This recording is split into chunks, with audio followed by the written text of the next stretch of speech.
Okay, Nancy, we're ready. All right, thank you. And Rick, you can hear us? All right, thank you. I'd like to welcome everyone to the meeting of the Canyons Board of Education. Today is May 17th, 2022, and we're meeting at the district office located at 9361 South, 300 East. And I'd like to just recognize that Superintendent Robbins is joining us via Zoom. So with that, the first item on our study session is a comprehensive guidance report. I will turn the time over to Tori Gillette, School Counseling Program Specialist. Welcome, Tori, to a One. No, that one.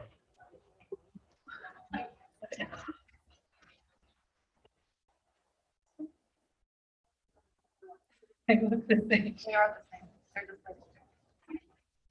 like the wrong one.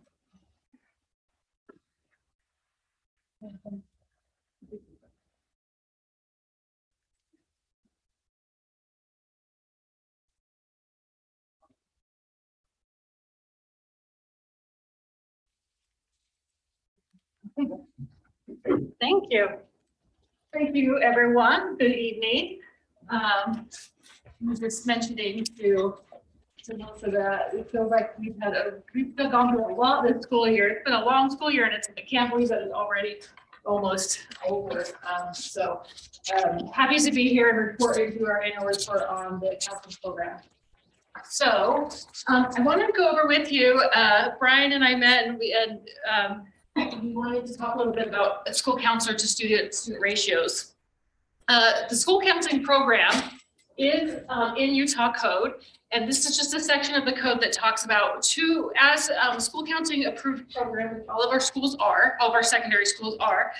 It is required that we have a 1 to 350 counselor to student ratio as per Utah code. Now, in Utah code, counseling is currently still only talking about grades 7 through 12. And so they are working at hoping to increase counseling to be a K-12 program, but currently the funding streams that come through are specifically for 7 to 12. The American School Counseling Association, however, has been recommending since the early or mid 60s that counselor student ratio should be 1 to 250. And has a lot of research supporting that when you have a smaller counselor to student ratio, you have an increase in standardized test scores, attendance, GPA, graduation rates, college and career readiness, as well as a decrease in disciplinary infractions. So this, along with other information that we know, continues to promote the importance of having lowering our student to counselor ratio. In your board updates from Dr. Robbins for May, he mentioned that one of his goals is to have a culture of college readiness by lowering the student to counselor ratio in the schools as well. So I know that's also an importance of us as a school district, as well as in having a stronger focus on FAFSA, submissions, which is a big part of what counselors do, and a big push that they have is helping students apply for FAFSA and receiving those funds. So between those three things, it does show how important that lowering that counselor to student ratio is and what we can do and how it can support the students in the schools. Over the years, you can see that our ratio has been meeting the 350 to 1 ratio. Now, I did include 6th graders in this because as we were reporting it to the state, we were excluding the 6th graders and they just were a little bit skewed into what our ratios really were. So for this purposes, I did include 6th graders into our ratios. So you can see that as a state or as a district, we have been meeting that ratio. However, one thing to consider with this, that when we meet the ratio, we don't have to report to the state the ratio by school. We only report the ratio by district. So some schools, such as Diamond Ridge, currently has 1.5 counselors for 100 students. They're going to go into that ratio, and so it can affect whether or not it affects whether or not we have to do a ratio report, because if we are not meeting the 350-to-1, we have to do a ratio report to the state of how we're going to meet that. So it can affect that. And so I also want to show you what we are looking at school by school. So this over the years has been our ratios and what we've been seeing in school for over the last few years. So these are our high schools. So you can kind of look and see the trend. Most of our high schools were trending. We're trying to trend down to a lower ratio. Some of them have stayed pretty consistent. The reason why there's an asterisk on Brighton this year is Brighton was allowed to hire, they had openings for 2.5 counselors this year. Sorry, 2 counselors this year, and they decided to hire 2 interns.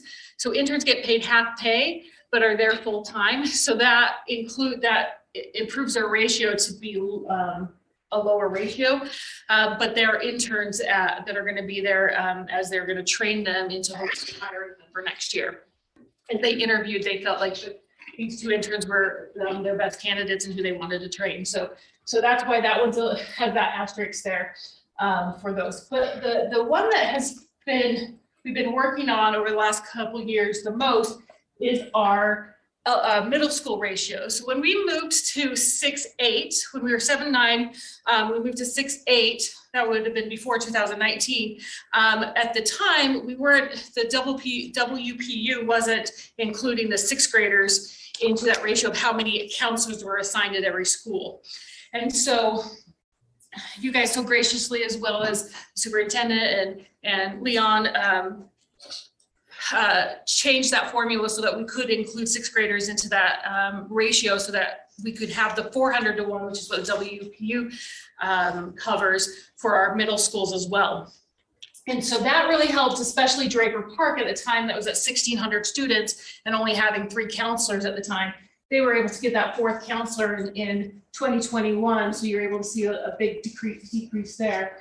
But what else we've done with that is many of our schools, Indian Hills, Midville, Mount Jordan, and Union, all were having interns. So they were half pay, but full time, which was great for our ratio, but it's difficult because they change every year. So that consistency of relationships, those counselors being there, having the same students year after year is going to change every year. And so what we've been able to do with the help of principal funding is those 4 schools have taken who was their intern and have now added a 0.5 FTE to make it a full-time person, so they won't have to change that intern every year. And because of that and some other helps of funding streams, we were able to get Albion and Butler an intern for this year.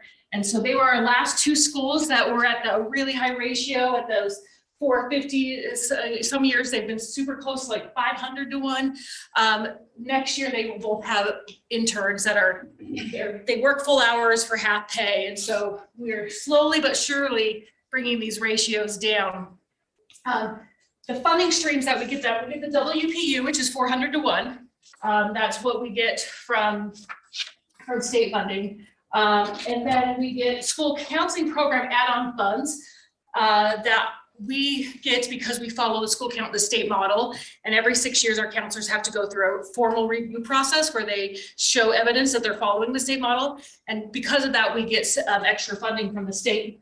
And that extra funding, we provide at least 0.5 FTE in all of our traditional high schools. And we've been able to give 0.5 FTE to Midville, Mount Jordan, and Union over the past years. And then this year, we're going to give some extra funding to Albion as well, so that they can get that intern that we've been hoping for. Some of our schools, we've actually increased that. We've been giving Hillcrest the last couple of years 1 full FTE, as well as Jordan, to help reduce some of the ratios in some of our schools that have the highest turnover of students and needs, that we help them have even lower ratio. The other levels is our school levels. Our school principals have been really good at putting money into their counseling centers through their TSSP or their land trust.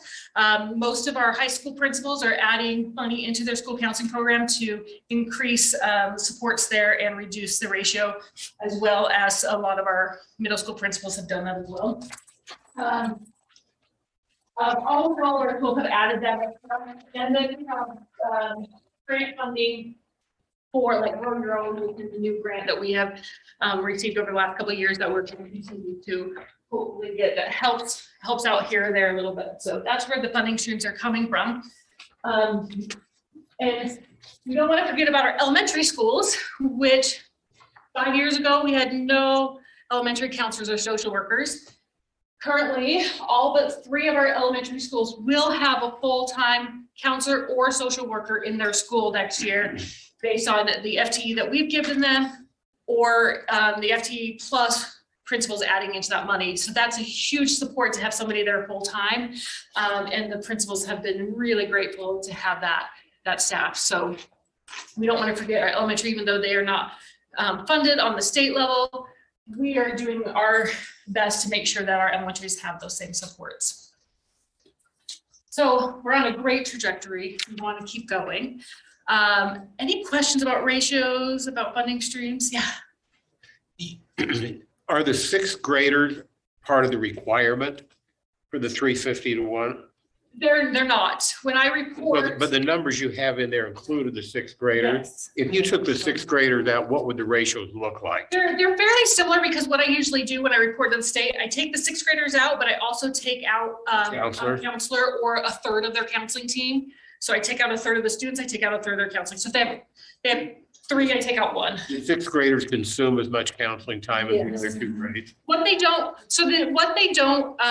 consume, we do just as much classroom and group work, and just as many responsive services to students, and one of the big things is transitioning them from middle school to elementary to middle school is a big push in September.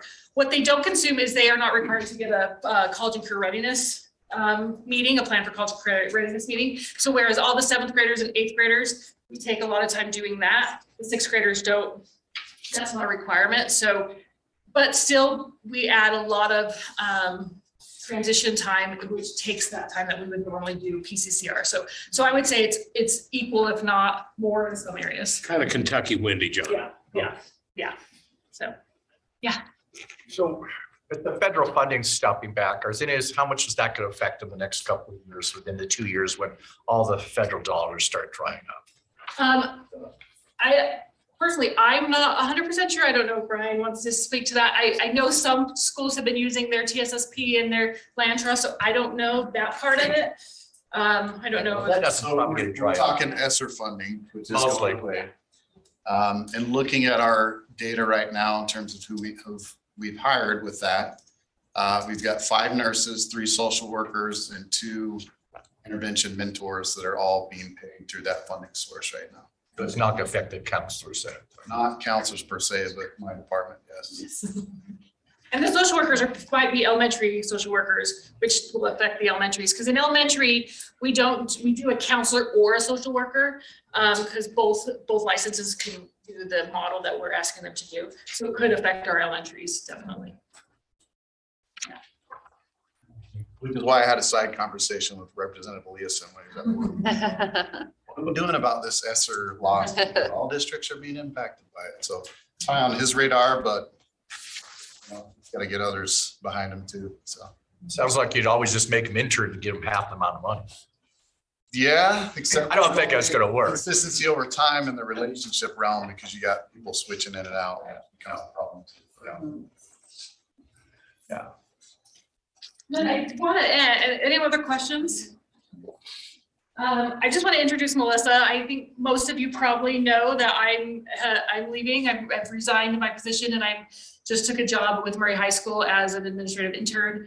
I'm currently working on a doctorate with an administration degree. And so I have resigned and took a position there. So Melissa Baker has been hired to take my spot. And so I wanted to introduce her. She's been at Jordan High School for the last 5 years as a counselor, and before that was at Midvale for a year.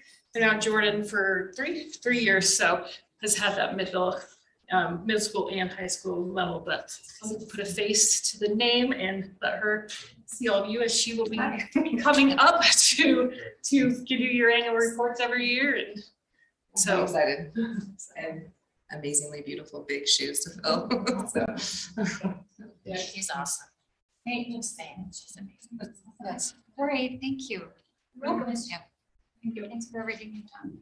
Candace has been great, and I'm bittersweet to go, but yeah, it's an opportunity that came up that I felt like with my trajectory needed to pursue, and with the doctor needed to kind of go that route. So new challenges, new learning, and I'm excited for that, but sad to leave all of you and all the relationships I've built here. And I've been 16 years, so it's been. Well, we're excited for you. Congratulations. Yeah. that's good luck. Lori, for all your contributions to not only Canyons District, but the students that have been impacted by this great work. We wish you well. Thank you. Don't be a stranger, stay in touch. And Yes, I'll be around. Thank you. Thanks, you guys. Thank you. Thanks for the report. Okay, board, next on the agenda is we'll take a little bit of time. I don't know, 5 minutes each, maybe at the most, for board members to report on maybe some of the items that their takeaways from attending the NSBA conference, various USBA or other professional learning experiences, maybe any articles or books or anything that you've read. And so we'll just take a few minutes now to do sharing along those lines. Want to volunteer to go first? Thank you, Mom. I think from the NSBA conference in San Diego, I think it's a crapshoot to what class do you go to and what you get out of them. And I felt very fortunate just before the class ended. Nancy was in that one, the superintendent was in the same one. And I believe it was Palo Alto School District that presented. I was there. You were there too? Somehow we wound up with a lot of us in that. I know Stephen attended the same. And Palo Alto is is a place in California where they have a very affluent population. And just giving you the Reader's Digest version, they were kind of patting themselves on the back as to how great they were doing with their statistics. They would look at all the reports and they're shining stars. And somebody said, let's drill down and see how we are doing in different aspects of our population. And so they drilled down into the Hispanic population. All of a sudden, their statistics didn't look very good. Let's drill down in those that are in a lower socioeconomic strata. All of a sudden, their numbers didn't look good. Now let's combine Hispanic with socioeconomic disadvantaged families and see how we're doing. And they really, really stunk it up. And the crux of what happens, they looked at that and said, what can we do to service the students that we are not reaching? Because, quite honestly, the kids that come from the more affluent families are going to do traditionally better than those that come from the socioeconomically disadvantaged families. And it changed their approach as to how they targeted funds, how they targeted education to make it work for all students in their district. Now, I would think they had more of a homogeneous population than we do. I would think we are probably far more diverse than they are. But I came out of there thinking in all 5 of our comprehensive high schools, we have kids that come in those areas. And are we really servicing them as well as we should? And that, I would say, would be my major takeaway from NSBA conference. There's a whole lot more I could go into, but I'm going to just leave it at that. Thank you. go next. Amber? Okay, I'm gonna highlight 3 classes. Oh, actually just 2. One of them's the same as mine, but my first class I want to talk about is, it was For not elevating. going first. No, it's fine. I won't repeat you. I'll say different things. So the first one is elevating student voice.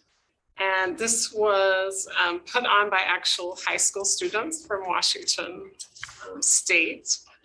And, you know, they do it a little differently, but just some of the takeaways, which I think we could maybe do with our student advisory council, is they have students report a board meeting, which I like that idea. And the students actually, you know, our students, not those, but our students said they would like to see what their opinions, like, what do we do with their opinions on things? Like, they want to get feedback on that. And so I really like that.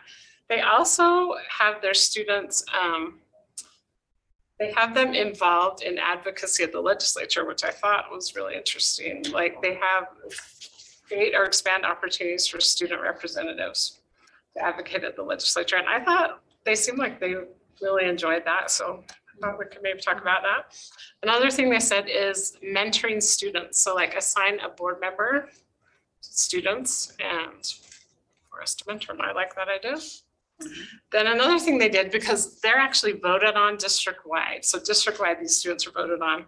And I'm not saying we should do that, but they are voted on to represent students. So those students would actually go visit the elementary schools that they were over. And I really like that idea too, because they would go meet with the students and ask them questions and actually get feedback from, you know, the middle school, elementary. I thought that was a great idea. Okay, so yeah, my other class is the same one as mine, early literacy, lead you from the front. And they actually had a name for their strategic plan. They had gone through a strategic planning process and they called it the Palo Alto Promise. So anyway, I just thought, maybe, do we want to name our strategic plan? I don't know. It's just an idea. And they just talked about a funnel to action. And so governance, review data, set direction, then their strategic plan. And then the next 3 steps, which, okay, I mean, that's where we are now, is prioritize, resources, implement. Those are like the next 3 steps. And they said you need to start with data points, which was talking about how like they drilled down on what they needed. And then they just said, review the results, revise, and start the cycle again. And they just said, if a plan fails, it's going to probably fail in the bottom, those last 3 stages. So that's where we are, people. We need to make sure that we prioritize. What was the last thing? And then in the end, they talked about half their budget is going to early literacy, which I was like, wow, I think they have way more money than we do. But what they did talk about though is kind of what our state is already doing, like the science of reading, what we're doing with, what are our elementary teachers doing? Letters. I don't know why I wanted to say STEM. Letters, one wonder. And they also adopted a new curriculum, which we just did. So anyway, I think we're kind of doing some of the things they did to fix their problem. But, and then the last thing is the resources. Your number one resource is your time, not your money. Yes. Which is interesting because that's all about how we prioritize this. And I want to start by looking by student, like at student data. Like that's what we need to do first, not little pet projects we all may have. Anyway, that's my takeaway. Like yes, Steve? Every year I sort of have a theme that I go take a look for. So this theme was sort of put in the first ones, teachers and student well-being, mental health of our staff. And this was beyond the pandemic. There were several of these and they put a plan about sort of the same thing. Education burnout, educator burnout and signs to be aware of. We're having a lot of educator burnout. We're talking about 55% turnover across the country. And a lot of our special elementaries, in addition to all the COVID stuff and the kids, we've changed their curriculum almost totally. So we have to be very careful with that population, with the burnout. They're exhausted physically and mentally, and how burnout then affects the students. If the teachers are burnt out, like the parent, I'm burned out as a parent, it affects your kids. We cannot do more with less, because at some point we need to try to figure out what do we have to do as far as priorities. Is burnout leads to just one day, just leaving one day. And we've seen that. I think on the average, we had like about 3 teachers just get up and walk out in the middle of the year. I think we're at 22 or more this year, just burn out and just get up and leave in the middle of the year and go other places. So they talked about this great resignation. It is hitting us, and because of burnout stuff, on what can we do to help teachers and set boundaries. And then they talked about the need for the community to support the teachers and not just the schools alone. And we've seen a lot of this community pull away from our teachers, in some cases become somewhat adversarial to them, which is sad because the teachers are needing that at this time. If we care about our children, we must support our children's teacher, for they spend the most time with them and are their biggest influence of anybody that's at school. We need to prioritize as we can do, and we cannot do it all. There's just so much being done, ask of everybody. We need to pick and choose, and we can only focus on one thing at a time. And I guess we can't, because most of the time we have 7 things we need to focus on, but we need to figure out what that is, because that's burning out. Yeah, we had another session that was very similar to that. It was this one here is again the portrait of a graduate and the district transformation. This particular district says we need to have a more inspiring tagline. For example, where success begins. We have our mission statement, but we may want some kind of just tagline. It's almost like a short thing. I mean, I've got my tagline for my life in addition to my mission statement, because nobody has time to listen to the mission statement. They talked about a K through 8th grade portrait of a graduate too, and having one for each grade, which was interesting. Learning, it says learning loss more more intentional, and drills and kill will not lead to better outcomes. We need to think different and try different things. These skills will help prepare for future employment that may not even be developed at the current time. And they talked that is what about 60-70% of the jobs our kids are school right now, jobs that aren't even developed yet. So a lot of the stuff we're doing is for stuff in the future. They talked about the need in this particular training to have our develop a culture where students are valued and taught to be leaders. And they were using the Leader in Me program and having the students step up as leaders. And they also, most of the programs I went to are using STEM quite a bit in their programs. The third one is we talked about life-ready graduates, and there again, 65% of the kids today work in jobs. 65% of the kids today will work in jobs they don't even exist yet. That was an interesting topic. And a whole bunch of notes, but and then the last one was sort of on the same thing, but college academy. I think we're starting to go that direction, but it's an 88% go on to college after their programs. So in their particular, and this was, where was this at? Yeah, dual credit programs, basically. We have a couple in our schools, need to develop a partnership team, meets every month. They actually get the associate's degree and not just college credits. The teachers are joint employees. So they have a college campus mentor that they hire, sort of like the college counselor, but actually that person helps them keep them on track from 9th grade through 12th grade, and will be their mentor. I think this is sort of the direction that a lot of what we're talking about in different classes is stepping it up, and our kids are not only graduating high school, but they'll be graduating college in many cases, and we're starting to do that. I think that probably needs, as they're saying, it pretty much needs to be in all of our schools. And that may be a good thing to look for. So it was a good conference. There were several good things, but I think the theme was mostly take care of your staff and deal with the mental health and everything. You want to go next? Sure. Go. So I went to a lot of the same classes as Steve. It looked like we were stalking each other. Yeah, I was there first. No, so I really loved it because 3 years ago, when I attended NSBA for the first time, we got to hear Sir Ken Robinson speak as the keynote speaker. And I was so excited because so much of the thoughts and ideas that he shared and did his life's work on were things that deeply impacted me and the way I view education and its importance. And I feel like 3 years later, I saw lots of bits and pieces of things that he had sent out into the educational universe come back and being implemented and being used.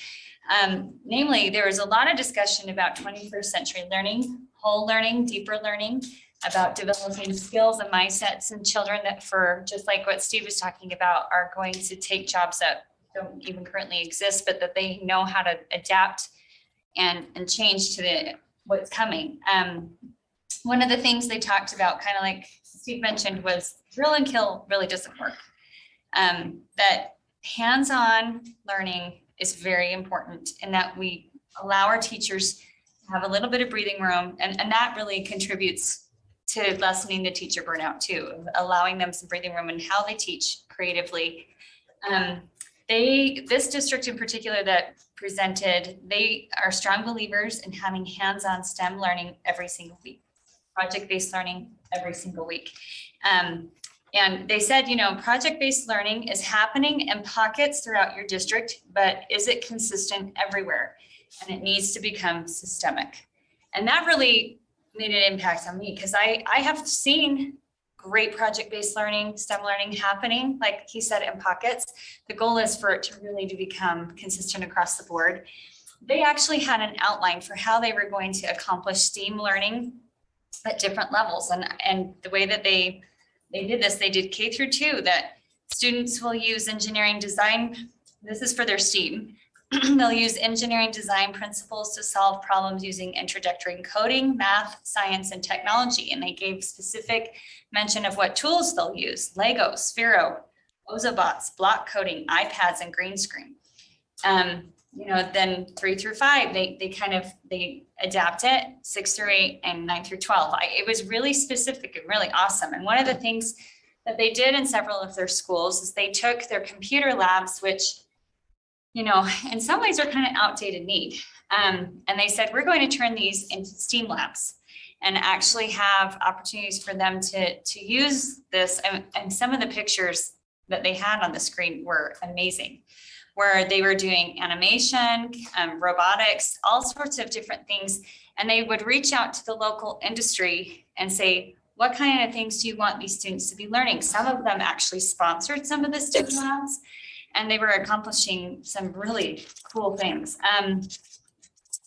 That presentation was actually related to another one that I really liked. It turned out that the presenters knew each other, so I guess I shouldn't have been surprised. But one of the things that they said was, when we're measuring seat time, we're measuring the wrong end of the student, which I thought was funny. He said, you know, there's a difference between saying they're in their seat, they're receiving this, but are they really fully engaged, and learning how to effectively evaluate that and look at that. He said, in the classroom, you can be amazingly innovative with little to no technology and extremely traditional with all possible technical tools at your fingertips. And I thought that was a very good point. He brought up the fact that not every kind of technology use is created equal, and making sure that you're getting really bang for your buck is very important. He said it needs to be interactive, and the use of technology needs to be there for exploration rather than for drill and kill. And that there needs to be the correct blend of teachers and technology. Obviously, you can't just hand it all over. But I don't know, I walked away feeling extremely happy about the things that we have come up with in the strategic plan. He did talk about how when it comes to implementing your strategic plan, begin with the end in mind and really educate the public. They created like a 60-second video for the public to be able to watch and understand what had been created and some of what was in the strategic plan, because they said it is important for your public to have buy-in and understanding of what's going on and why you're leading with what you are. So anyway, those are my takeaways. I really enjoyed it. I'm glad. Henceforth, I will refer to it as brain time, not boot time. Yeah, you want it to be On the other brain end. time. Measure the right end. Great, thank you. Holly? Go next. It's kind of along that vein. So I participated in an online conference, and that really impacted me, and really, as I as we've just gone through the strategic vision for our district and that plan, I just feel that this is very relative when we look at the implementation. So in this conference, it was mentioned that Dr. Lori Santos, professor at Yale University, recently created a class titled Psychology in the Good Life. And the first year the class was offered, nearly a quarter of the entire undergraduate student body enrolled. And then over 64 million people visited her podcast. One journalist noted how painful it is to see so many bright young students and adults despairing or desperately looking for something they've lost, or worse yet, they're longing for something they feel they never had. It's been said that the power of youth is the commonwealth for the entire world. And I believe that our district, that our students, they're the faces of our future. And so if we look at that, we have the capacity to teach our students that they can be the good in the world. And I think if we cultivate our students' minds to see the good and to be the good, that we can kind of safeguard against some negative attitudes and destructive habits that are happening currently with our kids. I'm sure many of you have also read the book Glow Kids by Dr. Nicholas Kurt, and I'm going to mispronounce his name, Kardaris. But in this book, he talks a lot about the research linked with children's brains and how our screen time is dopamine activating, and that there's a growing mountain of clinical research that correlates screen tech with disorders like ADHD, addiction, anxiety, depression, increased aggression, and even psychosis. Most shocking of all, recent brain imaging studies conclusively show that excessive screen exposure can neurologically damage a young person's developing brain in the same way that a cocaine addiction can. A lot of people have gone through and reviewed all of those clinical studies, but I feel that's something we really need to address in our strategic vision.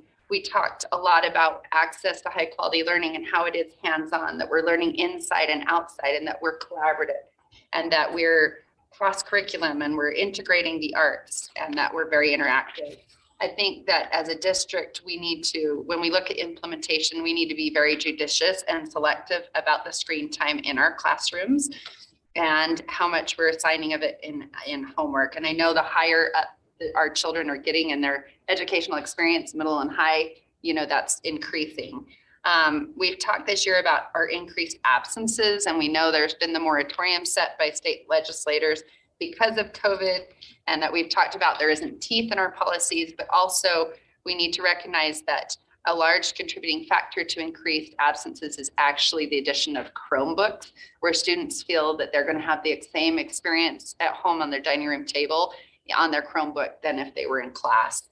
And so we need to make sure that the students' learning is engaging and that they feel it's such a great benefit to be in the classroom that they don't want to miss, and that they don't feel like they can just make it up in the Chromebook. So just wanted to keep us mindful of that goal, that our learning is engaging and hands-on and collaborative, and that we really look at how we can, on a day-to-day basis, impact our screen time at school.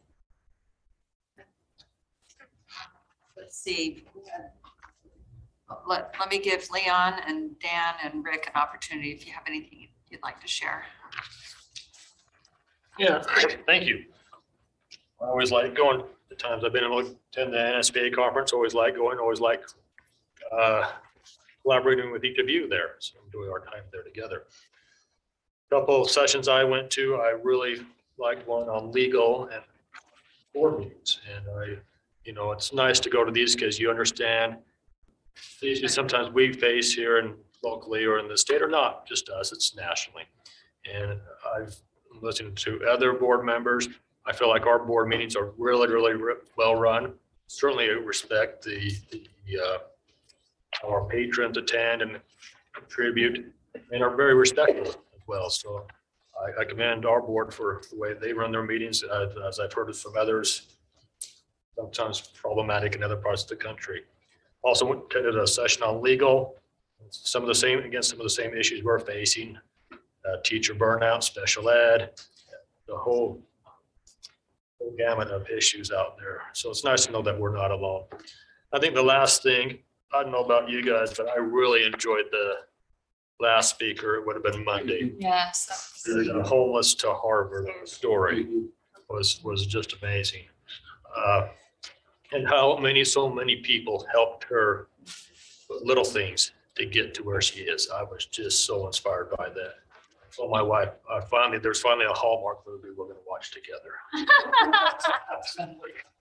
So I just thought it was just so outstanding, just so, I said that was a big thing for me. Rick or Dan? Before the NSBA starts, they have the COSA, which is kind of a subgroup of NSBA. It's the Council of School Attorneys. It's always really well done, very informative. One of the nice things is right before they start, they have some smaller groups, and one is the in-house counsel group, and we're talking about issues that they were facing. One was library books. And so we're able to add to that discussion because it's obviously pertinent to our district and state. As our keynote speaker, it was the Assistant Director of the Department of Education, who's over civil rights. I was very excited that she would be speaking. However, because the Biden administration has been looking at the Title IX regulations that were changed under the Trump administration. And there's been lots of feedback about some of those changes and problems that they caused. And my frustration has always been is they do not differentiate in those between higher education and K-12 education. And it's a world of difference. We don't have, on-campus housing. We don't have fraternities, sororities, alcohol, all these other challenges that higher education faces. So to treat us the same just seems absurd to me. But under the Trump administration, what was kind of assumed became express in the regs that we are not going to differentiate. So I was kind of excited to see if they were going to finally acknowledge that it is kind of apples and oranges. But she was very political in giving kind of 20,000, 30,000 foot, political platitudes without getting any specifics. Supposedly those were supposed to drop last month in April, they said. We still haven't seen them. We're now midway through May. So when we may see them is anybody's guess. They're supposed to be already have gone into effect, but still TBD. So we're still waiting to see and see what changes that will be made to Title IX. Last time, we had to radically change how we do Title IX and training. So we'll see if that requires kind of the same all hands on deck once those actually go into effect. Thank you. And sorry, Clarine, I didn't see that you had. Oh, your I hand. didn't. I was just actually sitting here kind of listening, but no, I just wrote myself a note. So I did the coaching endorsement. I started the digital educational endorsement. I did letters, all 8 units. And I went to literacy conference. I went to the tech conference and I went to the Utah board conference. And at this moment in life, I cannot remember one thing that I learned from any of them. Meaningful experience. They probably were at the moment, but like I'm sitting there even like scrolling through all the people who talked to us and anyway, I'm sorry. I did a lot, but I don't remember anything at this moment. So we'll move on. Can I ask one question on that? What do you feel like your biggest takeaways from letters were?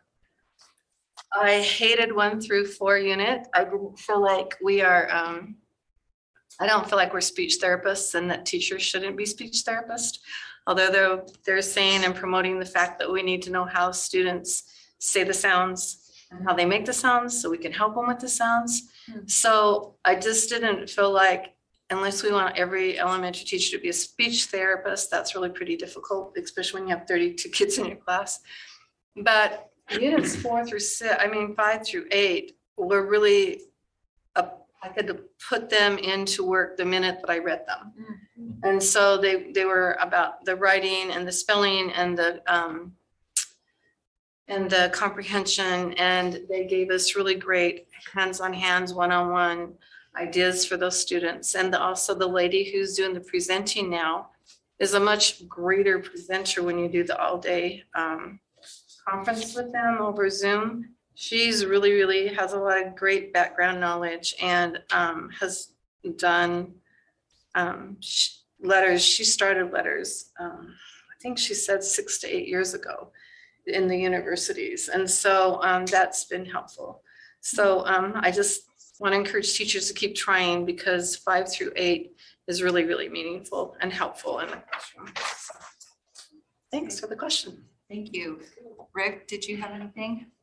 Yeah, thank you, President Tingy. First, I just want to thank the board for attending and participating. And I thought it was great to see such a strong Utah contingency, and that great job by USBA and Amber and the leadership team to have that many Utah board members there, at the table, especially at a national level, I thought was really terrific. So shout out to all of our board members in Utah for participating. I'll end with just reemphasize what everybody said. Great breakout sessions. Probably one of my favorite toward the end was the 2 gentlemen that grew up in Mr. Rogers' neighborhood. And, kind of going back to our strategic vision and human-centered supports, and, talking about, sharing Mr. Rogers' message and philosophy and really confirming that that's really how he was in real life, I thought was pretty neat. But the part that struck me the most was Mr. Rogers' practice of asking people to take a moment of silence to remember someone in your life that has loved you to the place where you're at, and to take that minute to just think about that. And I think that's something that we need now more than ever in this time that we live in. And I thought that was a pretty kind of a cool, poignant moment in the conference for us all. And I that was my takeaway, is to, just stop and think about those that have really helped us, because none of us do it alone. Nobody is in this world by themselves or achieves anything without others. And so I was very impacted by that part of the conference. But thank you all for being there. It was amazing as always. Thank you. I have just Yes, Mom. a second. In light of what Rick said about the great Utah contingency, I don't know if anybody else was, but I was impressed at the end of the meeting to see Christy Sweat conducting the meeting from the Salt Lake City School District, and that she is moving through the leadership process of NSBA. And in a few years, our NSBA president will be from our state. And, all I can say is congratulations to Christy. She is such a great person. Thank you for reminding me that. It is pretty exciting. I think it's only the second time ever someone from Utah has been in leadership like that. So that's great. So in just the couple minutes that we have left, I learned so much from this conference, and many of you have already kind of covered some of those key things, but I'll try and go through this quickly. I attended 2 sessions that were about kind of board self-evaluations.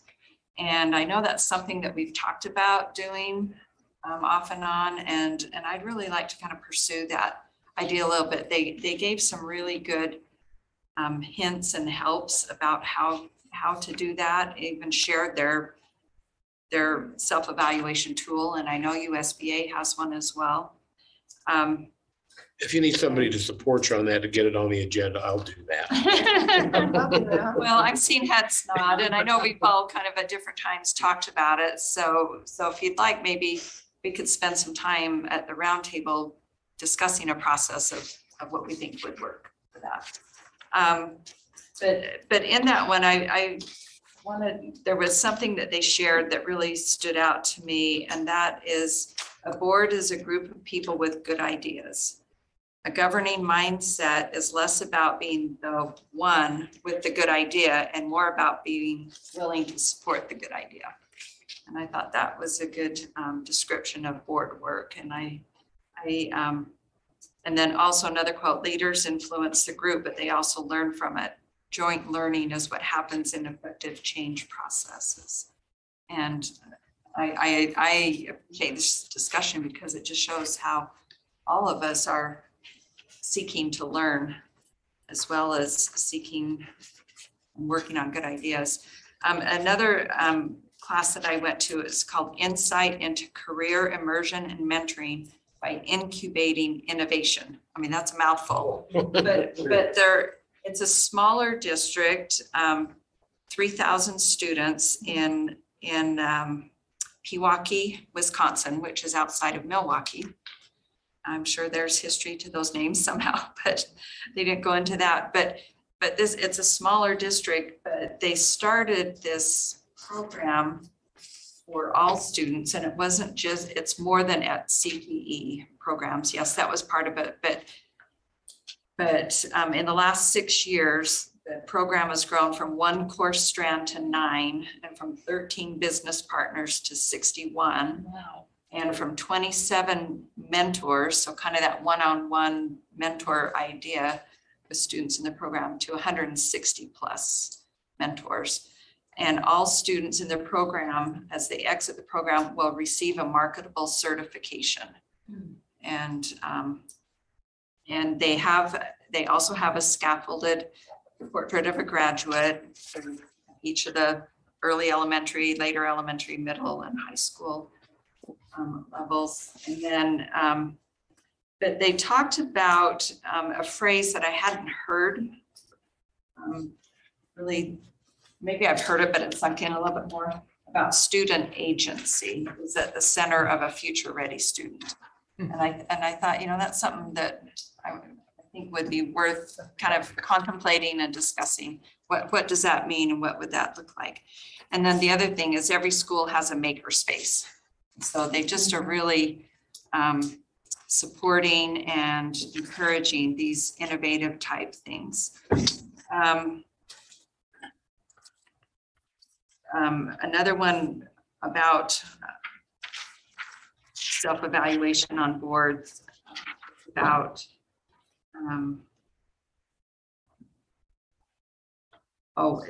and kind of the same old stuff, which we can talk about later, but this is another thing to think about. Finish this sentence. Our board is famous for ... So be thinking about that. And yeah, the lessons from Mr. Rogers' neighborhood, that was just so wonderful. And I liked how they pointed out that Mr. Rogers knew that there was a science to learning, and that it's important to nurture curiosity and protect creativity. I loved those phrases. And that communication, the best communication is deep listening and loving speech. And then they quoted him saying, life is made up of striving much more than achieving. And I think if that's something that, you talk about kind of personal mottos that, anyway, that's one that kind of resonated with me. And in a different class, I learned a whole new phrase.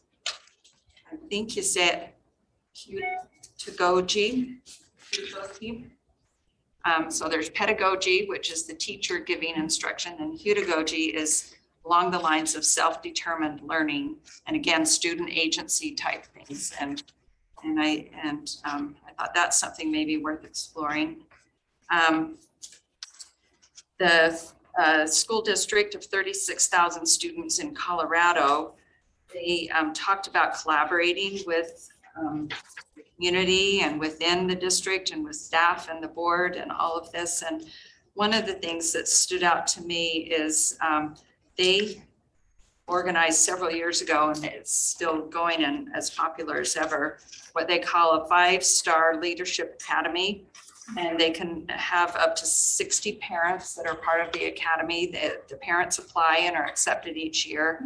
And they attend monthly meetings to learn about the district, about education, and about public process. And I know we had our one time, our first of hopefully many more to come, canyoneering academies. So, you know, I just feel like there's some real value in providing those experiences for the parents in our district. Let's see. And then just a little bit of additional thought on the breakout session from Palo Alto Unified. Yeah, as Mont mentioned, they ranked like #1 in California in all of the accountability type things, but when they drilled down, they were in the bottom 5 on those categories. I mean, it was significant, and I was impressed that that they wanted to find meaningful areas of improvement that they could work on, and that they then focused that. And they mentioned the overall data often masks what the real needs are.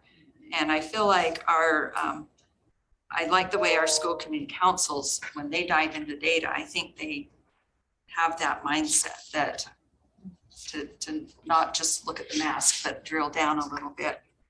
And then the other takeaway from that one was for their graduates, they started a couple of years ago what they call the seal of civic engagement.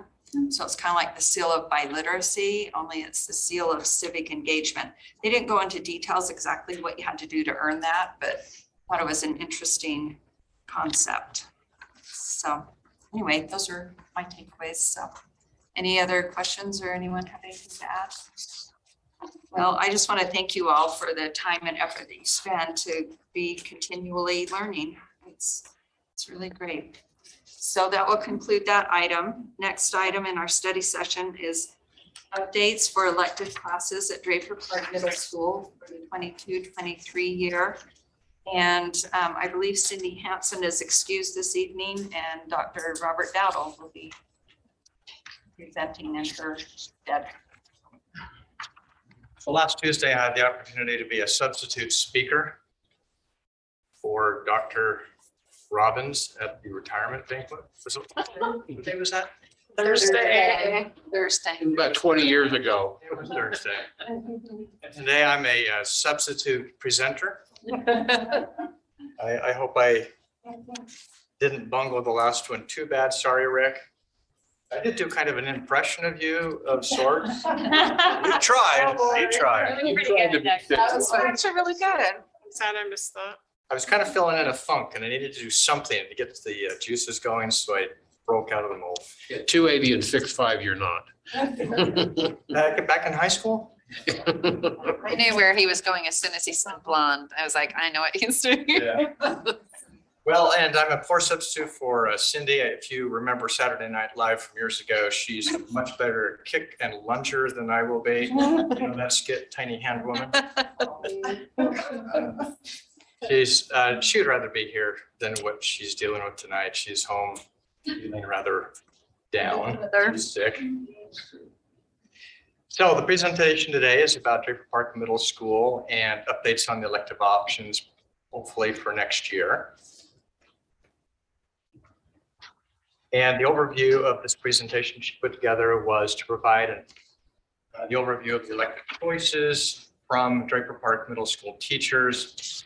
In other words, they've asked the teachers what they might be willing to do.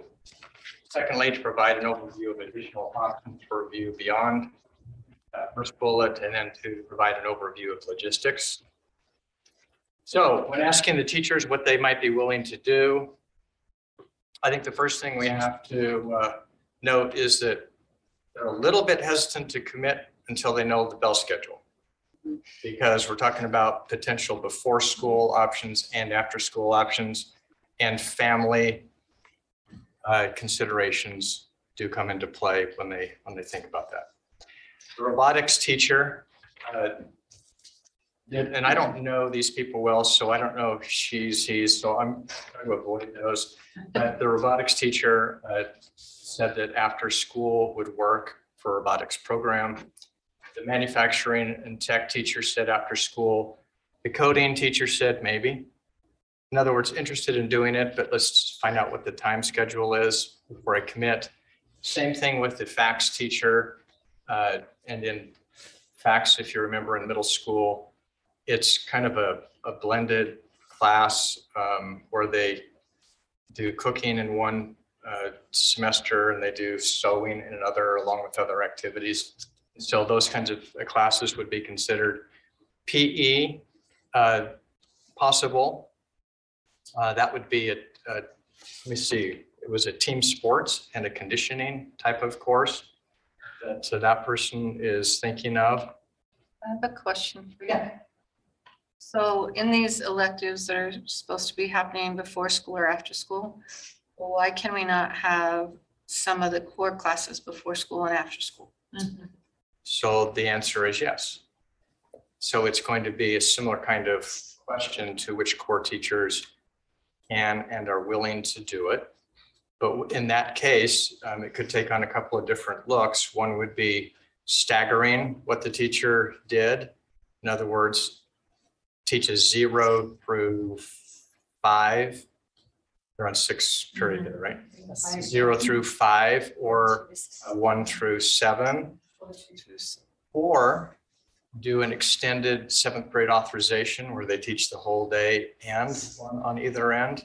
So it could do that. And what that might do would be allow students to take core classes on either end and then have more electives during the middle of the day. So the answer is yes. Like the solution to the problem in my brain, maybe. Yeah. And so just need to go through some more research after some other decisions are made. In the performing arts world, the music teacher, first choice would be to focus on the second and third quarters for the musical. If that didn't work, didn't carry, then teach choir, stage tech, or guitar, depending on what the interest is for the students there. The instrumental music teacher would be willing to expand the 2 mornings a week to 4 days a week and have 2 separate jazz bands, if that would help. Or the instrumental music teacher would also, well, currently, I think that's a blend there. So yeah, they're.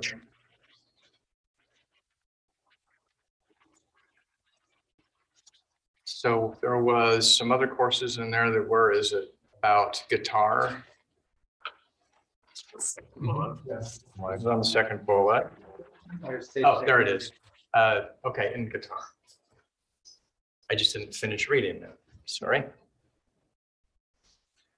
So the last bullet there, instrumental music teacher currently has voluntary after-school band class for students who want and perhaps could formalize that into a course.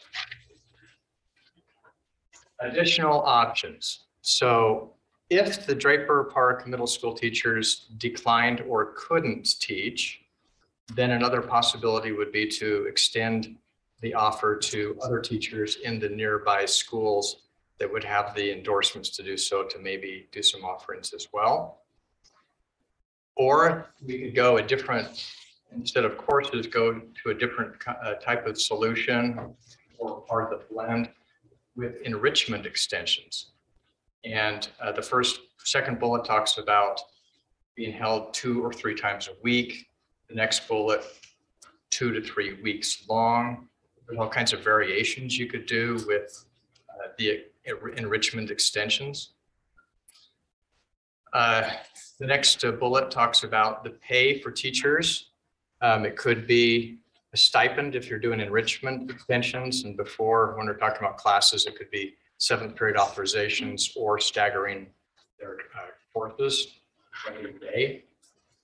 And then another type of track that could get into this blend would be some courses that are online through Canyons Online or even through Arizona State University. They do have some offerings for middle school that could be considered.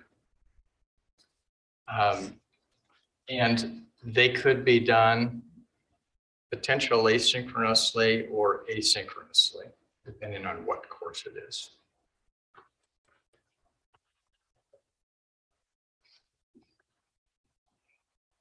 So some elective class parameters that she's put up there to consider. If we're offering an elective class, it must be from the district course catalog for middle schools. Secondly, you would need to have a minimum of 10 students to carry the class, which I will tell you is a lot less than we have required in high school to carry a class to make the WPU or the FTE really work. You're talking at least 20, but in this case, lowering it, because I believe this is a one-year solution that we're really trying to look at right now and to try to help students out. Students would earn a grade and be expected to attend and participate like any other class that they would sign up for if it's a course.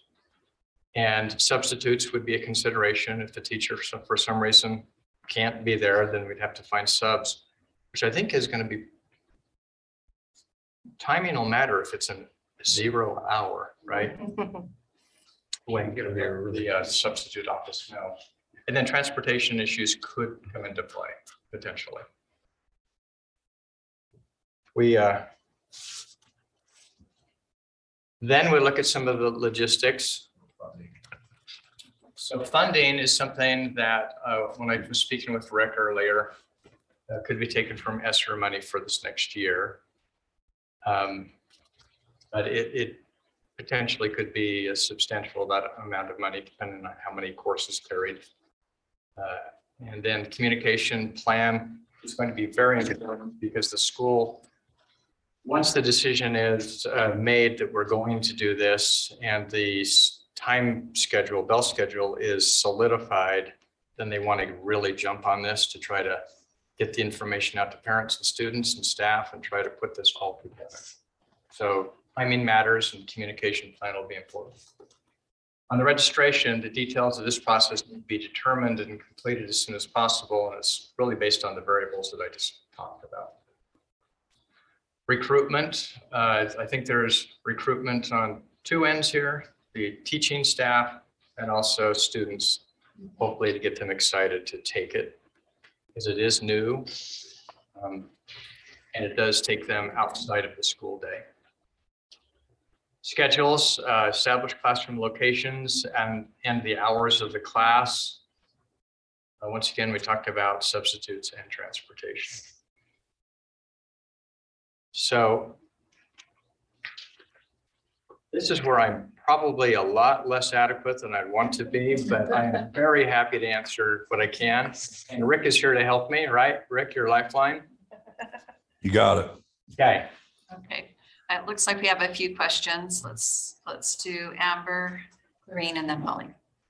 So I'm just wondering, I mean, it's in here kind of, but communicating to parents. So I know like 3 or 4 years ago when we were talking about schedules for middle school, I know Butler, they did a survey to parents and there weren't enough kids to actually carry any class.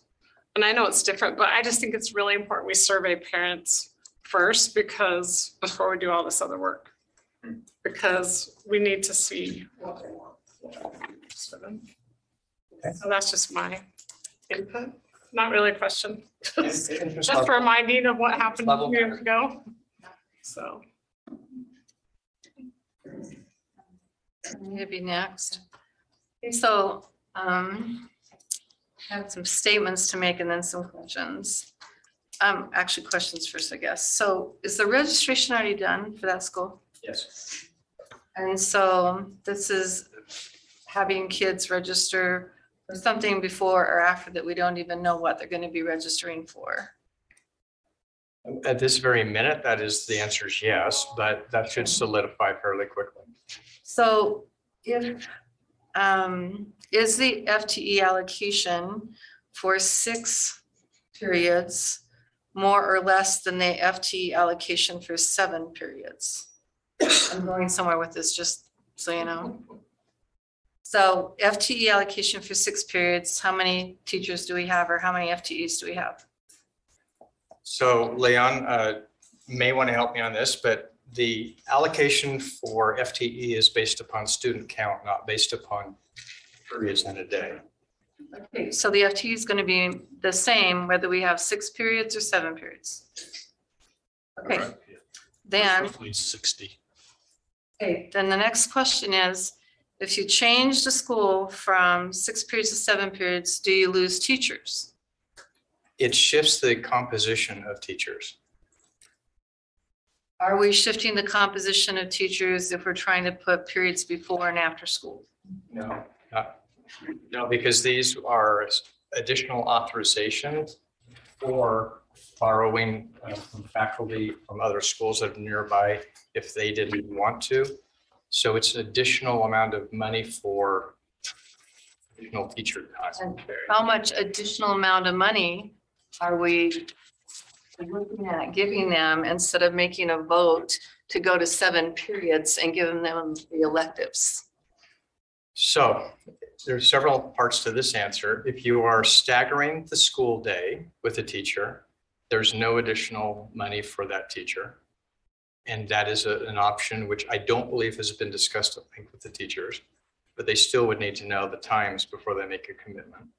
If you're talking about a 7th period authorization, and you're talking about 1 additional class worth of their salary added on to their salary. And if you have, It's going to cost us a lot more money to have them have periods before and after school than it would if we just voted to have a 7-period day. it will be more money, but if we had, let's just say we had 4 courses carry, then that's a little over a half of a teacher's salary to carry that program for the year. The thing is, like, how does that compare to her question, what she's asking? I mean, so 4 classes, Carrie, that's a half FTE. That would be 4 7th grade authorizations. That's only 40 maybe students, right? Because you're saying if 10 students want to do it, we're going to let the class carry. So that might be only 40. Not necessarily, because a PE class typically carries a large load. We don't know what the demand would be on this, but it could be large.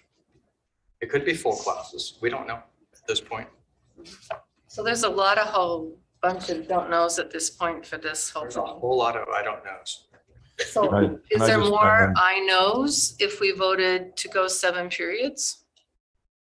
I'm just trying to figure this I don't out. believe you would have any more understanding of what will happen if we staggered than until we put out the options and ask students if they want to take them. Okay, so Yeah, just to kind of back up on your point, Clarine, to make it clear to everyone that what we're suggesting is a temporary solution. And I know we've had a lot of discussion about schedules and whatnot. And there is policy already in place for this, and the board does have the autonomy to make that decision, as does the school. You know, if we were thinking about a schedule change that way, and we can make happen, sorry, whatever the board's, you know, prerogative is and decision is. But, you know, we talked about that really being in the fall and that being wrapped up in a full study, not just on schedules, but later start times across the district. So, you know, these all intertwine together, right? And when Leon addresses the bell schedule later, you know, I think that would have an impact. But we do have some temporary funds, as you know, with ESSERS, at least through next year, that we could address this. This would be open to any middle school, not just Draper Park, if other schools wanted to pick up some of these their teachers would have right of first refusal on what they could offer. And then, the thinking might be then to open it to adjuncts or other teachers in the district that would want to pick up some of those sections in addition after school. So it's a very temporary solution.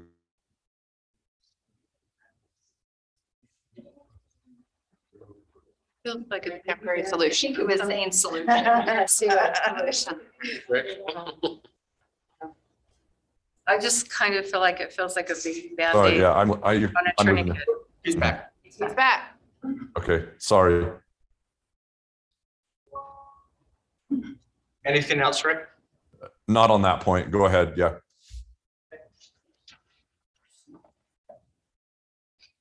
Yeah, well, I'm just seeing, looking at if I had anything else, but someone else can ask questions while I. Holly and then Amanda. Okay, so I think Clarine does bring up some good points. I think that, ideally, the reason why we're looking at this is because there's students that just don't have room in their schedule for electives with a 6-period schedule, and especially if they are dual language immersion. So one thing that's important to point out is for years, Draper Park has done something called After School Club Thursday. And we have been supplementing teachers income to stay and do that. And it's like paying for their prep period, or we use FTE, or we use land trust. And there's been various levels of engagement. So there were times when there weren't as many kids that were signing up, but then when they did the survey of interest, that really helped, because then they were able to offer things that the kids were excited about. And so that is one of my questions, is they have been doing that for now, I don't even know how many years, at least 4. So how would that play into this? This would be because some of those, my question is, let me be a little more clear. The After School Club Thursday is not just providing electives that are only approved in our district, in our course catalog. And so by offering some of these, we talked about, if it's an elective, it has to be the district course catalog, but maybe we can do other classes that were enrichment but aren't elective. So I'm just wondering how that we call it enrichment extension opportunities. So will they still be allowed to have those enrichment extension opportunities that aren't district course catalog? So great question. And I think we have a merging of some terms here. Okay. So if it's a class, then it needs to be from the course catalog. If it's an enrichment activity, it can be whatever. So, Because it's not filling a requirement that the student is supposed to take during middle school. so at this point, when we're looking at offering, because that was one of the bullet points as an option too. Yeah. It could be an elective class where they actually get a grade, or it could be I'm not gonna say that term again. Well, this- Enrichment extension. It could be a blend.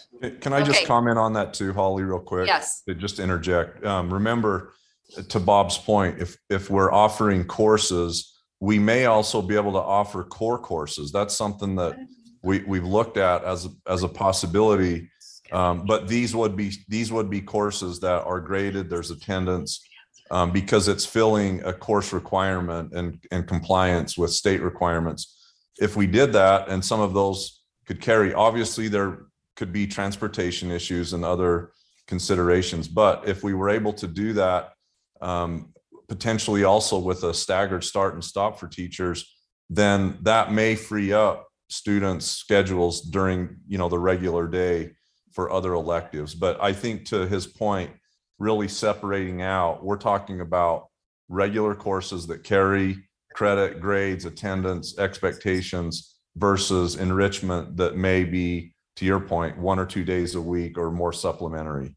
Okay, so then I have other questions, but going along with that, so then the first course of action would be doing a survey to gauge interest before we gauge an interest with students and families before we recruit teachers from other schools and all of that, right? So we would, the courses, what's on the screen already, what Cindy put in the slide deck, Yep. that was derived from that survey, that ART survey that we already did. So part of that is coming from that. But to your point, there'd be different, we could do a survey or different ways to gather interest. I think the first thing that would need to happen is the board settle on whatever the schedule is going to be, because that will impact whether or not teachers, are able to balance their lives and their schedules to make that work. I think it's important too for everyone to understand is that the Draper Park teachers, for them, would have first right of refusal on courses that they are qualified to teach, and also that they want to. Then the second layer would be that if we have a need or a demand for a certain course and we can't fill it for whatever those reasons are, then we would put it out to other teachers in the district that would fill in as adjuncts. So we would Okay. start at the school level and then work out. Okay, and my question about the survey is gauging their level of interest specifically for the time slot. Interest in this class for before school or after school, so that, because to Clarine's point, making sure that we're being very careful with our funds. So the other question I had was transportation. I saw that on there is possible transportation.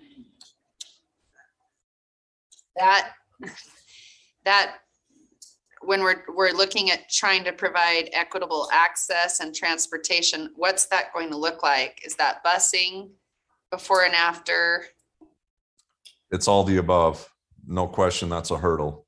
I think once we get into it and recognize what the demands are and what we can do, and then we look at that, I'm familiar with districts that run activity buses. It's obviously not the most efficient way to serve our students, but for a year, we're talking about a temporary solution, to this. If this is something that we could look at, maybe that's, a possibility, but no question, transportation is going to be a hurdle. We have to see about the capacity and transportation as well. Yeah, I'm really grateful we're looking at this. I know undoubtedly there is interest in all of these classes. I know there's a problem with kids not being able to take electives there. So I'm grateful we're looking at this. When I saw that transportation, I just see that as a hurdle that's so large, especially with our shortage of bus drivers, that my concern is this going to happen if there has to be busing, So one way to look at that is that since we offer the full program within the school day, we would not have to offer busing for those. But when you bring up the term equity, you're right. Is it fair to say if you can't get there on your own, walking or otherwise, and is that an opportunity? Is that fair? That's really where You can't do that. transportation comes into play. Yeah. Yeah, I have more later. Go ahead. Amanda and then Mom. Well, so to that particular point though, how does that work with jazz band? Because jazz band has always been held in the zero period in the middle school and at the high school. Are we still required to provide busing for those kids? So the jazz band when I was principal at Jordan High was always before school. We never offered jazz band busing. So I guess I'm trying to understand how it relates to some of what we're talking about. I mean, does that mean if we have a core class before school or after school, that's going to be what triggers the need for busing? If that was the only time the core class was offered. I see. Okay, that makes sense. Because I am largely in favor of making sure, the first thing I thought when I looked through this presentation was I'm extremely concerned that none of these solutions appear to really provide a solution to the issue we have with the instrumental programs going into Corner Canyon High School. And to make sure that we have options, real options for the kids, more kids to be able to take those classes, particularly the beginning classes. When we're seeing things like jazz band or other things, those are the more advanced classes. We need something that provides a feeder option for these kids from the beginner learning. And that's why I think the idea of being able to have a core class or two that are offered after school or before makes sense, because it frees up that space during the day. Somebody I was talking to about this kind of compared it to why kids take online classes in high school, some of their online core classes, to free up options with but they're electives, right? So we're already seeing that happen in the high school. So maybe we just utilize that more effectively in the middle school. Something that Rick said, and Rick, I don't want to put you on the spot, but I was a little concerned when you mentioned the committee discussion in the fall, putting together the 7-period discussion and the later start time. Because in my mind, those are two separate things. And I think that they need to be addressed separately. I recognize they both need to be addressed. But this issue with Draper Park has been an issue for a while. And it is separate in my mind anyway, as to what time they start school. I don't want them to be wrapped up into together. And then it's like either they go together or they don't. I think that they are separate questions and I want to make sure that they receive their due. So I don't want to, go ahead, Rick. Oh, my point is that some of the teachers at Draper Park were waiting for the decision on the bell schedule before they made a commitment one way or the other with 0 hour. But I agree, Amanda, that unfortunately they do interact with each other, but they are two separate issues that need to be addressed separately. So yeah, I agree. And I know that we've talked about as a board, the idea, and we'll come to this later, of having more robust conversations as a district about having later start, switching like the bell schedules, for instance, of having the elementaries go sooner and middle school. That's part of what I'm trying to say. I don't want the 7-period or whatever change to the actual, how many periods Draper Park Middle has to get mixed up with that. It's a separate conversation. Yes. Yes. Okay. That was my opinion. Man, I'm probably gonna muddle that question a little bit. Okay, that's something Okay. And then Steve. I'm gonna start with the elephant in the room. Okay? What? Hypothetically, let's assume that the board approves moving the start time, solidifying the bell schedule, and we move it to 7:50 for Draper Park. All of a sudden, this tells me you're going to be looking at after school for these periods, because we already know that 40% of the students at Draper Park Middle have opted out of first period. It's 20. 29. 29. 29% as of last year. But we still have to be concerned about these middle school kids having to get up so early in the morning. And so before obviously won't work, because that's what we've been spending a lot of time talking about. Yeah. And then if we tack it on to the back end of the day, starting later, the kids are going to finish up in school quite a bit later in the day as well. And so I'm just kind of looking at that and thinking, where's the balance going to come on that? Which then brings me to it, as much as we've argued about this for I don't know how many years on the 6 versus 7 and shortening the periods, and we start throwing busing into the mix, and we do all this other stuff, would we be better off to condense the periods and have offers? Go to 7. Maybe go to 7, just Go to forget all 7 this. period and have them still get that extra 20 minutes of the time and not have to worry about what happens after school as much. And so that's kind of where I'm going with that one. And Dr. Robbins, I really appreciate you bringing up the point that this would be available at all middle schools. I think we have to be very, very careful that education opportunities that are provided to one of our most affluent areas of the district are also provided to our less affluent. We've got legal counsel here, and tell me if I'm way off base on that one. Which then if we look at the additional costs that would be for just one middle school and multiply that by 8, we have to. And busing. And busing. Well, that's part of the overall expenses. Okay. So, to me, and I understand this is kind of what we would call exploratory at the present time, looking to see if there is a fit and it might work. And that there really are a lot more questions than answers at this point in time. And kudos for getting your feet in the water and trying to figure out something that will work and trying to find something that will make it education better for the kids. But there's a whole lot of work to be done on this. Yes. Some serious questions that need to be answered. And, you know, to me, the idea that we're sitting here beyond the middle of May, and you're talking about fall? Yeah. To have this ready to go? Boy, turbocharge that one, Bob. Okay. So those are kind of the questions and observations I have. Steve, and then Clarine, and then Holly, and just a quick reminder of the time. So one of the things, I think the reason that we brought this around is that we do care what's going on at Draper Park. And we're trying to get some kind of resolution to that. Draper Park is what I call a perfect storm. They have 1,500 students where most of our schools have less than 9. We have Indian Hills, but most of them are about 9. So they have almost double the students. They have what, 2 dual immersion programs there? And a dual immersion program throws everything off in a school because of the schedules. And when you have 2 of them, it's even worse. Then they have a 6th period. Dual immersion affects your electives to begin with, and it makes it really crazy on a 6th period for that. And then it's a 7:30 in the morning. And then we have parents now telling us that they ideally would like 8:30 in the morning.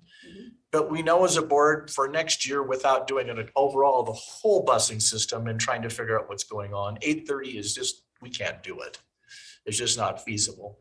And 8 o'clock even causes a lot of problems. We'll be talking about that. So if we did 7:50, that might be an option, and we'll talk about that. But we're going to still have a lot of parents saying, I'm going to opt out of first period because 20 extra minutes is just really not. What I see in this particular program, as we take a look for 1 year, is for those individuals that don't have parents that can drive them, we offer quality education during the day. We offer those opportunities. They come at 7:50, let's say, and they get out at a regular time. We also have parents saying, my kid can't get out any later because I have sports or I have music or I have all this other stuff. Yeah, it'd be nice if it went 8:30, but I want them out at 2:30, you know, because I've got some other stuff to do. So if we were able to take some of the core classes and move them to that others, we could almost accommodate those 29 or 30 or 40% of the kids, which will probably choose to do that. That we would have kids come in the bus, that we have only need the bus, they would then have that during the day, maybe put some of these electives during the day where they could also have some fun classes during the day and move some of the regular classes towards the end. So those kids that are coming in at 8:30, they would also get that. And maybe that would work for a year. And then give us an opportunity to try to figure out, because even on a 7 period, we're gonna have problems with 1,500 kids and 2 dual immersion programs on trying to figure out how we're gonna get enough electives, more than 1 or, well, a 7 period would just be 1, wouldn't it? Know how. Indian Hills. And besides, we already know how Albion does it. And we already know Albion does They it. don't have any dual immersion. They don't do immersion Yeah. classes. I thought they had one. No, they have nothing. No. Yeah, so, I mean, it's an option. The question is can we pull it off at that time? And No, we don't. We have 6. We have the exact same as Draper Park. Not as many kids and a later. not as many start time. kids, yeah. Almost as many kids, but a later start time. Yeah. Not as many kids opting out. Oh, 0 kid. Well, maybe not 0, but not, yeah. That's a good Yeah. point. So I mean, it's feasible maybe to do. I think we probably have to limit our electives because you've got way too many possibilities. I'm concerned about 10 kids to carry a class. I mean, we don't even do that at a college level. You do in a graduate course, but in a college class, you just don't kind of carry. So I mean, we probably limit your electives because there's more electives, not unlimited electives. So I think it might be feasible getting it together for next semester. Depends upon a lot on the teachers and what we can pull teachers and also with the parents if they would support having that out. So I don't know. I think the major thing here is we're trying to figure out something in a time that's really difficult to come up with a solution. And a lot of people think it's just easy, just you guys can do whatever you want. We're going, it's like a jigsaw puzzle. And trying to put the puzzles together is really difficult in this game. So back Okay, Clarine, then Holly, then Amanda.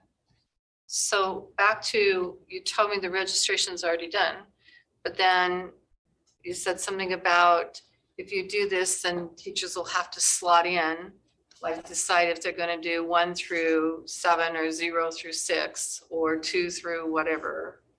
So we really don't have a registration done for this school because once we open up this can of worms, then teachers are gonna choose which ones classes they're going to do and not do, and it reslots the registration.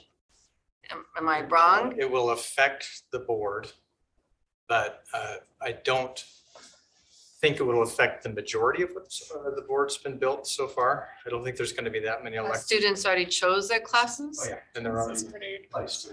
Change too. Well, then the kids are gonna wanna change. So really actually, okay, so I kind of just feel like we have all these ingredients and we're just throwing them inside this bowl. And now we're gonna say, hey, we're gonna try to make a cake out of it. Sure. And we don't even know if we have a cake because we might only have enough ingredients for bread and I'm just a little frustrated by it. But also, is 30 minutes, isn't there 30 minutes somehow in my back of my brain somewhere that we are having the middle school teachers work over a day more than the other schools? Is that not right? Somewhere in my head, I remember that. So what happens if you take the periods and you just take 3 minutes off a period or something and build that 30-minute extra time they're doing into one more period that would be one more elective that kiddos could have without having to do all this jury rigging? They go to school the same time, they leave the same time, and we have this extra built-in elective period that they could have just using our 30 minutes we have, plus a couple of minutes from the other classes. It seems a lot simpler than funding other teachers, finding other teachers, doing more transportation. And I really do believe what Mont said.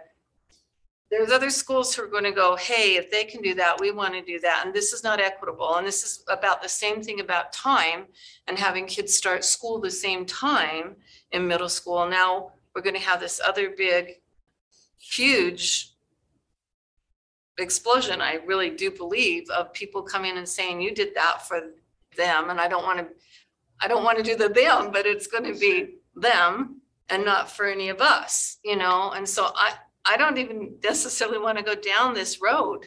I would rather do nothing and let them be where they are, or try to use the 30 minutes that we have extra and just put in that extra period that we can put in and allow them to have. I don't know. Thank you. Holly, and then Amanda, and then Amber. I appreciate your, That's Yeah. what You need to get going. I appreciate your comments, Claring, and I understand and agree with a lot of what you're saying. We do have to recognize that we just really do have a problem. It is what Steve said, it is the perfect storm. And to add to that, we have a real problem with sustainability with elective teachers. That music department has switched so many times. It's really disheartening and tragic for all those kids that are in those programs. My kids aren't in those programs, and I still just feel so sad for all the kids I interact with that are in those programs and their families have been impacted. However we slice it, if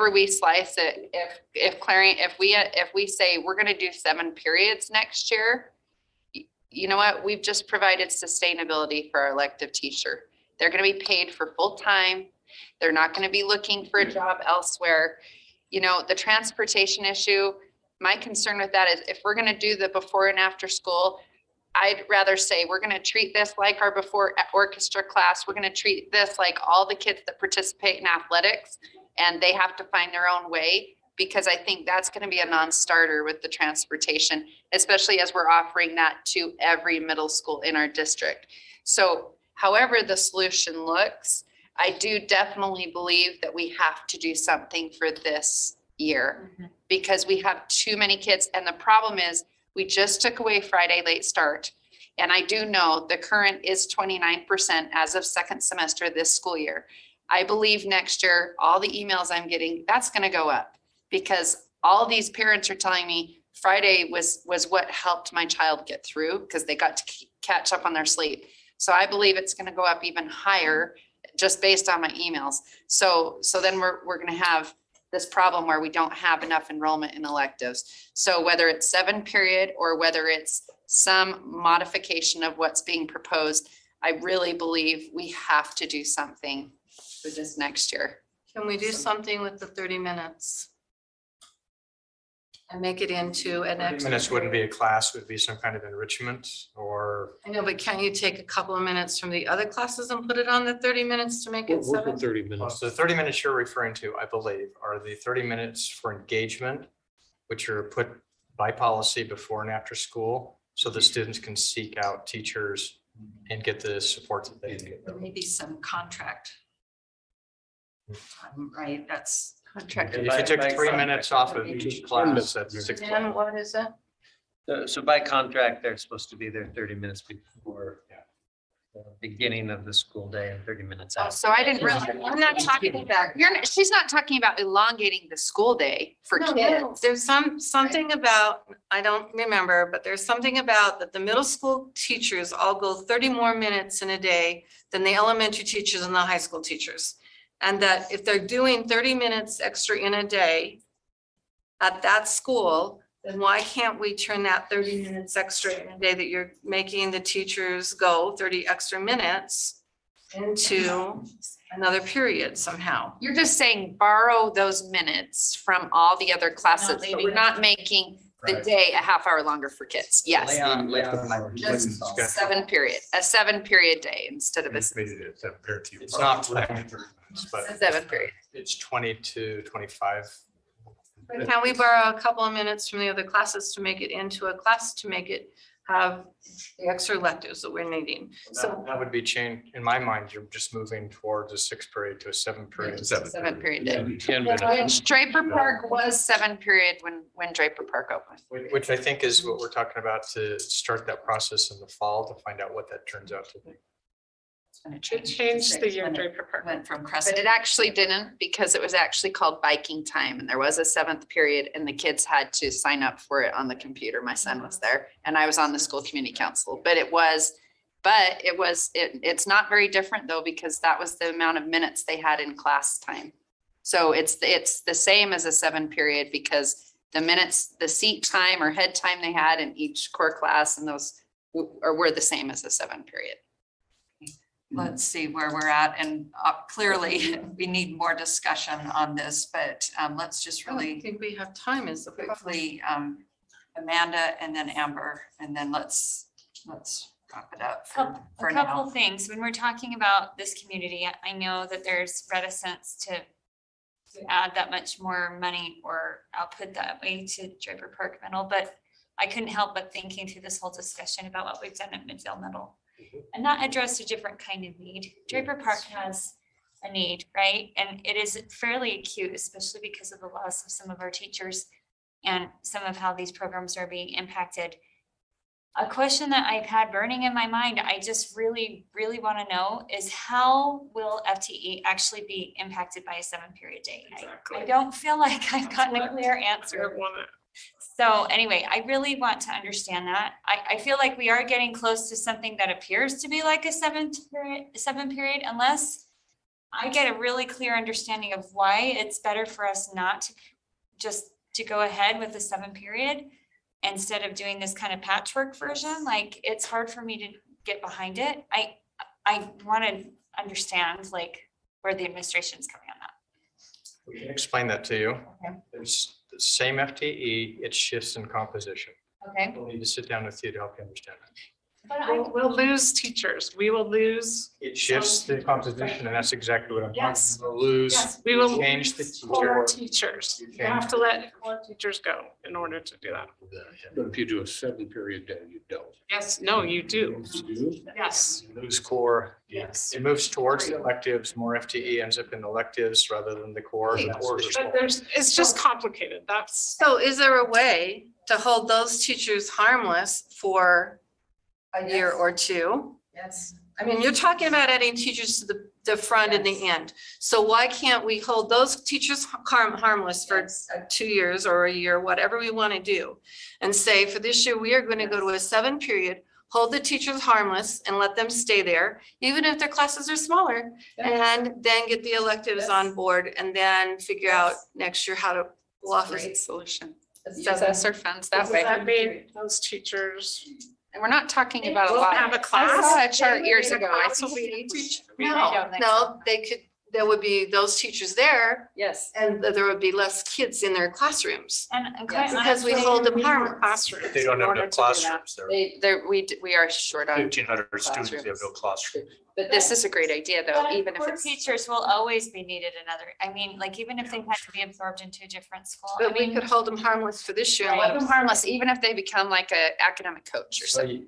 But that costs way more than this other thing. Stumbled on is that it would, if you held them harmless and did that, you would have more teachers. You do not have the classrooms. You do not have the portables to make that happen. Right, So where will they teach? They have a housing issue if you right, hold harmless and change the composition. How do we not have the same problem when you turn it into us? Because it's an addition. After school. it's before or after, but still, there could be opportunities though, because if they were like, co-teaching or mentor teaching, or, there's other things, and we could use the ESSER funds that way. Year long. So maybe they don't have their own classroom, but they, If you want all hell to break loose, you could bring Crescent View Middle back online and move the boundaries. so, That's what Holly wants. okay, I think, yeah, let's, I promised Amber, she had a comment. My question was what yours was, so that already got answered. I mean, I don't know, I could maybe be talked into this, but I just feel like it's really complicated, right? And we're not having the time to study it. And the last time we had a vote between the 6 and 8 period day, it was 68% of parents at Draper Park wanted to stay on the 6 period day. So I'm just saying like, I think that's changed now, but but a 7 period is different, I recognize that, but I just don't see how we can do it for next year. That's- I think, and just, I think that it's more simple to add to a 7-period day than to do this proposition. the I other agree. question is, how are you going to do 7 periods? Okay, so we can't do it now, you're telling us, even though if we say to you, we're going to go 7 periods, you're saying we really can't do that.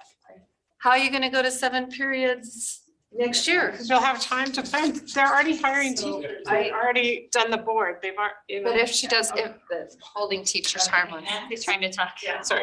I'm trying to wrap this up and trying to honor the discussion that the board is having, but also honor the work that the administration would need to do. And I feel like this is kind of opened up a much bigger conversation than what anyone at this point is prepared to bring around to a resolution.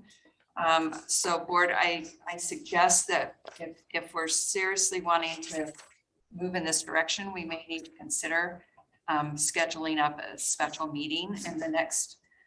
Could we not just Few bring it days. back to another meeting? Well, our next, School will be over. so our next Okay. regular scheduled meeting is the 7th of June, which is roundtable. We could certainly add it to that discussion. That, then, we're also talking a time crunch here. And I know, I mean, I think we've that's too got late. graduations and end of school year activities and things like that, but I just feel like to do, in fairness to the administration, in fairness to the community who isn't aware of this, that I think we need to bring it back to another meeting and give the administration some opportunity to really let us see what that would look like, what other hurdles, because right now they're kind of going off the top of their heads on what other hurdles there are. And so that's just my recommendation. So just a thought, we did have Cindy come and we have had discussions, study session discussions about the schedule. So I do feel we have had a lot of ample time for that. I understand we probably need to have possibly one other discussion about it, but we certainly have had this exact topic in study session multiple times this year. So as far as the community awareness, I think community is very important. And so, yeah, anyway, that's just my recommendation, is that we look at bringing it back, and whether it's scheduling another meeting or the 7th. Steve? Just a quick comment. If they bring it back, the administration needs to let us know if it's even feasible to do a 7th schedule period during that Or time. what obstacles or hurdles would need to be overcome? Because there's all kinds of space and stuff. We need to know that. So I will tell you right now that the timing is critical because when the counselors leave shortly, you will not be able to build a board. And this board, you're talking about collapsing and blowing up right now. So Rather than just a few add-ons. When almost this. add-ons, you Just adding, happen, you're asking to do a 7th period. rebuilding the whole board. I believe you're past that point. That is It true. is, it is more than I that. do, I believe you're When you past that. shift teachers and say, you get 1 to 5, or you get 0 to 6, or whatever.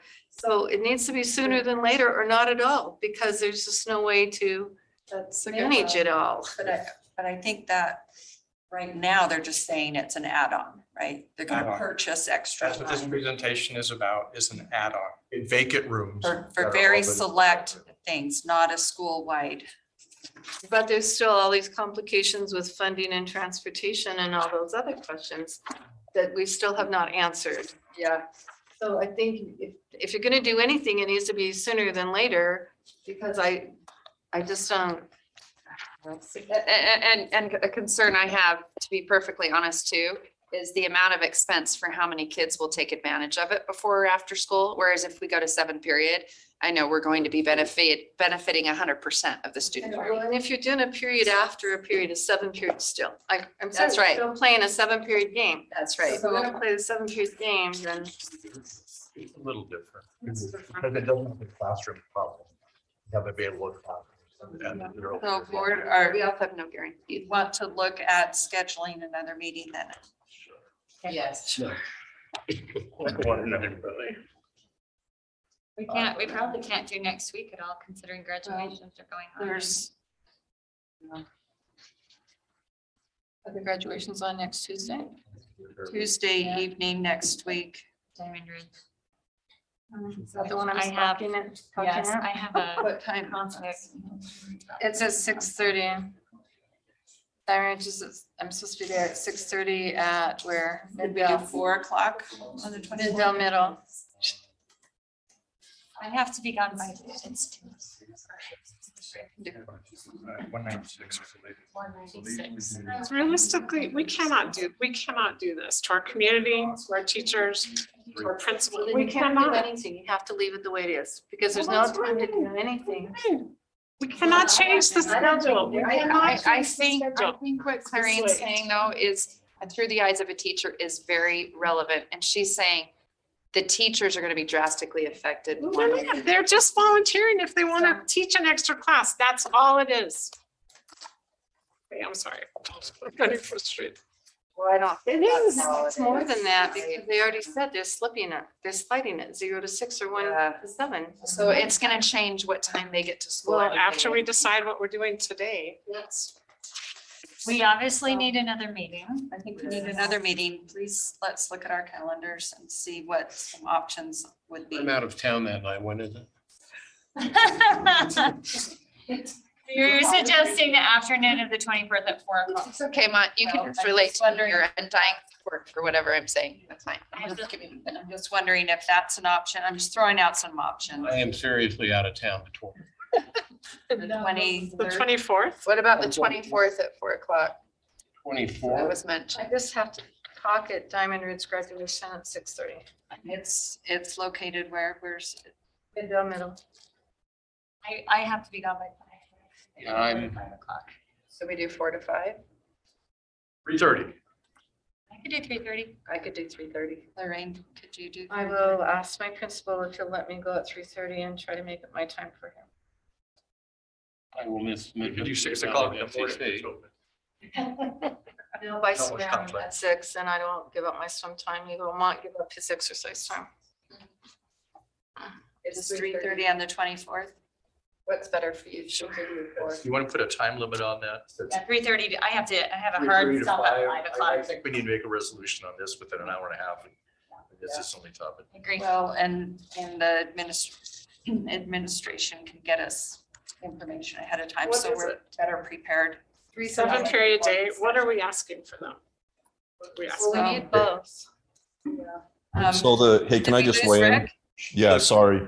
Hey, I just, the presentation that Cindy did, I can't remember which, but she outlined all of the schedule, so that information, we could bring that back to the table or have that out to you early again, just for review of what that might look like. Yeah, I think the additional information would be to make a shift at this point. How would it affect teachers that are already hired at that school?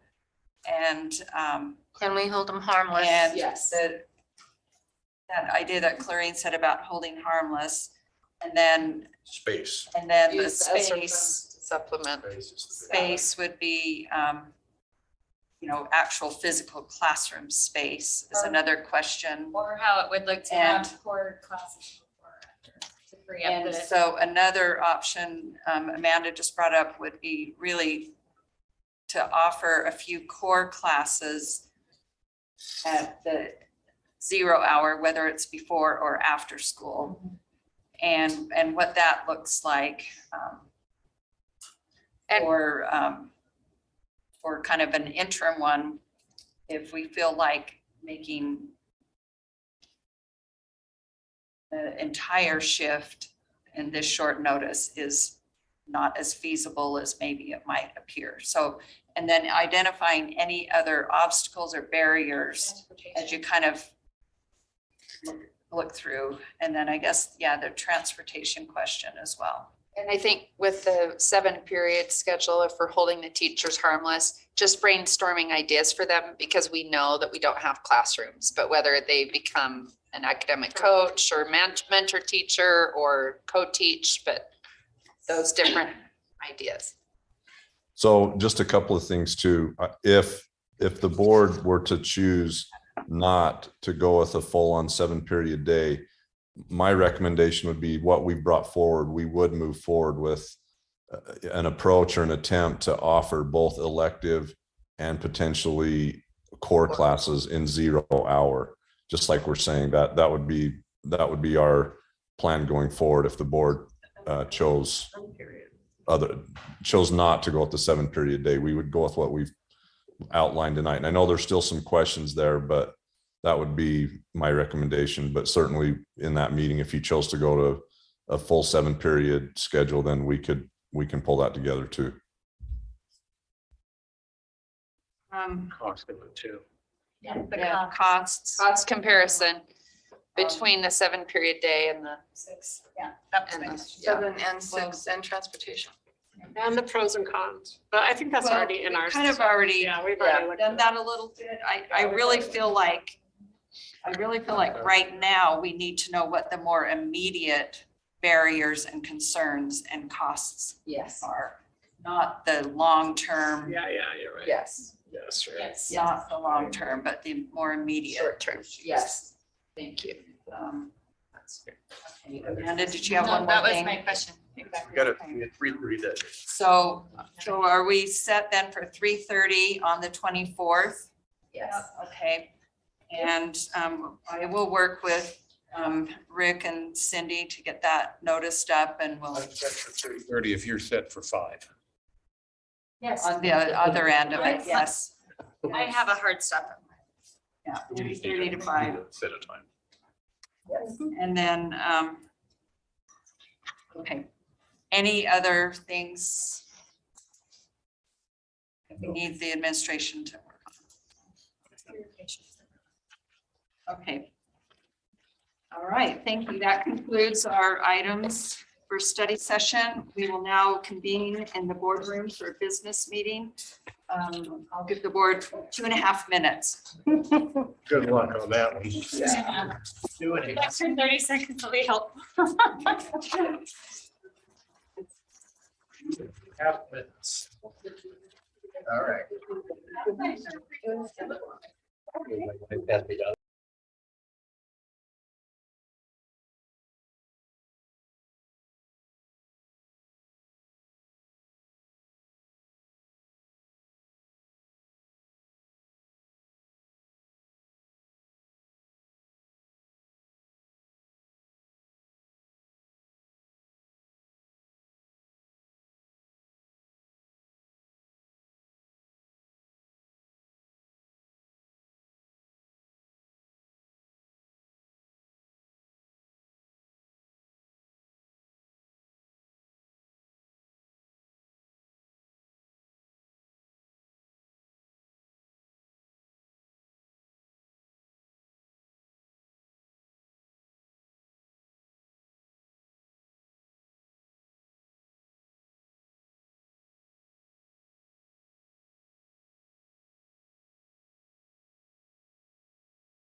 Okay, I think we're ready to begin.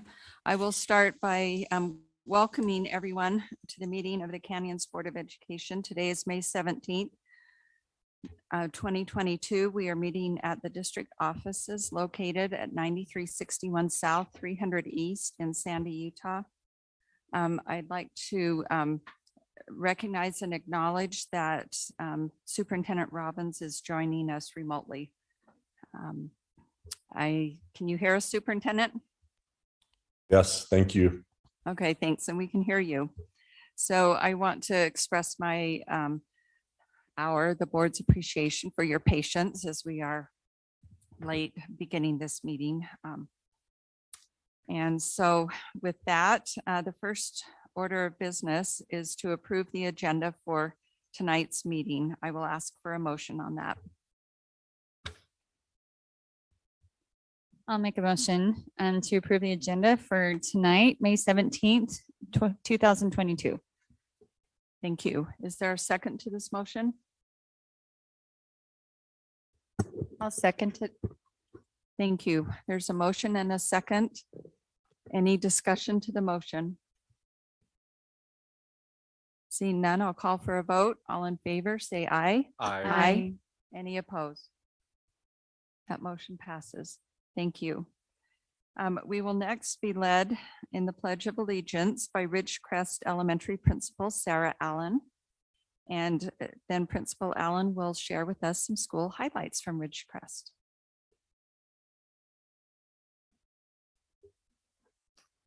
Will everyone please stand and recite the pledge with me? I pledge allegiance to the flag of the United States of America and to the republic for which it stands, one nation, under God, indivisible, with liberty and justice for all. Well, it's such a privilege to be here representing Ridgecrest tonight, so thank you very much for inviting me. It takes time to build relationships that sustain a community, but Ridgecrest is unique among schools that I've worked at in a way that it intentionally makes space for new members of a community. I was the new member at the beginning of this year, but within 24 hours of the announcement that I would be moving to Ridgecrest, I received a welcoming message from every staff member. It was incredibly overwhelming, but also really amazing. And it communicated that I had been embraced as a member of the community before anyone had ever met me. And that level of intentional welcome is what sets Ridgecrest apart. Ridgecrest does more than talk about the importance of community. It works every day to practice and live the principles of it. Principles like valuing people, embracing diversity, following common goals, and remembering to have fun together. In fact, insiders know that we actually call it the Ridge. Ridgecrest tries to make our people feel that they are valued regularly. We celebrate our students every day in small ways in the classroom, every week through our Tiger Pride recognition and through our Acts of Kindness board that hangs in the front hallway of our school. Through this board, we recognize individual student acts of kindness every day because that's one of the traits our community values in its people, and it's what we want to develop in our children. Our Teacher Appreciation Week this year was breathtaking.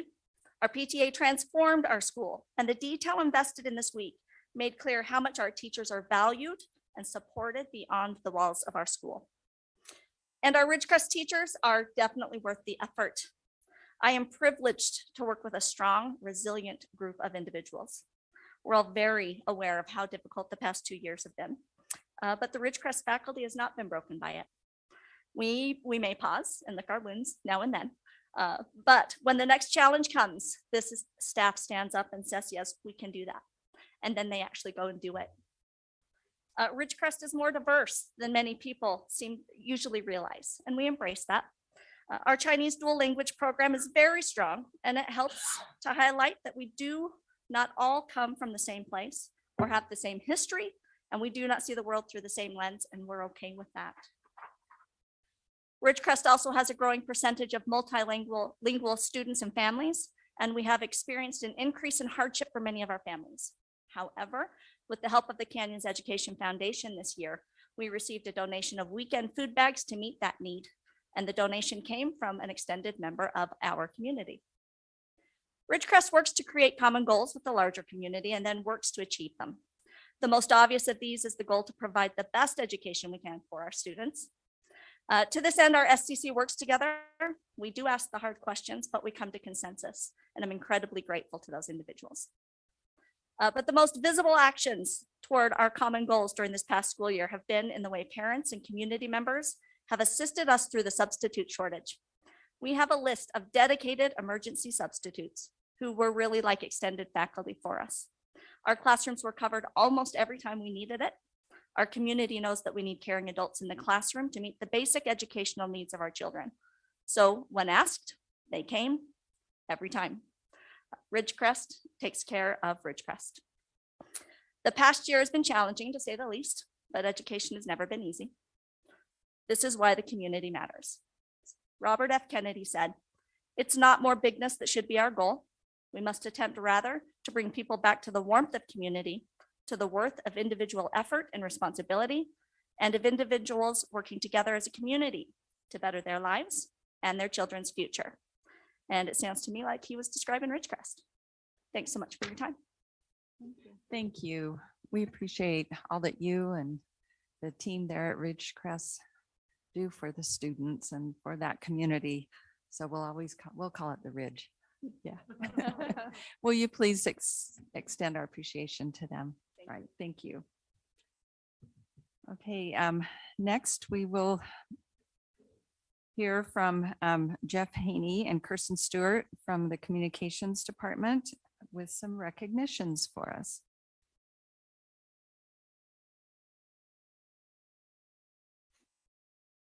Thank you, President Tingy. We appreciate the time that the board grants us to recognize the achievements of students, faculty, and staff in the Canyons District. Now, tonight for our recognitions, we're celebrating the achievements of arts educators and also some of the very best scholars in the country that are found here in Canyons District schools. Now, those who are mentioned tonight will receive a letter of commendation from the board and the superintendent. Now, our first honorees tonight are winners of an incredibly prestigious award for arts education. Now, if it's not apparent from the musicals and the plays and the orchestras, the bands, the choirs, painting, sculptures, photography shows, arts education is thriving in the Canyon School District.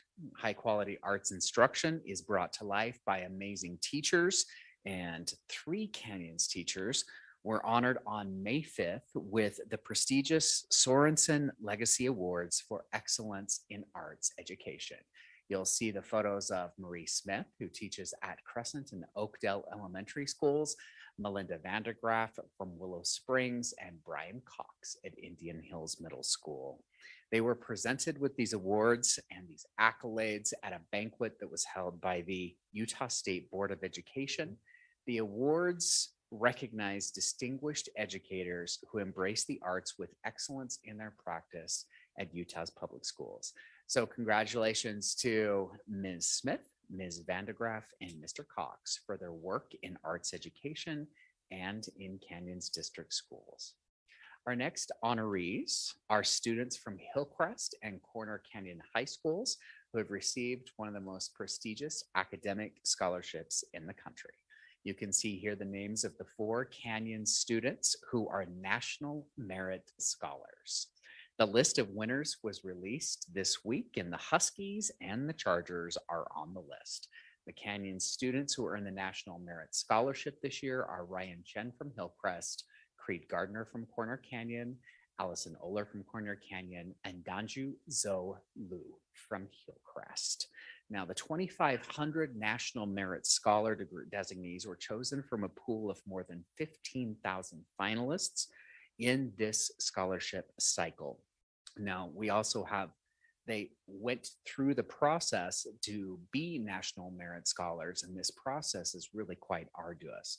Now, they are judged on by a college admissions board and high school counselors. They evaluate each student's academic record, scores from college entrance exams, leadership in school and community activities, an essay written by the finalist, and a recommendation written by a school official. And this year, Canyons District had 13 semifinalists for the National Merit Scholarship scholarship program. And we have 4 continuing our streak of having National Merit Scholars from Canyons District High Schools. Now, the next honoree is somebody that we have already mentioned a few times, including tonight.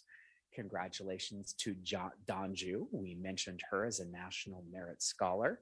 She is one of 161 students across the country to be named a U.S. Presidential Scholar. One of 4 students in Utah to be chosen as a part of the 58th school class of U.S. Presidential Scholars.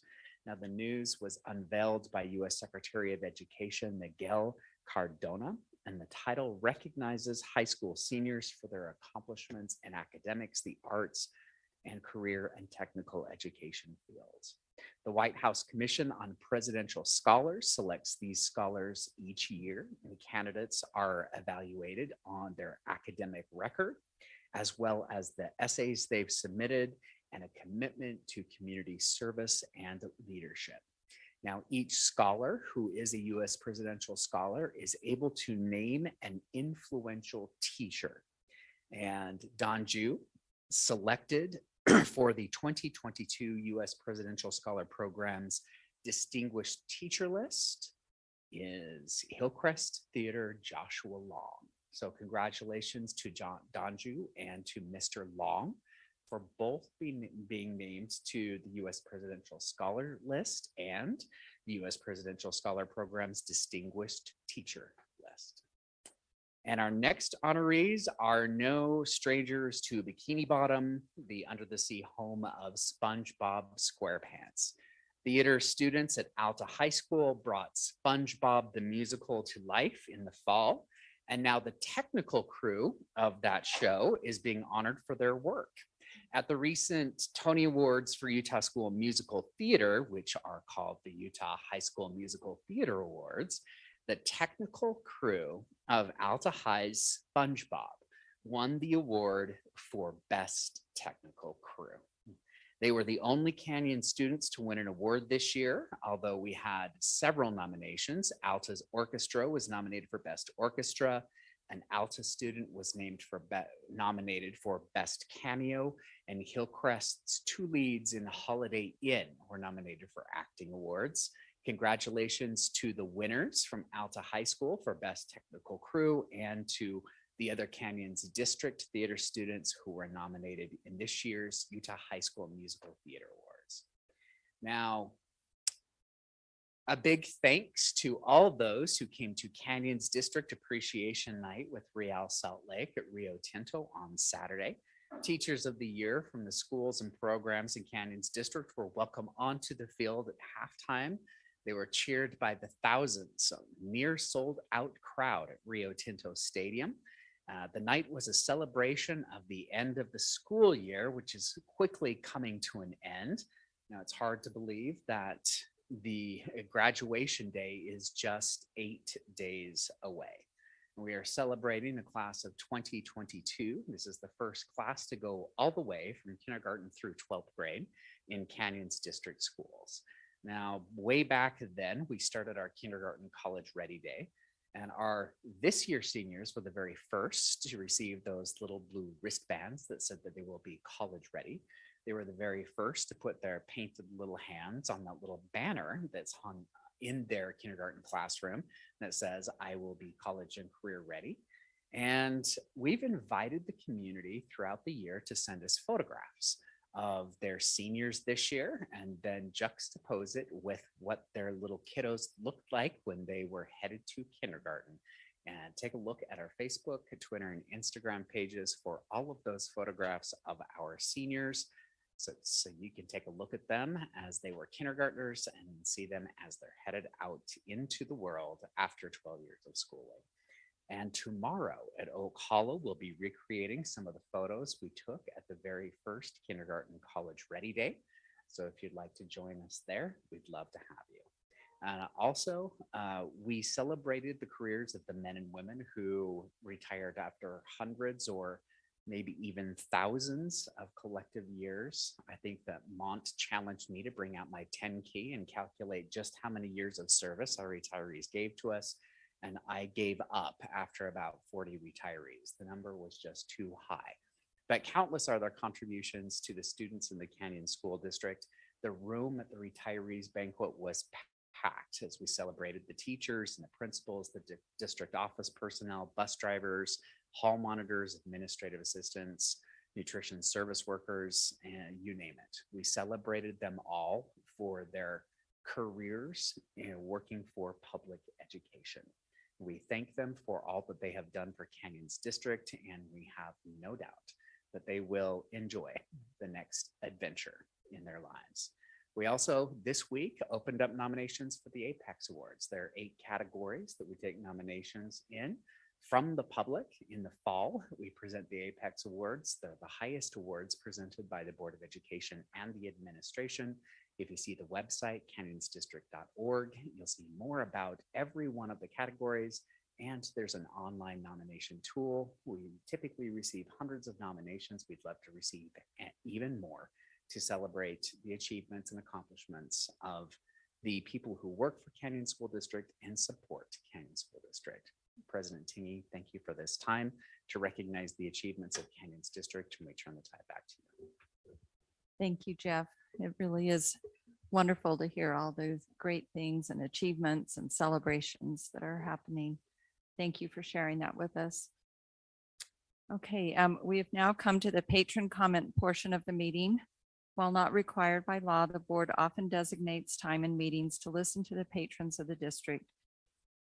Patron comment time is limited to residents and taxpayers of Canyons District, students and parents of students, and current employees of the district.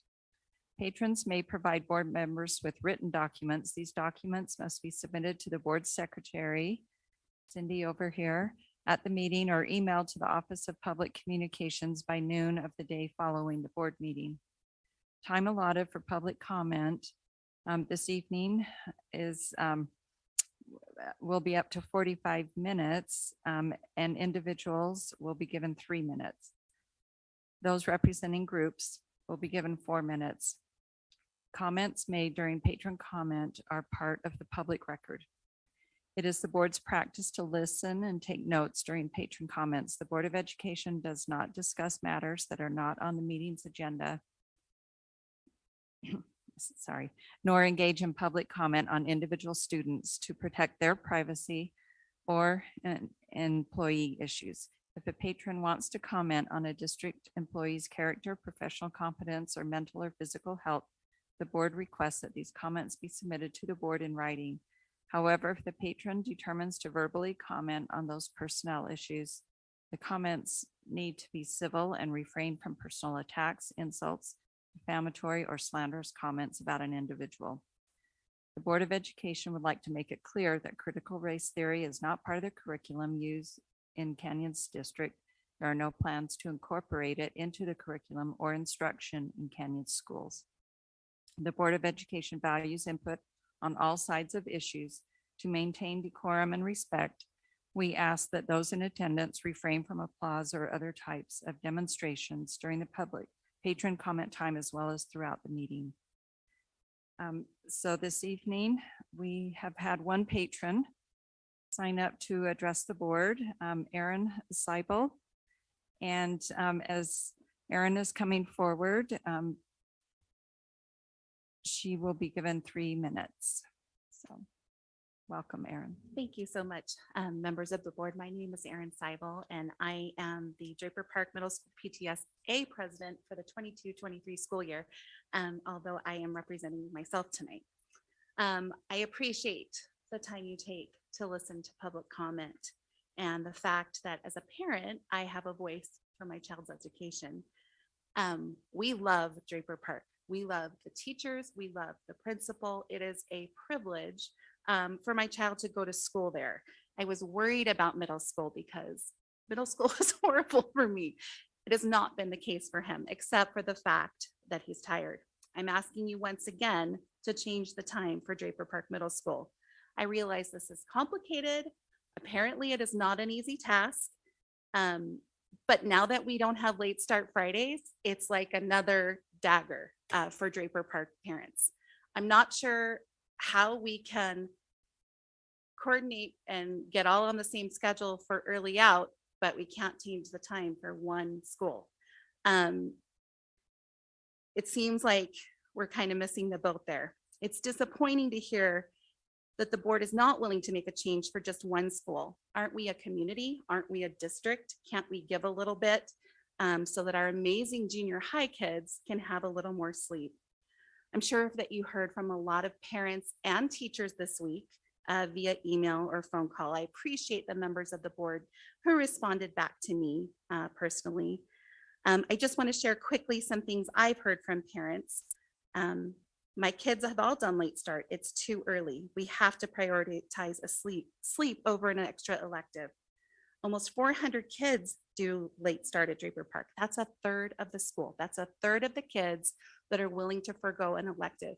We're talking about doing electives after school, but in my opinion, the whole point of electives is to break up the school day and to have a fun class in between science and math. So doing them after school, I don't know. That's not going to fly with my son. I'm just going to throw that out there. And I do think we are talking about two different subjects as far as Draper Park start time and 7 periods. I'm also hearing from one teacher, students fall asleep in her first period class. What a waste for the teacher and the student.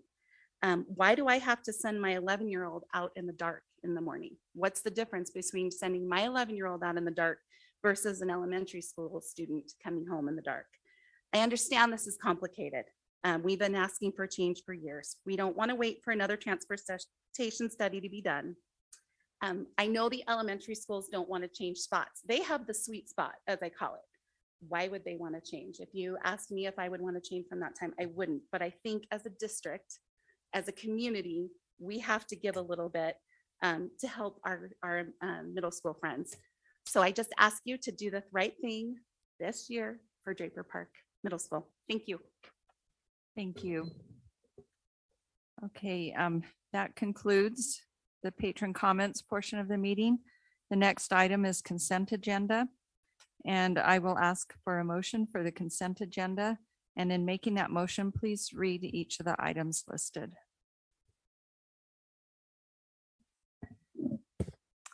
Okay, I'll make a motion to approve the consent agenda, which includes item A, approval of minutes for May 3rd, 2022. Item B, approval of hire and termination reports. Item C, approval of purchasing bids. Item D, approval of student overnight travel. Item E, approval of April financial reports. Item F, acceptance of comprehensive guidance report. And item G, approval of administrative appointments. Thank you. Is there a second to the motion? I'll second that. Okay, thank you. We have a motion and a second. Any discussion to this motion? Seeing none, I'll call for a vote. All in favor, please say aye. Aye. Any opposed?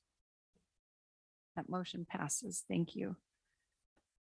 Okay, next on the agenda is approval of, item 8A, approval of 2022-23 Canyons Education Support Professionals Association negotiated agreement.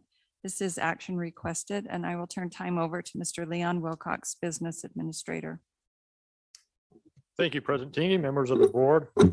Last meeting, 2 weeks ago, May 3rd, we approved the agreement for the CEA, our teachers and our administrators. This week, we're coming to you to approve the agreement for next year for our education support professionals. The agreement that we'll ask you to approve is now live on board docs. Just want to note the members who were at the negotiating table. That was Brandon Wolf. He is our energy specialist and the president of the ESP Association. Andy Marcus, our Draper Park Assistant Facility Manager, who's the vice president. Amanda Hill, our transportation router, and Brett Marcus, our facilities custodial specialist. From the district side, it was Everett Perry, our human resource administrator, ESP, Dan Harper from our legal counsel, Charlie Evans from our director of external affairs, and myself. The following items we have agreed on, pending your approval. We have agreed to fund increment steps for all eligible employees. The cost of this is about just under $1.3 million, or about 2% from this year's base salary. We've also granted a 4.25% cost of living adjustment or COLA to step one of each lane. And then you can see on the agreement there how those steps go down from 1 through 10, going down the salary schedule. So essentially a 4.25 COLA. For those who are on the top step this year, meaning they would not get a step, we will grant a $500 one-time bonus prorated on their FTE status as of October 1st. So they have to actually be here on October 1st to get that. And we would pay that out on their November 30th paycheck. We've also made some big adjustments to the lanes 1, 2, and 3 of the salary schedule, where we are moving down steps. So lane 1, no one will no longer be on steps 1, 2, and 3. Everyone will start on step 4. Those who are on lane 1 will correspondingly shift down. So if you're on step 1 this year, you will actually go to step 5 next year. Again, 1 step for that, for everybody getting a step, and then 3-step adjustment. That will go to 2 steps on lane 2 and 1 step on lane 3. Again, our base salary will be $14.06. Again, trying to keep up with the inflation and the market adjustments that are out there that we're confronting. We've also agreed to the same agreement with the CEA and administrators on insurance, a 2% increase right now on the district side, 1% on the employee side. You can see the premiums on page 5 there. And again, we will have to meet in August to determine if other adjustments are needed. Same with the other group, as insurance costs have really gone up on us this last year. Couple policy, that's all the financial agreement there. Overall, it was about just over 5 million and about 8.5% increase off this year's base. So again, we feel like trying to help out our ESP's employees that way. Couple policy changes. Vacation will be adjusted for those with 10 years to 14 years. They'll now get 20 days instead of 18. We would also announce that the fringe benefit, which is often called our sick leave incentive, will be reinstated. That has been on moratorium the last 2 years due to COVID, but that will be reinstated. Same with the CEA coming back. And last thing, their association is very grateful for the board statement on granting up to 6 weeks of maternity leave on the policy 420. So with that, those are the main highlights. I've been emailing Brandon a couple of times today. He was going to try to make it to the meeting. Something came up and he was unable to make it, but he just wanted to express his appreciation to the administration and particularly the board for negotiations and the package that has been received this year. And from all of us on the administration side, we just want to say a big thank you to our ESPs for all that they've done this year. They've been understaffed, but they have carried on and done a fantastic job getting us to the end. So from our bus drivers, our custodians, our admin assistants, our paras, our classroom aides, everyone. I hate to name names, but every category has been so instrumental this year. So thank you to each one of them. With that, answer any questions or comments you may have. Any questions, board, or comments? Mrs. Arnold? I just want to also reach out and thank everybody for negotiating and talking and communicating and expressing their needs and even some of their wants, because it always brings forward some of the things that we didn't think about that they live in every day, doing their everyday jobs. And so it really helps when we go into negotiations to know those things and be able to, as a board, try to help all those people who are working with us to help the children in our schools. So thank you. Thank you. Other comments or thoughts? Mr. Wrigley? I too want to express my appreciation to all of our staff that have come in over the last couple of meetings to inform us and then also in writing of their concerns. I think we've made very positive steps towards that. Would we like to have made more? Definitely. However, I think with the limited amount of budget and everything we have, we've made a pretty significant increase to this year. Again, to let me see what happens next year, we'll see. But thank you. It helps us knowing these things when you come in and tell us. Thank you. Any other comments? Okay, I just want to add my appreciation as well to those that worked on the negotiations, but as you mentioned, to every employee this last year and before that, I mean, just that incredible dedication, just it never ceases to amaze me how individuals are willing to put their self aside to help serve the schools and the students. And I just appreciate every employee for that. So with that, I will ask for a motion.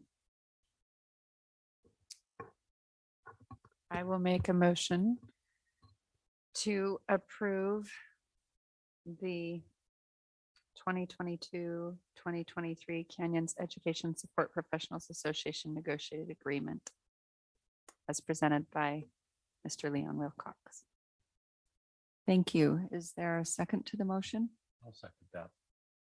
Thank you. Any discussion to this motion? Seeing none, I'll call for a vote. All in favor, please say aye. Aye. Any opposed? That motion passes. Thank you. Mr. Wilcox. Just so you'll not stay on pins and needles, on our budget update at the end, we'll go over some of these changes here as well. So thank you. Thank you. Okay, next item is item 8B, policy and legislative update. Policy 600.15, research approval process and surveys. Policy 500.02, student conduct and disciplinary process. Policy 600.02, instructional materials. And policy 600.06, school library materials selection and review. This is a second reading, listed possible action. I'll turn the time over to Jeff Christensen, Assistant Legal Counsel. Thank you, President Tingey and members of the board. It's nice to be here this evening. I appreciated Mr. Haney's comments earlier about the kindergartners that will receive the wristbands having graduated. When I started this job, my youngest son was a first grader, and now he's out the door of Canyon schools. And since I've been working here, now I have to have blue light and reading glasses. So the policies aren't quite done, but Mr. Millerberg and Mr. Haney and, Nancy Ting and Susan Edwards, it's been a fun ride. So a couple of policy updates for you tonight. The first one is our research approval process and surveys. Since our first reading, we didn't receive any feedback that I'm aware of regarding this policy. What we're doing in this one is just broadening some of the initial board language to allow for our board conducted surveys that occur as needed, and then also for either federal and state mandated surveys that occur either through USBE or through federal statute. And then the other piece is that we're adding some provisions in the policy to deal with when we work with institutional review boards. And so there's the policy is online and there's a red line as well. Why don't I ask for questions regarding this policy first? The other ones we may have other questions on. Can I answer any questions regarding the research approval policy? Any questions, board, on this one? Okay. Let's spend a few minutes discussing our student dress code and graduation, as well as our dress code policy. Let me begin just by discussing our policy discussion and reference the comments from our patron comments last meeting where we had students addressing the issue of graduation attire. So I'll deal with that issue first and then go back to some modifications to our student dress code. So as you're all aware, one of the issues that we had in our state, our legislative session this year was a new bill, House Bill 30, dealing with student tribal regalia use amendments. What we've done in the policy is allowed this consistent with state statute to allow a student to wear graduation attire consistent with tribal regalia as outlined in the state statute. So that's the initial update we made to the policy based on the statutory language. Then in our review, we were asked at the last board meeting to take a look at, based on comments from board members, at the issue of others wearing other forms of graduation attire at the graduation ceremony. In our policy discussion, we reviewed our current existing language for this section of the policy. And the red line revisions that we've updated are as follows. The first element that is updated in the policy is a reiteration of the graduation ceremony, which is under the direction of the Board of Education. First, it's not a public forum for individual speech. It's a ceremony that is conducted by the board, and we have language in there that in order to maintain that dignity of the graduation exercises, we require the students to be present to wear the cap and gown as part of that ceremony. Then in our policy, then we address personal items, and this is where we have placed the HB 30 language, which would allow a student to wear personal items, and they still must maintain the dignity and decorum of the graduation ceremony. And this is where we've placed that tribal language, where in addition to the prescribed cap and gown, that's where a student could wear, consistent with the state statute, tribal regalia, and that's defined in the policy. At the same time, based on a discussion and request from our meeting last time, we've proposed some language that would allow, consistent with the initial language where we allow a student to wear traditional religious or cultural objects for a tribe, where a student, in addition to the prescribed cap and gown, may also wear other traditional objects of religious or cultural significance that include but are not limited to. And here we've created some additional places for personal items to be worn that don't detract from the dignity and decorum of the graduation occasion. What we've listed here is floral leis, no more than 3. In our policy discussion, we talked about the issue of safety and also the dignity of the ceremony to allow for floral leis. Then we talked about Hispanic stoles. We talked about forms of sashes or other ceremonial flowers. And again, this is not an all exhaustive list. It's some language that allows some items, and then as needed, a parent or legal guardian could, if there was a concern, consult with the high school principal regarding the graduation ceremony.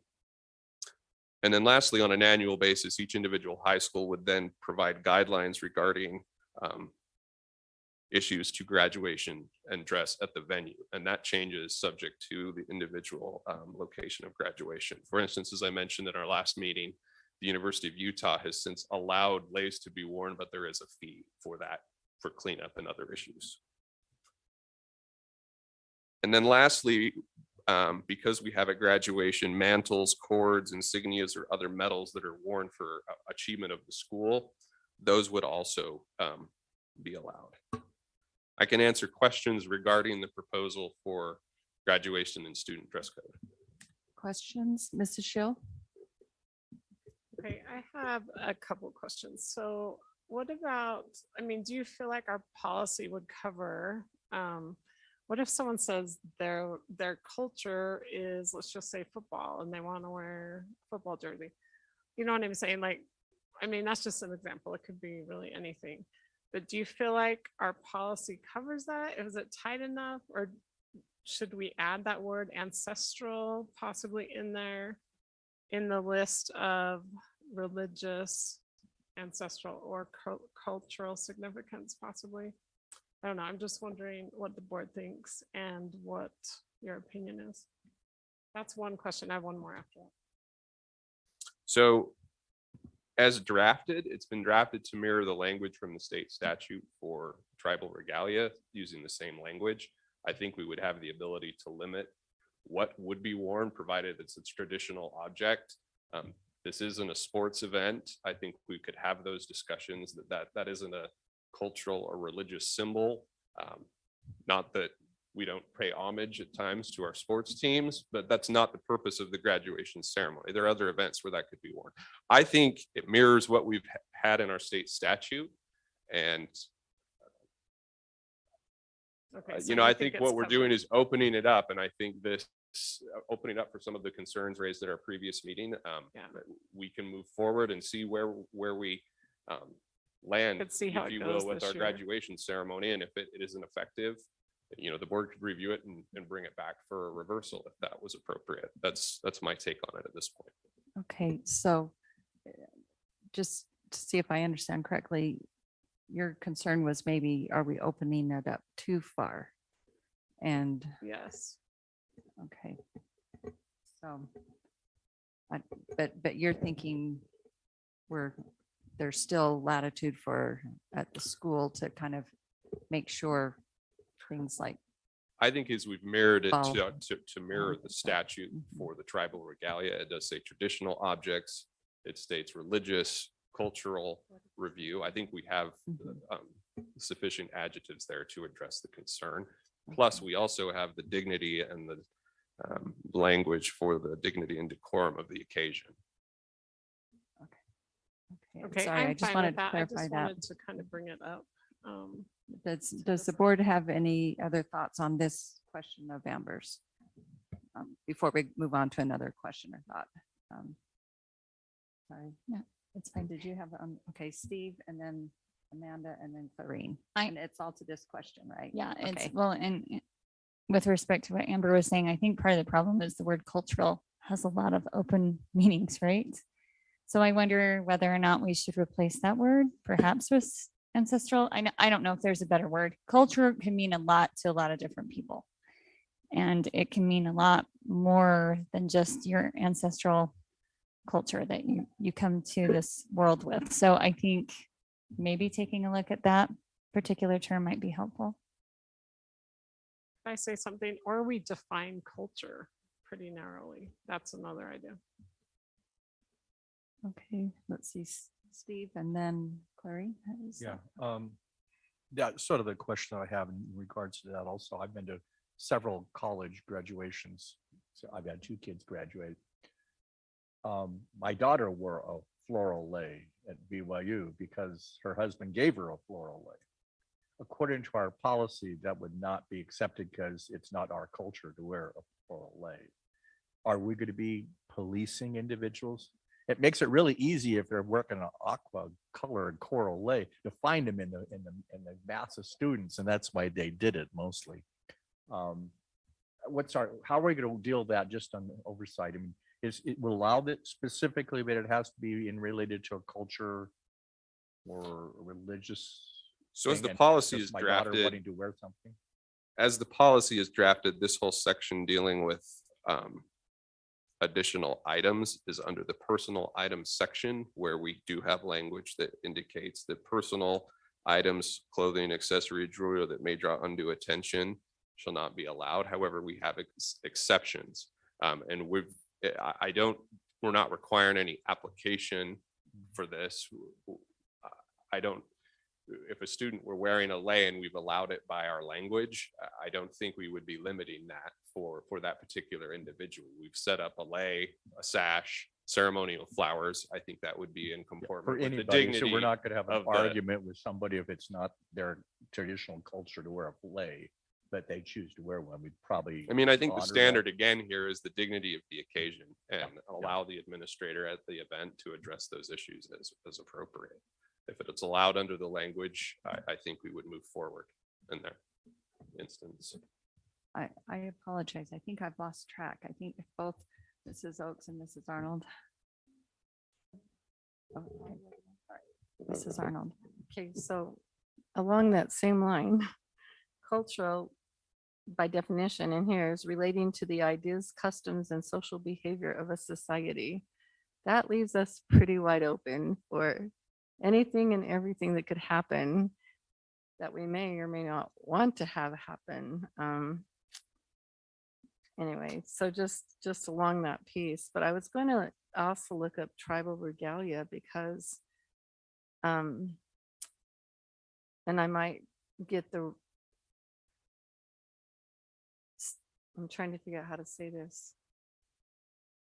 So trying to keep the cultures separated, I guess, customs. I'm guessing this is related to Polynesians, and I'm not quite sure what other groups do tribal regalia, but would it not, that's what I was going to say, would that not also open it up to Native Americans and what they wanted to do with their tribal regalia also? And would that not also open it up to, and I was trying to think, there's one more culture that has tribal type things. So in that thinking, because I don't know how many tribal regalias we could come up with, is there a chance that we change the wordage to the parent or guardian, all parents and guardians who want to have their students wear tribal regalia can request that, so we know how many are doing it and what they're doing it for? Because you know, as well as I know, it won't be flowers, it will be something else around their necks. And they'll say it's their tribal regalia. I'm just wondering. Let me just clarify. So specifically HB 30 was addressing specifically the issue of Native American tribal regalia to be worn. And so that's been specified and outlined in state statute. So they have defined a tribe, meaning a tribe, band, nation, or Alaskan Native village recognized by federal law or state law formally acknowledges from the statute. So that's been already allowed. In our previous meeting, there was a request to just explore the possibility of allowing other groups or cultures that may be represented. This is a proposal of language that the board could consider. The policy committee could take a look at refining culture at a definition to that as appropriate. It models the initial language. So my response is we have addressed the Native American issue as outlined in the bill, and this opens it. We've had discussions in the policy committee meeting with Dr. McGill over high schools, and they have been addressing the issue of Polynesian lays already at the high school. Dr. Dowdle and Dr. McGill were in favor, or at least felt comfortable with the language as drafted. So that's where we're at this point. Mrs. Nybauer. I understand the concern about how many and how much and how is this stretched, but I worry about having any sort of formal requests given to the principals, because the principals have so much to do with the actual graduation ceremony. That's a very busy time for them. Thinking even about trying to make sure that all those that are set to graduate actually do. And then coordinating the ceremony. A lot of them are doing them back at their schools now. So I just am concerned about how that request would go if it was going to be a paper trail. So I wouldn't be in favor of that. I'm wondering if we feel that it's too open, if we could change cultural to ancestral significance. And then I'm not sure why we have the phrase "are not limited to." We've already outlined that we're following state statute with Native American tribal regalia and Alaskan villager regalia. So if we are really, the lays is an addition to, because as defined by that law, the Polynesian cultural and lays were not included. So we're adding to. So why wouldn't we think about considering may include traditional objects of religious or ancestral significance that include and are limited to floral lays, and then a parent, we still are giving ourselves a little bit of leeway. A parent or legal guardian has, a request regarding, they can always request, but I hate to make that there has to be a written request for a principal to have to keep track of before this ceremony. As drafted, there isn't a written request contemplated. It's just if there is some issue and a parent had a concern, they could approach the principal. And then as the policy is drafted, this section that deals with included but are not limited to, The tribal regalia is in its own section as an exception. This is a separate section to address a few issues, allowing latitude for the principal to address others that may arise. Yes. And so the suggestion is perhaps changing cultural to ancestral and omitting are not limited to, and actually are limited to, because we're already expanding what was first defined in the statute is my suggestion here.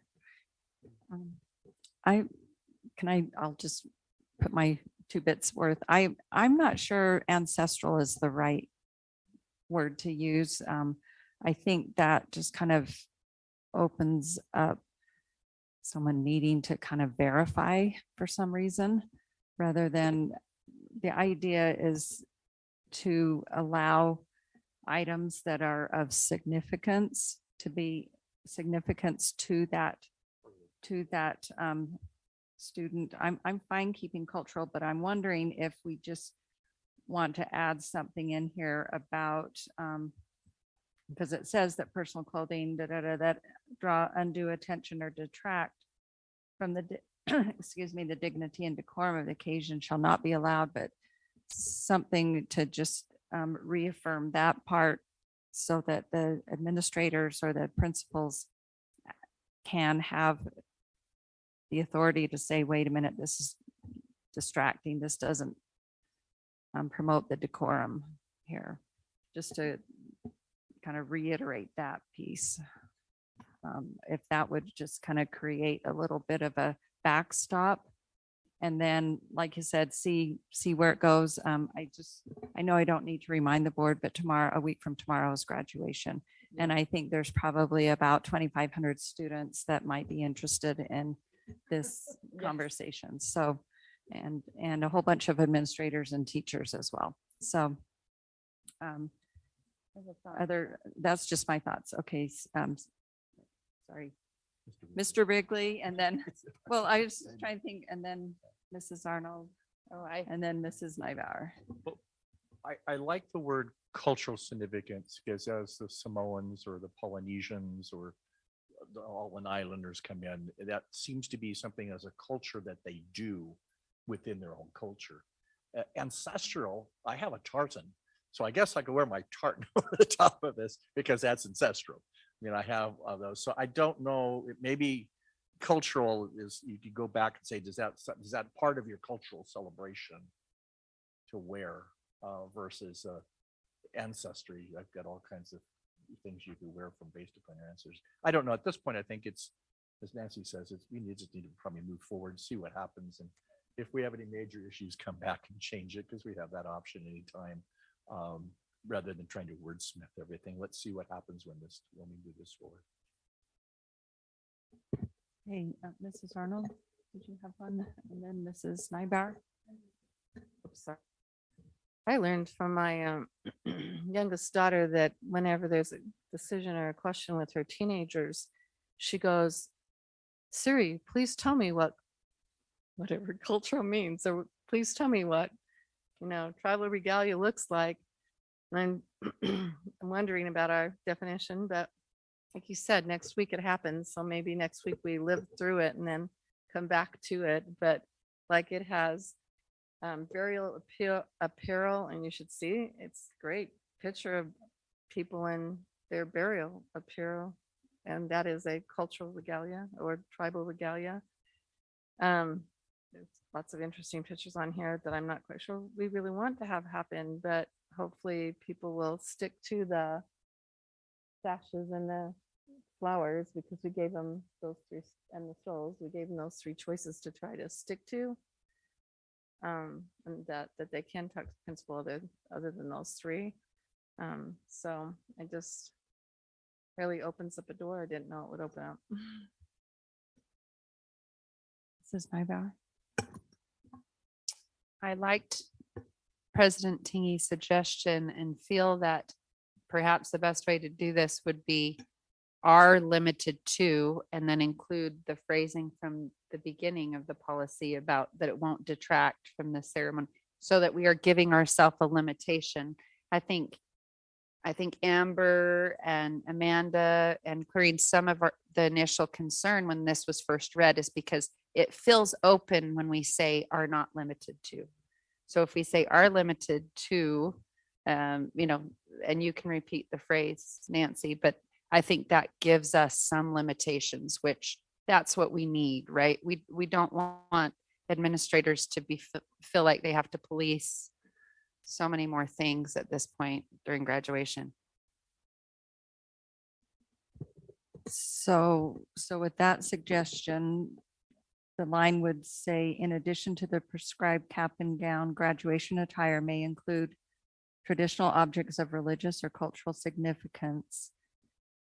And then just eliminate the phrase and just say such as floral laser. Well, and they're allowed to by law. That's not, yeah. And that's by law. So we're just kind of adding a little bit more. Mr. Milliberg? Jeff, I think you've done a very good job of having it mirror state law, which is kind of the object that you set out with, the objective of where we're going. Personally, I am vehemently opposed to saying limited to instead of not limited to, because I think as soon as you limit the what they are, you are going to have somebody come up with something that's an exception, and the policy will bar you from permitting something else to come in. And so I am fine with it saying not limited to. And I think limiting would limit very much what a principal could do as far as making accommodations. So thank you for that point. So I guess my thought was if it says such as, and then it lists those examples, then there's always, if a parent or legal guardian has a request, they can consult with a principal. So Yes. I think it's not saying limited to or not limited. I think if it doesn't say either way, that both situations could be covered. Right. So if it said cultural significance such as floral lace, if a parent has a request regarding a personal item, they can consult. So we beyond still those. are providing a chance for a parent.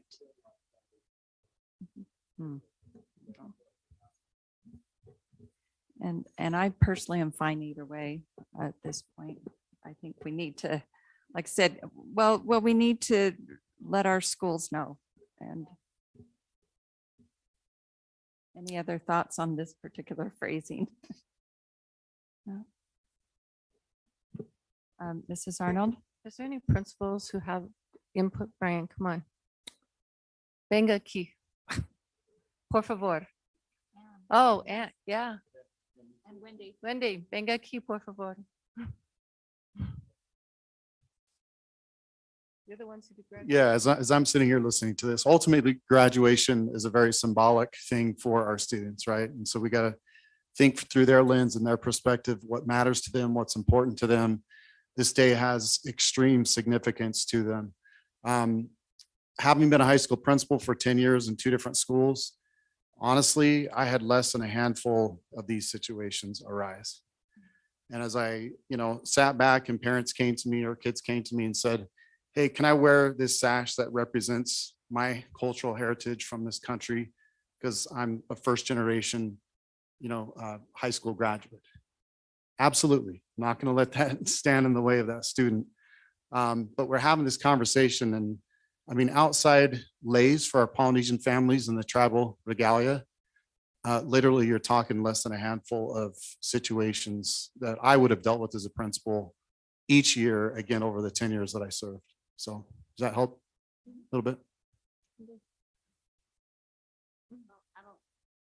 There's not, actually, the bigger problem with this is the parent requesting a personal item. Then that really opens it up to me to say, I'm now really trying to decide, is this a legitimate thing to allow this student to wear because this is something from their great grandmother and so they want to wear this? Well, of course I'm going to allow that. Then am I going to allow this piece over here? And so then that is the part of the policy that actually opens it up to a much greater degree. But it is the day for the students. I mean, it's their celebration. And while we want to keep it really respectful, I think we also have to recognize that there are these traditions that are within their families too. So like Brian said, it just really wasn't a problem.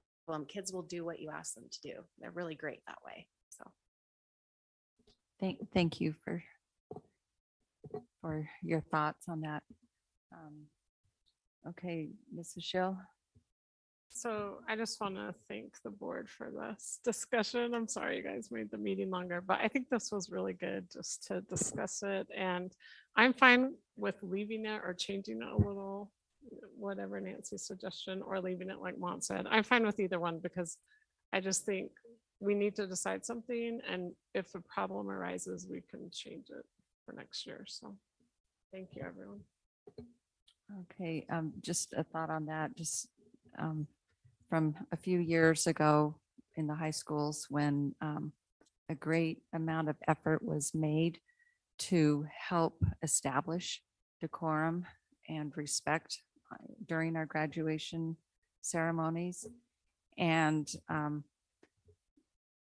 I think it's helpful to bring the students along, to have them committed to maintaining that decorum and the respect.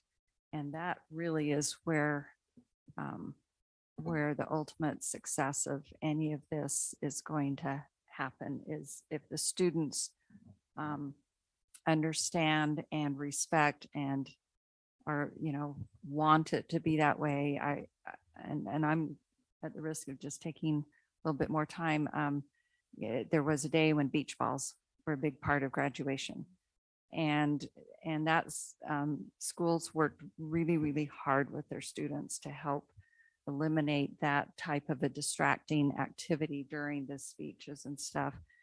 And they kind of did a compromise for the students, saying, okay, we'll let you have beach balls during the reading of the names or something. And it came right down to it. The kids didn't want that. They wanted it to be a respectful and a very dignified experience. So I think, at least right now, I appreciate this discussion, but I think we go with what we have here and then just we trust our principals and we trust the students that they are going to understand the importance of the event.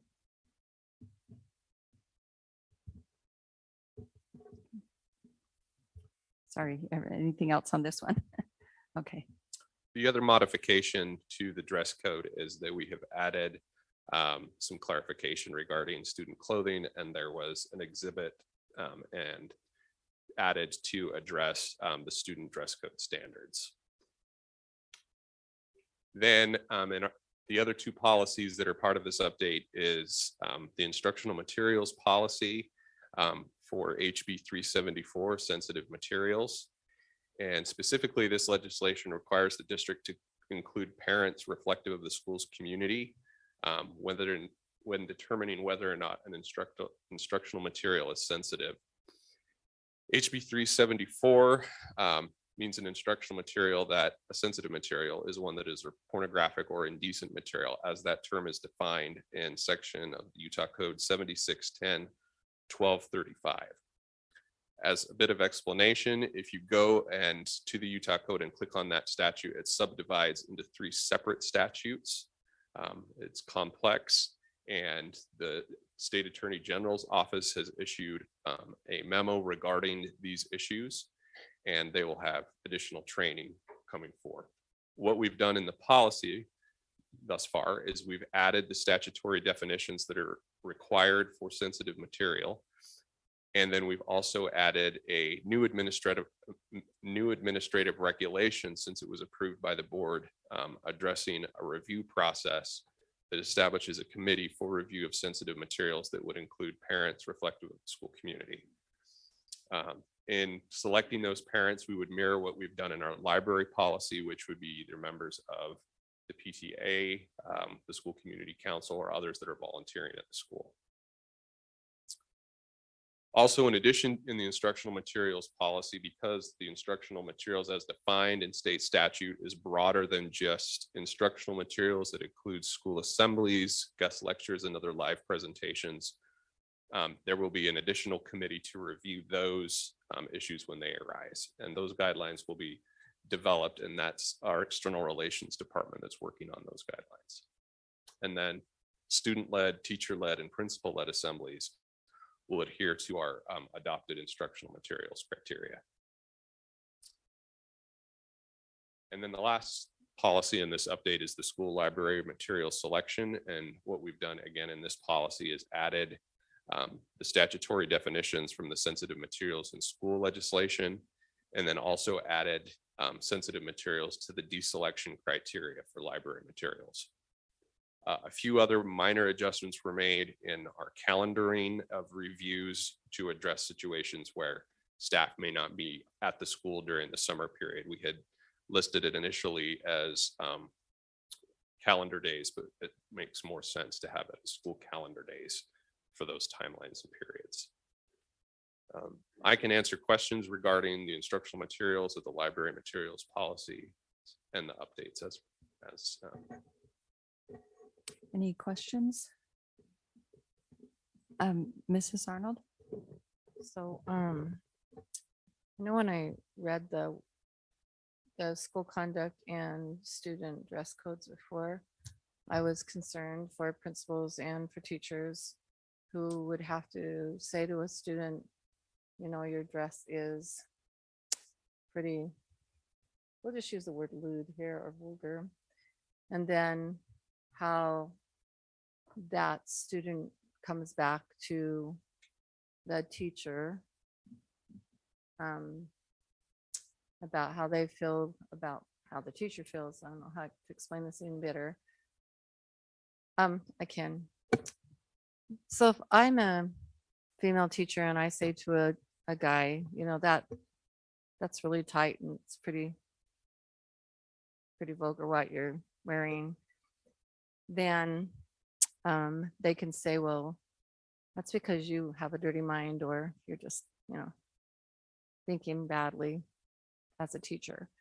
So my question is, and I guess this is like to the administration, is our policy in a good place that teachers can send students down if they feel like their clothing is inappropriate, with no harm, no foul to the teacher, or the administrator can call the parent with no harm or foul to the administrator because that girl or that guy might take exception to what they're being told that they need to change their clothes. So I think the language we've added here would probably help. I'm hoping that that's what that's going to do, because I think in the past, there's no man teacher who's going to say to a girl, hey, that's way too low and I can see way too much, because we all know what will come back of that. And so have we helped our teachers and administrators be able to take care of the clothing situation with enough definition without themselves kind of getting in trouble for saying that? I don't know how better to say that. Let me just respond by addressing what is included on board docs with the dress code revisions. So we've included now some updated language regarding student clothing to remove gender specific language and some unclear terms. So the first element is we've tried to make terms more clear than they were previously, number one. And then two, at the request of administration, we've proposed a figure that allows the administrator to speak to a graphic rather than having to address issues that may be difficult. I do know when speaking with principals, they have a team of administrators that typically is multiple genders are represented, so they can have a particular administrator address the issue. So I feel, having circulated this through our administrative teams, they feel comfortable with the modifications as proposed. Okay, thank you. Any other questions? Okay, thank you, Jeff, for that presentation and for answering our questions. So that is, this is an item that's listed as possible actions, so a motion would be in order. I'd like to make a motion on that. Thank you. I'd like to make a motion that we approve policy 600.15, research approval process and surveys. Policy 500.02, student conduct and disciplinary process.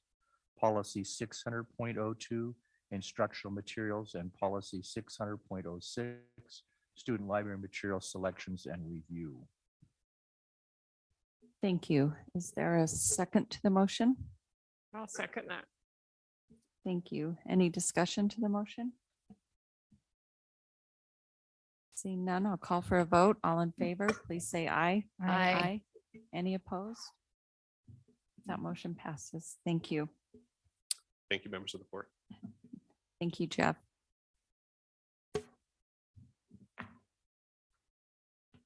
Next is item 8C, discussion of Draper Park Middle School start and dismissal times for 22-23. I'll turn the time over to Mr. Leon Wilcox, Business Administrator.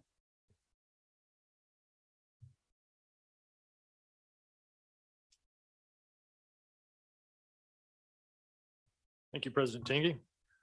Just going back to the Draper Park start and dismissal times, just going to give you some updates and some overviews of the challenges that we face here. And so we put this on board docs later in the afternoon. You may or may not have had a chance to look at it all, but just want to go over a couple of things here. On the busing complications, I want to emphasize the afternoon routes are our main complicator, okay? It's not so much the morning. We have flexibility in the morning.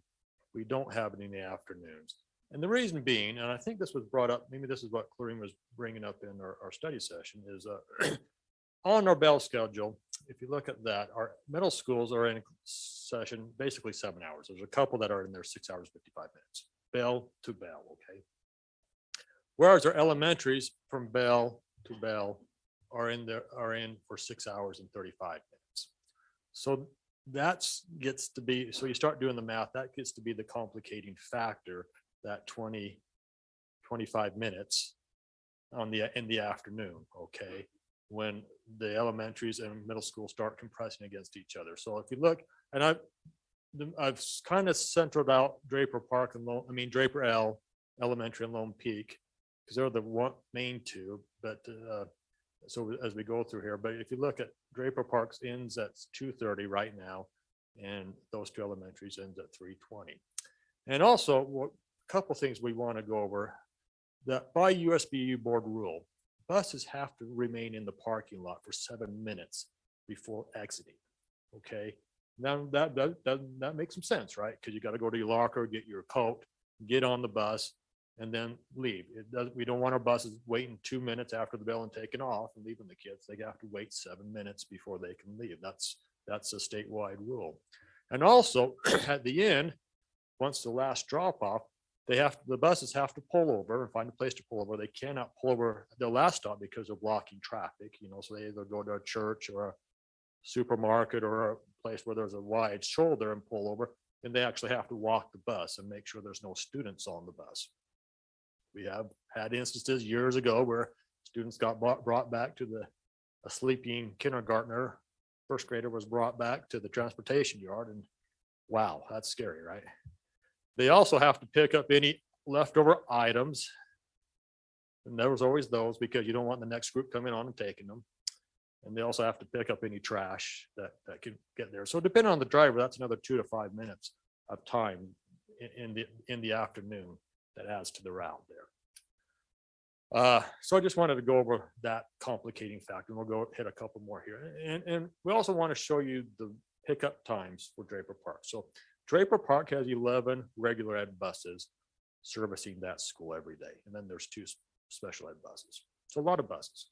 You can see the bus routes and the first pickup time there. So a couple, all very early, no doubt about it. One 6:51, a couple 6:52s, and going on down. And then, of course, they're all pulling into Draper Park around that 7:15, 7:20 mark. First bell rings at 7:25. Tardy bill, if you will, or the start of school is at 7:30. Okay. And so of those 11 buses, again, morning and afternoon, 4 go to Lone Peak after, 3 go to Draper Elementary.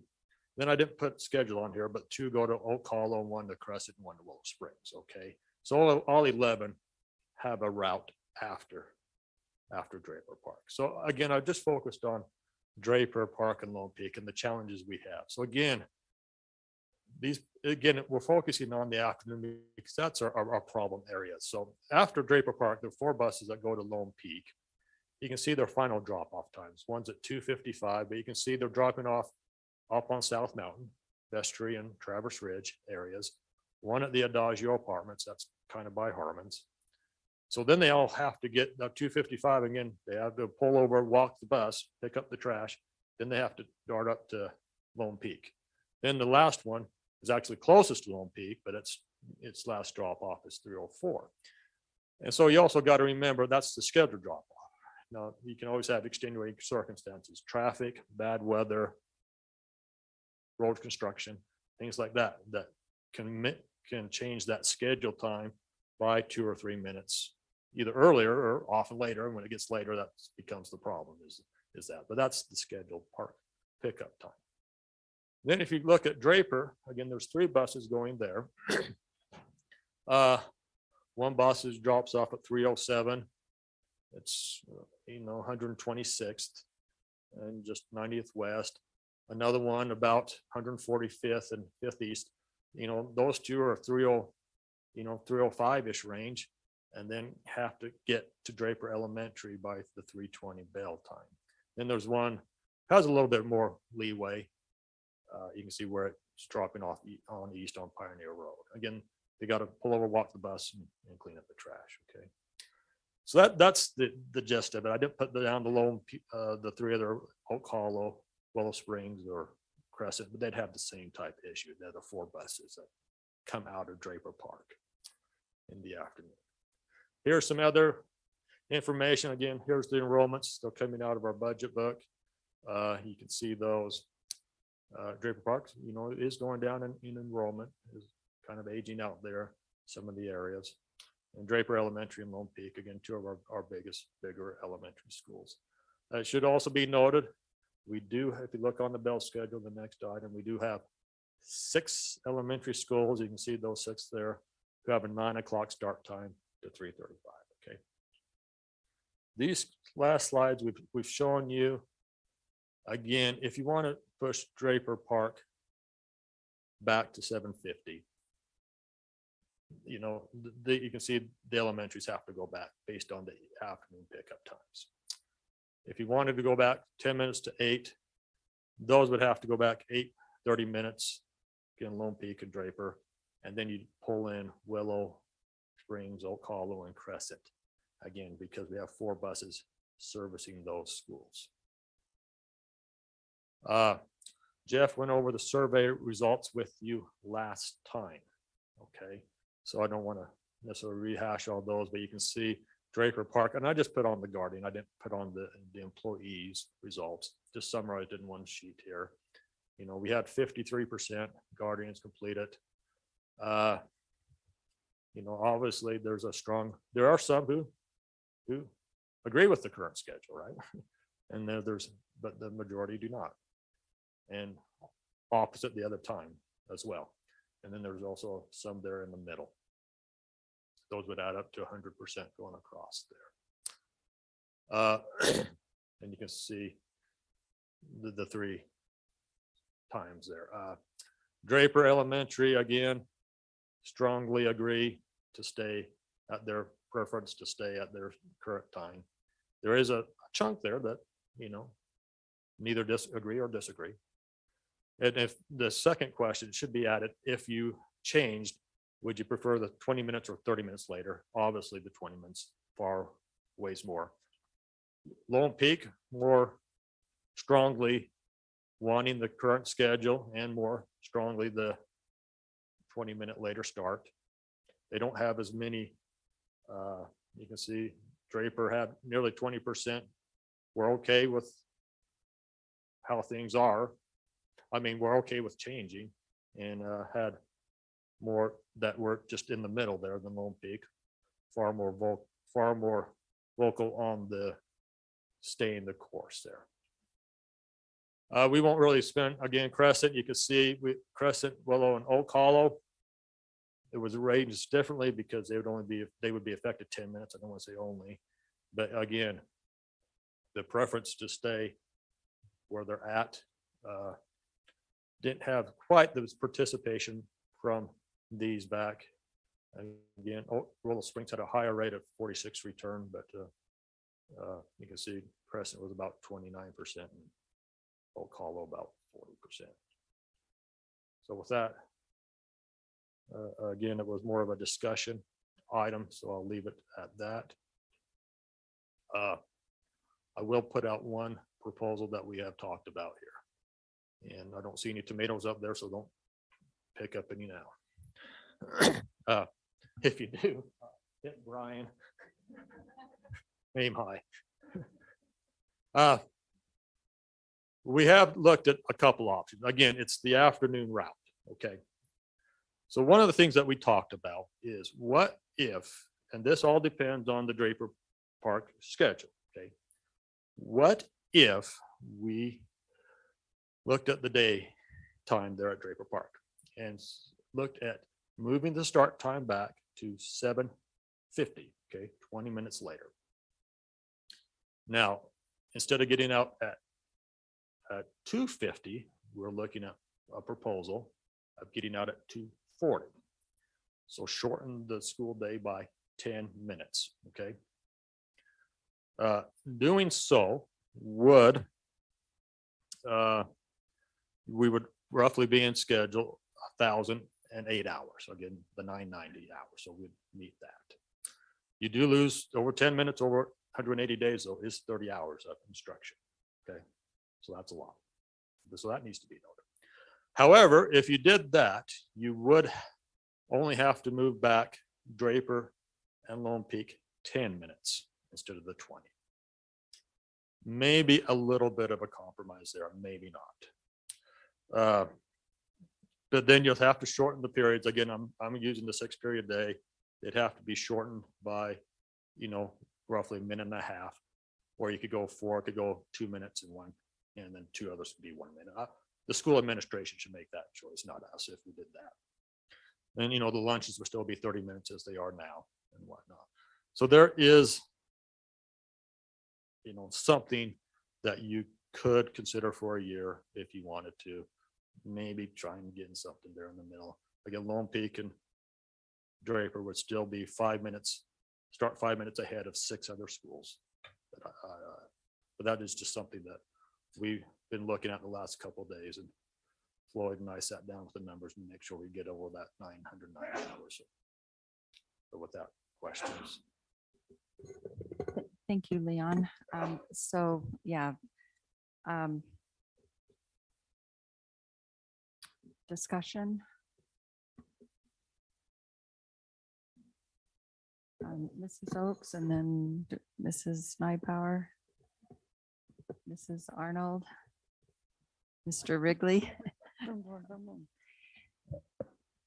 Leon, thank you so much for sharing all this information. I requested to bring this back. I felt like we just needed a bit more discussion on it as a group. And this was a subject that I asked to bring forward a couple months ago. And so just to clarify in the last option you shared with us. So if we adjust the time and the ending time for Draper Park Middle, and say we went with like the 7:50 schedule, you would go 7:50 to 2:40 every day, correct? Except for the Fridays. Except for the Fridays, yeah. How would that, now clarify with me how that works with the start time for Draper and Lone Peak? That means they would go from 9:05 still, no. 8:55. 8:55, so they would maintain. They start at 8, keep in mind Draper Elementary, Lone Peak. Let me go back here to the schedule here. And I also have to say, Rick is on Zoom. He's looking way too comfortable in a sweatshirt. He should be on a tie. I don't care if he's home or not.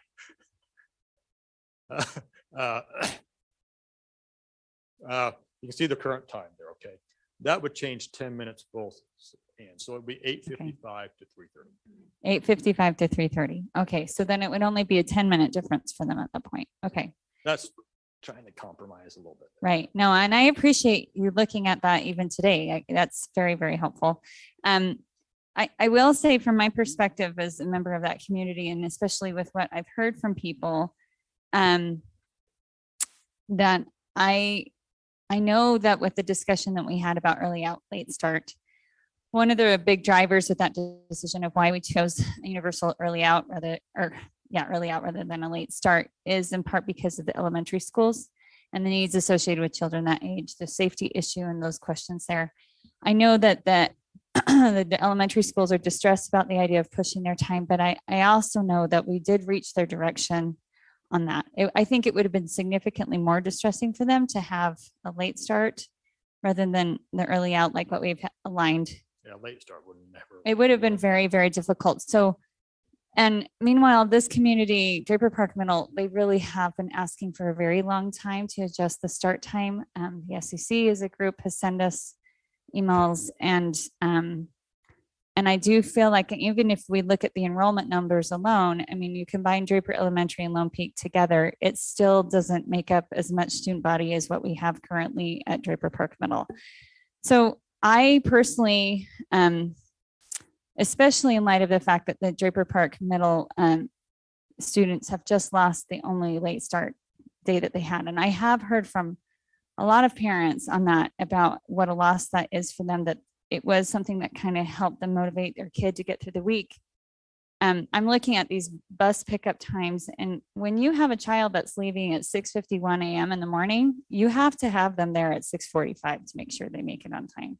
Which, if you do the math, you could have 11-year-olds that are getting up at 6 o'clock in the morning, which is a very big shock to the system compared to having, attended school at 8:45 the year before. I just think from a developmental perspective, it concerns me. And so I personally am strongly in favor of doing a 7:50 start time. I don't want to go to an 8 o'clock start time. I think it disrupts too many schools. But I do think, like, especially with what you've just mentioned, doing 8:55, that's still earlier than 6 of our elementary schools are starting in the district. And with that said, I also want to make sure that we don't drop the ball on having a further discussion as a district about start times in general as a district. I think one of the reasons, and we've heard from members of the community on this, they don't want 7:50 start time being a final solution. They would really like us to take a look as a district at start times and sleep and all of those things. So I don't want this to necessarily preclude that process or that discussion.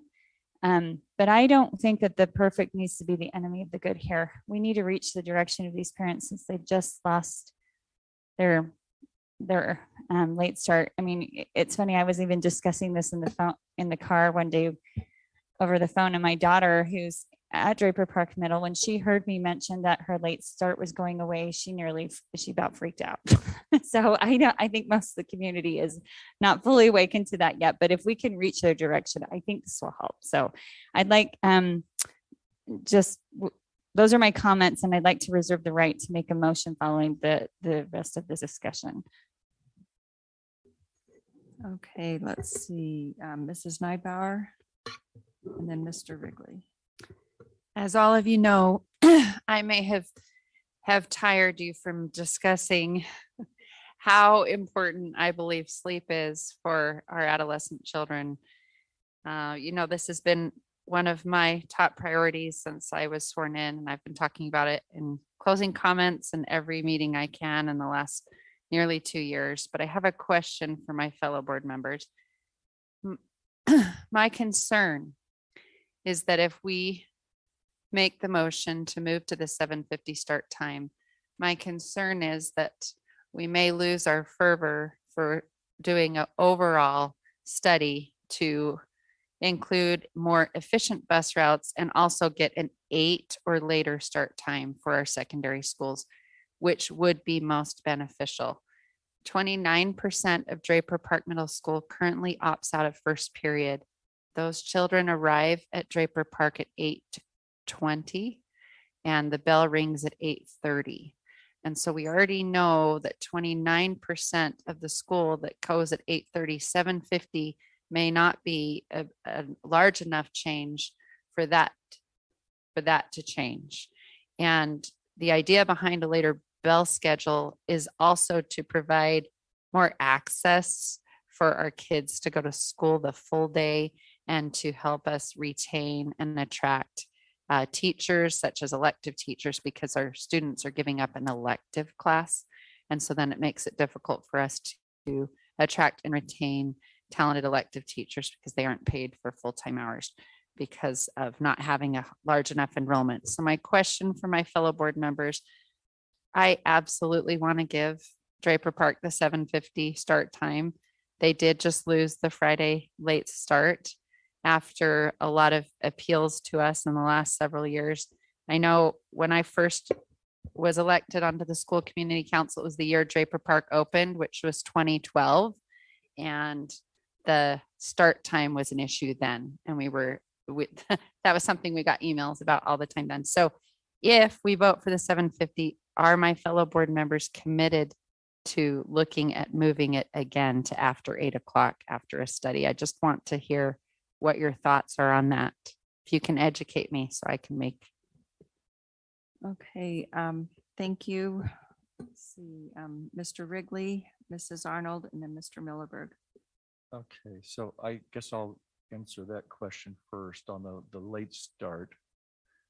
Draper Park's not the only one that's requested a late start. So I think the whole board needs to address this for all of the district. Yes. And so that's, I know they're probably the most vocal on it, but there's been this one very well. So I don't see any problem. I think we may want to discuss this in our coming out board roundtable about some parameters for the administration when they do that study and put that. So I think that's a time to maybe discuss that and move that forward. So that's that. There's several things that, this all ties really in. We know, I've talked with several parents and they say, we would like an 8:30. You got to do an 8:30. Technically, without changing all the routes around the whole district, that's not feasible at this time. Is that correct? You go, it is, If we have them start and go to 6 o'clock. but all these schools go way late. Yeah. There's a lot. Yeah, but you couldn't. For next year. So we're in that process. Yeah. So that's positive. We know Lone Peak had 90% of the parents say that we wanted to stay the same. And Draper Park had over 80% basic when you add up the ones that say either way. So, and I've talked with several of the teachers going to 8 o'clock. There's a couple issues in going to 8 o'clock at Draper. First off, Summit Academy drops off at 8:15. And the congestion is terrible right now, in addition to everything else. So if we move it too far back, we'll even have worse problems. And I've had parents tell me, I'm taking kids later, not because there's a sleep as much as I don't want to fight the traffic. The traffic is just crazy. This also one, I've had several parents, teachers at Draper and other Draper Elementary and several talk about the time to get out. If it's 3:50 at 8 o'clock, it'd be 3:50 in the afternoon. Almost, they're saying it's almost impossible for them to go to the doctor or take their kids out. So the parents will be taking their kids out early for doctor's appointments. The teachers, if they have to go to the doctor, will have to take a whole sick leave day. And we can't get substitutes, and it's not in quality education, the same as the teacher, for a substitute to be in there as far as curriculum. So they've had some concern about that. So I'm leaning more towards the 7:50.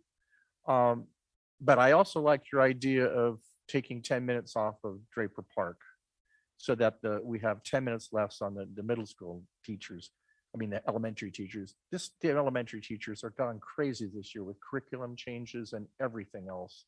I could emphasize, if I could correct, the elementary teachers bell to bell still remain the same. It's just 10 minutes later. Okay. We're Yes. taking the 10 minutes off the Draper Park.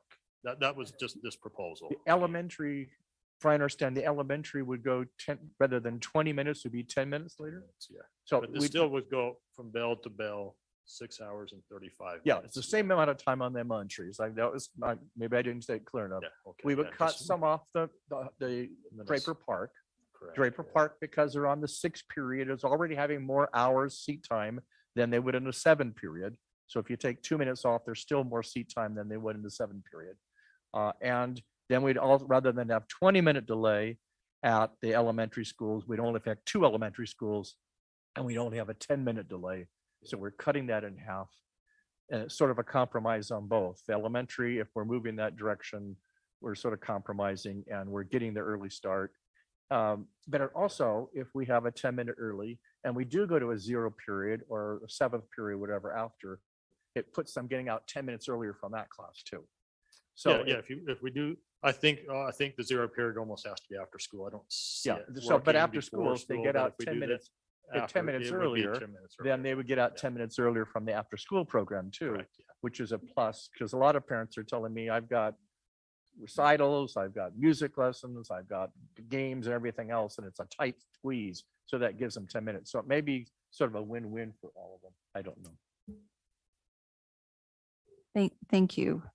Mrs. Arnold, Mr. Millerberg, and then Mrs. Shield. Okay, this is going to be just a little bit long, and I'm sorry. I'll apologize ahead of time. However, I promise I'll try not to speak the rest of the night so that I'll just utilize my time now. So I actually did a ton of research, mind you, all these papers about this whole thing about sleep in children and teenagers, and came up with, and I'm only going to read one of the studies, not all the studies, but I want you to know all the studies pretty well said the same thing as the one study. And that was that, yes, the children's clocks do change, but parents can help out with it. So the first thing they said in this particular one, which is Child Mind Institute, is that parents have to take a stand. Teenagers will resist, but there's evidence that parental help will, with limit setting on study and sleep, does help the children make a better decision about managing their time. And what they're talking about is this time change that the teenagers have, right? Encourage consistency. It's important to for your teen to go to bed as close as possible to the same time every night, and get up as close as the same time every morning, allowing them their 8 to 10 hours of sleep. But it's also important for him or her to stick to the same schedule, even with the weekends. So speaking of these teenagers sleeping in one day a week, actually, every one of these studies said, don't do it, and not even on weekends, because it messes up the clock. And when it messes up the clock, then on Mondays, they have the harder time of getting up. It says limit screen time. Emphasis on important on turning off your electronic devices. Minimum of 1 hour before bed. Plan ahead so that the homework that needs to be done on the screen is completed at least an hour before time. Discourage snacking. Adolescents are prone to eating and drinking, and it means that they're not self-regulating, and it wakes them up in the middle of the night when the sugar kicks in. But a bag of chips or cookies at 1 a.m. or caffeine at any time after dinner will cause problems with sleeping, and is actually harmful. Boost the clock. A low dosage, well, I wouldn't probably do this, but it says a low dosage of melatonin to help them get to sleep easier. Simplify. Help the teenagers. Teenagers need you to help them see and set realistic expectations for how many activities they can actually get involved in. That means limiting pressures and to build the ultimate, limiting pressures to build the ultimate resume for college. Set a good example. Model good sleep habits for your teens by making sleep part of the living a healthy style. Streamline mornings. Encourage teenagers to shower, pick out their clothes, pick up their books, and get everything ready before they go to bed. And then it says keep the bed for only sleeping. Experts agree that it's easier to fall asleep and stay asleep if you associate your bed with only sleeping. That means teenagers should be encouraged to work in another room that he associates working with and not sleeping with. And almost every one of these studies have exactly the same things. Parents should create a calm atmosphere. Teenagers should have regular sleeping. Keep them relaxed before they go to bed. stick to the schedule, avoid long naps. That was the other one. They said if they have to have a nap, they should have a nap in the afternoon for no more than 15 to 20 minutes, but not to let them sleep in one day a week because that just starts changing their clock again. There were many, many, many studies.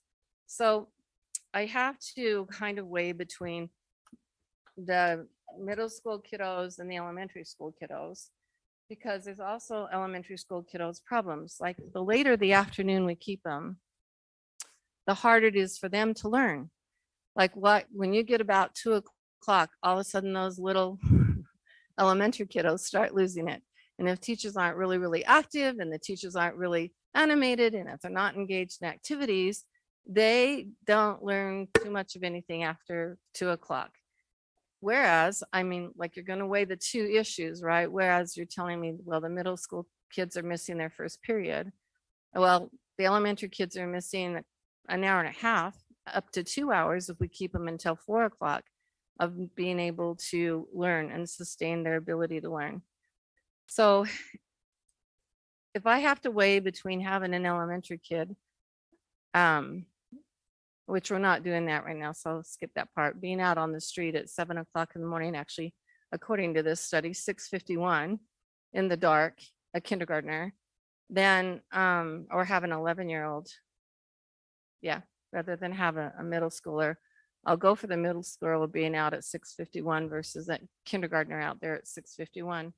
So looking at this, I don't mind balancing the communities.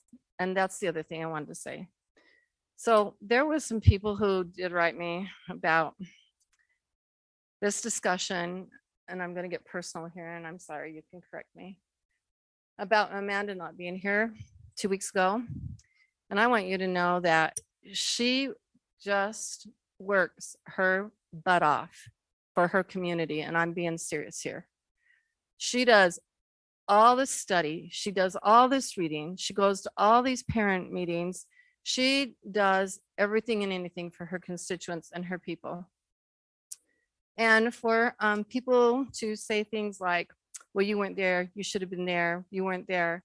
There are 7 of us. We make the decisions, we have the discussions. It's not like we don't know that what Draper Park wants. We get all the emails. So I just want you to know that she serves you with every piece of her fiber. And so in my mind, if I need to do something, I look at the whole district, as it does everybody else here. Although we are in an area that we got voted for, we also have the burden or the privilege of serving all the students in this district. So looking at what we've been presented, I don't really have a problem with having Draper Park have a near or same starting time as all of the other middle schools. But I do have a problem with starting them at 8 o'clock and having the students in the elementaries then have to be there almost until 4 o'clock and not getting home until 4:30, and it being dark in the winter time by 5-ish, which was one of the things the study said, is that the more light the kids get, the better they have their clock set, the better they sleep, the better they aren't tired. And so if I'm choosing, I'll choose to be fair and be across the board and let Draper Middle School start at the 7:50 and get out at 2:50. But it's not a win-win in any way, shape, or form, because 2 elementaries want us to keep at the same time, and Draper Park wants us to change. And so we as a board will decide, but those are my thoughts about this whole thing. Thank you, Mr. Millerberg, and then Mrs. Shell. Holly, you ask a very good question. If we would be amenable to moving it again. I have a tendency that I like to fix things once. We've been listening to this. I think 7:50 is a reasonable compromise that brings Draper Park Middle in line with other middle schools in the district. And I don't know that I would be really excited about revisiting this every year ad nauseum into eternity. I think the 750 is a reasonable request. As far as the elementary schools are concerned, not in Draper, but elsewhere in the district, I have grandkids that attend an elementary school that starts at 9. I had the discussion with my daughter tonight or this afternoon before board meeting and said, how is the 9 o'clock start for you? And she says, I love it. I get my middle school kid off. I get my high school kid off. I've got time with my elementary school kid. We sit down, we have breakfast every day. We have nice discussions, and that's good. I think there's a whole lot of different dynamics that go on district-wide. Do I have one parent working? Do I have two parents working? Do I have one parent in the home, or do I have two parents in the home? A whole bunch of different dynamics, and there is no one size that fits all. And guaranteed, whatever decision we make, somebody's going to be upset with the decision we make. I promise you that'll happen. But I think that, we talked earlier that a class period right now at Draper Park Middle is 61 minutes. You pull your 2 minutes out of each period, move that back 10 minutes, save the elementary school that 10 minutes, and you shuffle and shift, and feels like a reasonable compromise. And I don't know that anybody's going to get upset with a class period going from 59 or from 61 to 59 minutes. Only if it's an accounting class. Then you'd want it to go to maybe 10 minutes. Because language. we start talking debits and credits, and I'll tell you within 10 minutes, everybody's going to be asleep. Okay? They don't understand it like us. Debits by the door, credits by the window, you got it made. Just don't change the room for the final exam. Yeah. My question is, where I really start to get concerned on this deal is if I take 6 periods at 59 minutes each, that's 354 minutes of instructional time. If, which has also been on the Draper Park agenda for years, they go to a 7-period day. That would move you to a 51-minute instructional period. I don't know that 51 versus maybe 53, if you didn't move that 10 minutes, makes a difference. But that's a concern for me, because guaranteed the 6 versus 7 period day is not dead. That issue will come back. So if I were to vote my heart on this one, I would go with the 7:50 start time, and I would not be real flexible in the future. I would kind of want to stay there and let it roll out. The other thing is, I really believe that if you're making a decision that will impact for good the most people, that's probably not a bad option. Because I look at a 7:50 start time, if both parents in the home are working and they want to get to work on time and they start at 8, that's pushing it pretty tight. To, depending upon where their office is located. I just think it's a fair compromise, and I would favor that, and I'm okay with whittling a couple of minutes out of each period. Thank you. Mrs. Schill? Okay, I am not going to restate what everyone else has said. I'll just say that I am in favor of 7:50. I said the same thing last meeting, that I'm in favor of changing. Like we've been hearing for years that it's too early, and I'm not a morning person, and I think it's too early as well. So I'm in favor of that. I am okay doing the 2:50 shorter time, or 2:40. I mean, sorry, 2:40. Just because I think we need to compromise. We need to. Yeah, it's not showing that. 240. Yeah, 240.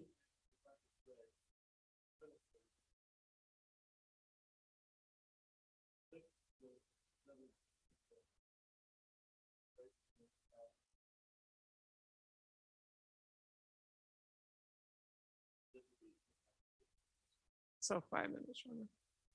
Okay, great. Anyway, thank you, Leon, for coming up with this additional compromise. And I will answer Holly's question, but I'm in favor of us talking at the roundtable about doing a bus study. I mean, I just think we owe it to parents. We owe it to the district. We need to try to get more full-time bus drivers. So I am in favor of that in the future. I know it's a separate issue, but I'm in favor. Thank you, Mrs. Nybauer, and then Mrs. Arnold. Thank you, Mrs. Schill, for bringing that up. I'm grateful that you are willing to look at that. And it sounds like Mr. Wrigley is as well. With the legislative priority set on February 27th, 2020, all LEAs were encouraged to look at secondary start times at 8 or later. So far, I know it was non-binding, but still encouraged. I know so far we have school districts like Washington County School District and St. George. Park City is changing their secondary start times for this next year. We have Salt Lake City School District, Logan City School District. We have several districts in our state that have looked at this in a comprehensive bus study and made the change. Clarine brought up some really good points. One of my desires with the comprehensive study would also be able to do what's most developmentally appropriate for children and our elementary school age children. I have teachers writing me saying, I would advocate for elementary to start 10 or 15 minutes earlier rather than later. So that's another reason why I would be interested in that comprehensive study so that we can get that win-win so that the children that rise the earliest and are awake and alert the earliest are elementary school. If we're going to adjust them 10 to 15 minutes earlier, they get home earlier so they're not at home anywhere near dark. And then allow for the 8 or later start time for middle and high schools, which is also developmentally appropriate. So thank you. Thank you, Mrs. Arnold. So our comprehensive bus study, is that a vote for tonight or is that just an item No, that we it's- discuss later on? Because we keep bringing it back and I don't understand exactly why we keep bringing it back.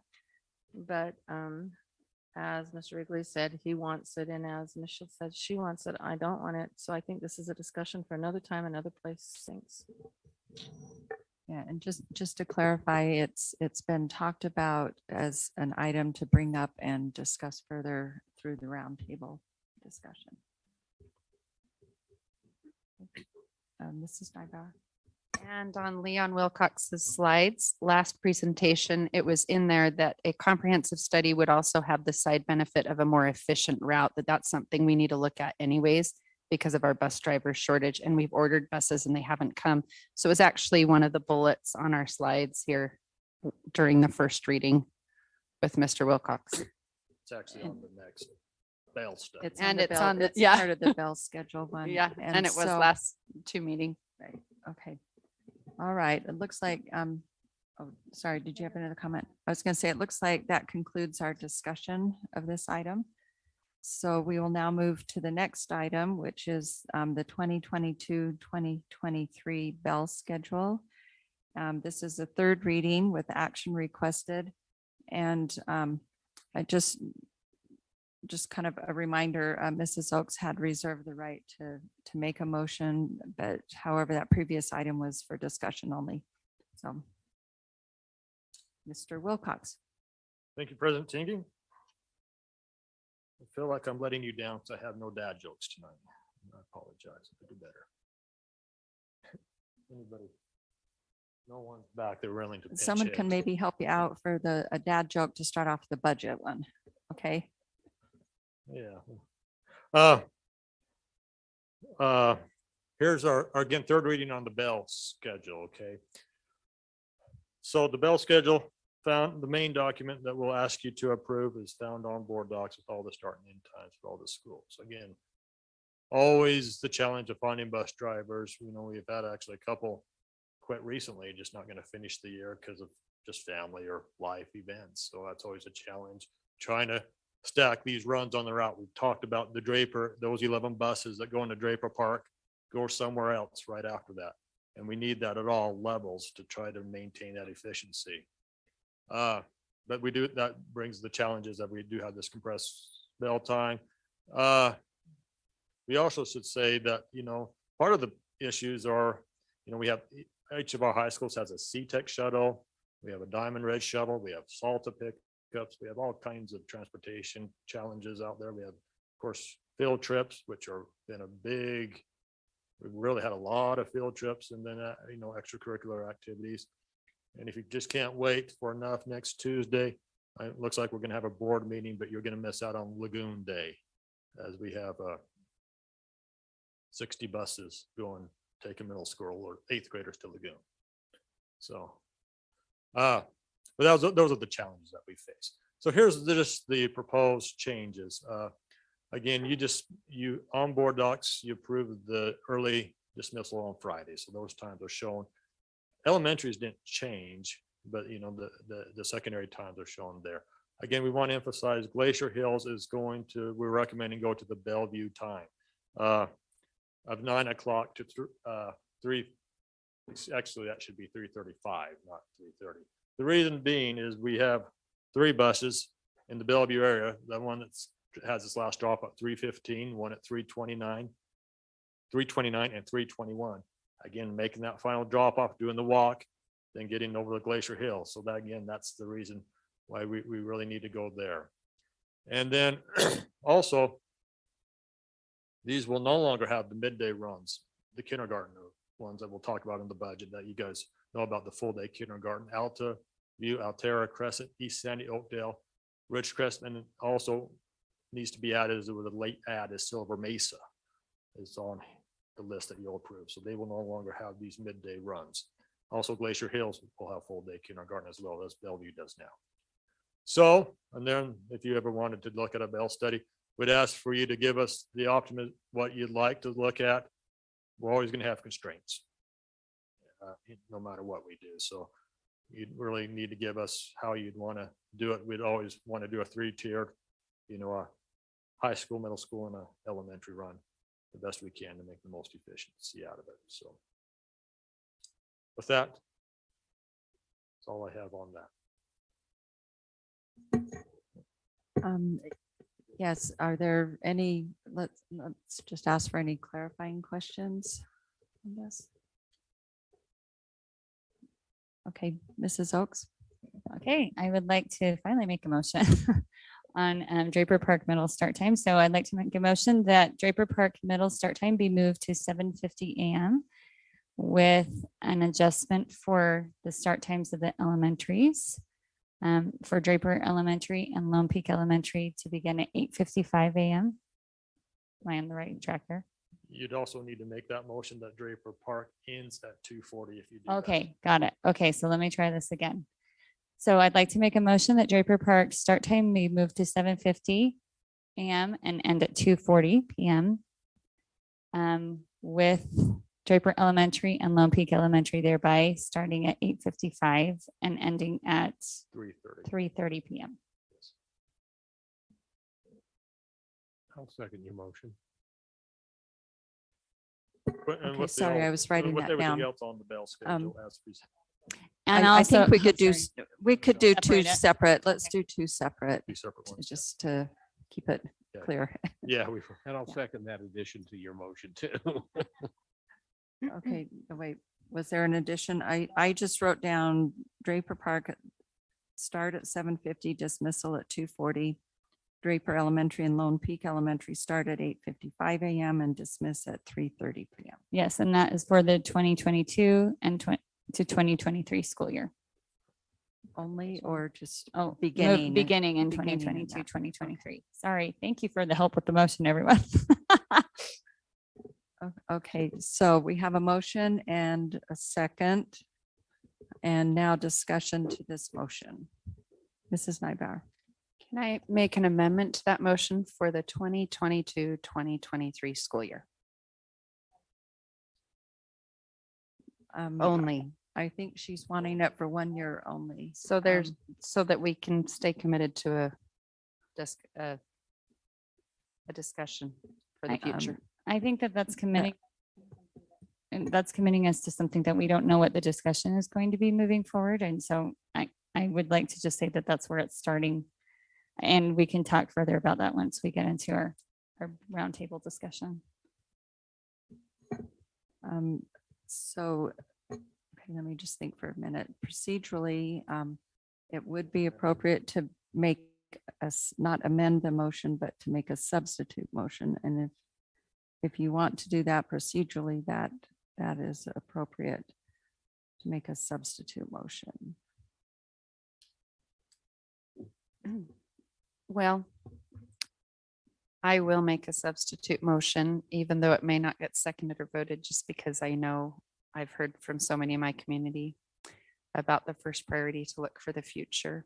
So I will make a substitute motion for the bell schedule as indicated by Ms. Oakes, but for the 2022-2023 school year only at this time. Okay, we have a substitute motion. Is there a second?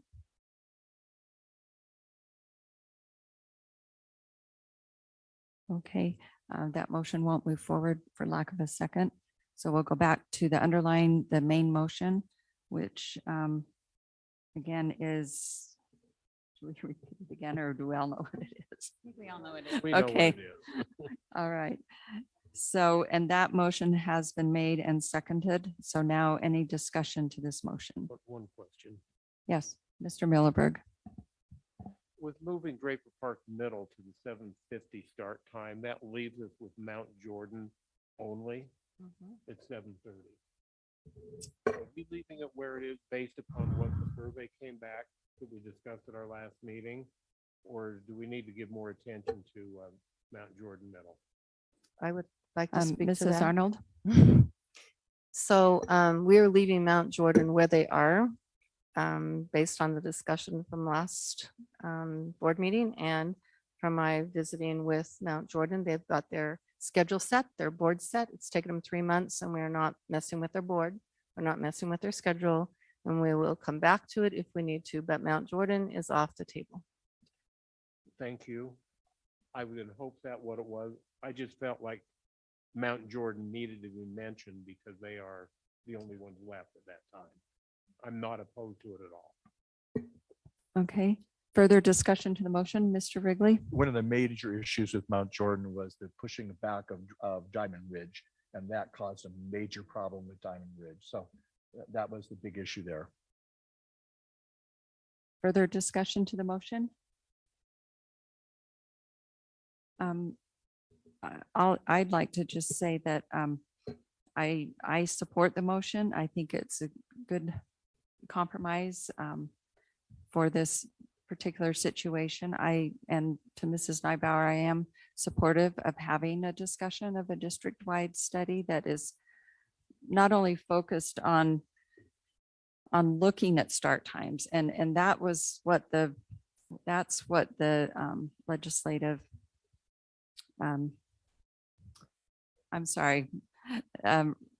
recommendation was to look at it, not really resolution. Yes, thank you for that word.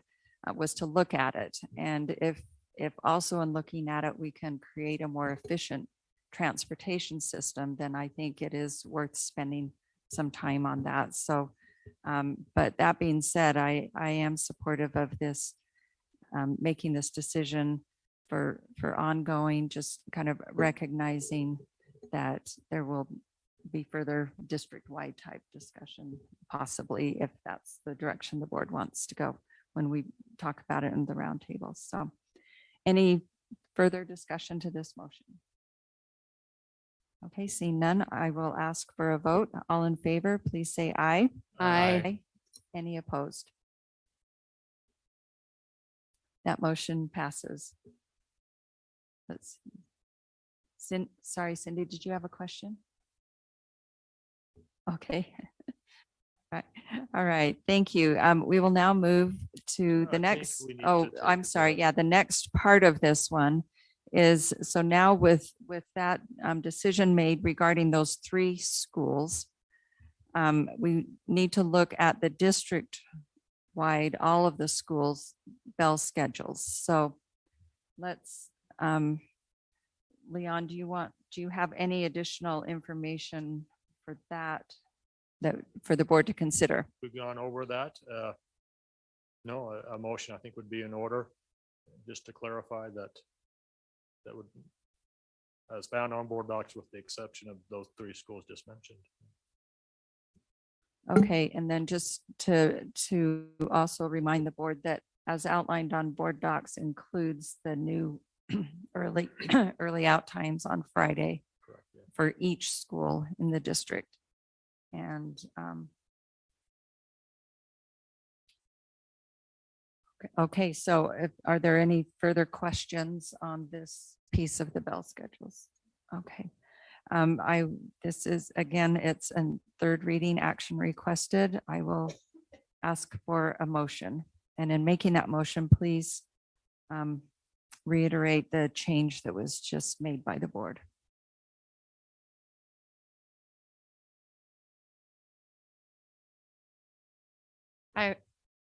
I will make a motion. Thank you. Yes, I'll make a motion to approve the 2022-2023 bell schedule, including the changes effective for Draper Park Middle School, Draper Elementary, and Lone Peak Elementary. Thank you. Is there a second to the motion? I'll second that. Thank you. Any discussion to this motion? Okay, seeing none, I'll ask for a vote. All in favor, please say aye. Aye. Any opposed? Okay, that motion passes. Thank you. Okay, next item is item 8E, the 2022-2023 budget update. This is a 2nd reading, and I will turn time over to Mr. Leon Wilcox, Business Administrator. Go through this in a hurry. We hit some of the budget last week. We'll have other parts today, and then the budget hearing or next meeting, full business meeting on June 7th.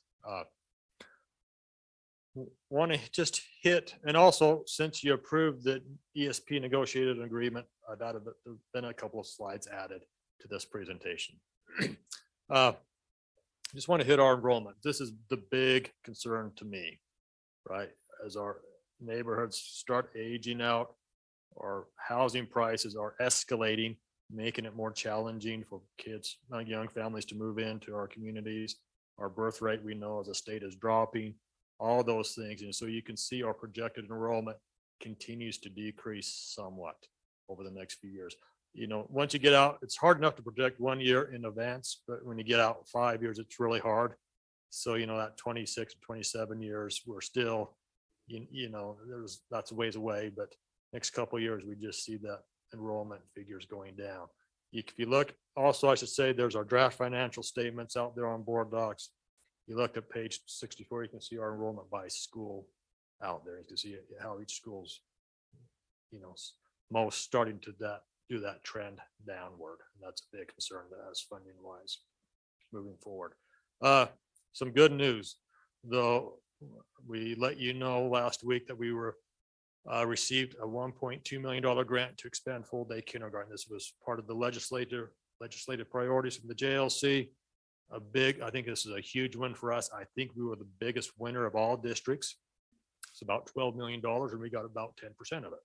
So we're a big winner there. You can see the schools where we plan to expand. We went Altaview, Altera, Crescent, East Sandy, Oakdale, Silver Mesa, and Ridgecrest.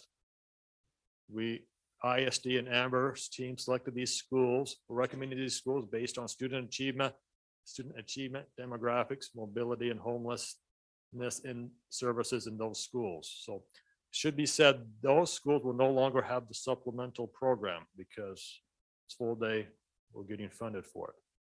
The supplemental will still be in existence at all the other schools except for the Title I and Glacier Hills. At Sprucewood, we're trying to bring it back there. We'll see if we can get the enrollments back there. if they don't carry it, then we have to have the families go elsewhere. But we have, our registrations are up for that. Moving to the Beverly Taylor Sorensen Arts, we had Copper View, Peruvian Park, Willow Canyon added, so we're now up to 23 elementary schools and Jordan Valley. Should be said, the 5 schools that we don't have it at are Alta View, Brookwood, East Sandy, Glacier Hills, and Oak Hollow. So hopefully we can eventually get it expanded there. So those are 2 good programs that we are fortunate to include this year. It's about the kids. We're sad to be losing this one though. This has been a big, this has been such a great thing for, I think, the whole state is our South Park Academy. And so that we know that will be transferring to, with the new prison opening up, to Salt Lake City School District next year. We are grateful that there are 5 employees who are with us now who will be moving there to help that program continue. We've been cleaning out the equipment and supplies for the past several weeks. From what we've heard, the move is expected to occur in July. We've heard the prison facility is done and they're just finishing up all the testing and looking to open that here in the next couple of months. But we're sad to see that go, but certainly wish Salt Lake City the best with that as that moves forward. Canyons Online. Due to the low enrollment right now, we've assigned the K-5 teachers tentatively to schools, okay? We're just not part of the, then we're going to evaluate this come July 1st and make assignments as needed. Based on the feedback we've got from parents, the K-5 have chosen online because of a response to COVID. And that's been the overwhelming thing. And so with COVID seeming to be just a part of our daily lives now, they're looking to bring their kids back in person in these K-5 grades. They've had a very positive experience. They want to emphasize that with our Canyons Online, but they just wish to bring their kids back to brick and mortar. As of last week, we had about 35 registered for the K-5 program. The 6 through 8 parents have a little different view. They're looking more about the middle school experience, maybe some anxiety for their students. So we think that's going to carry a little bit more. Well, as of last week, we had about 70 who expressed interest in coming back there. So quite a big higher number. But we do plan on offering some type of online education services for next year. We'll have more details as we get more enrollments. We're trying to advertise. There's a pretty saturated market out there with online, as all districts and charters have some type of thing. So it's a pretty competitive market right now. But we do expect the K-5 students to come back into our buildings.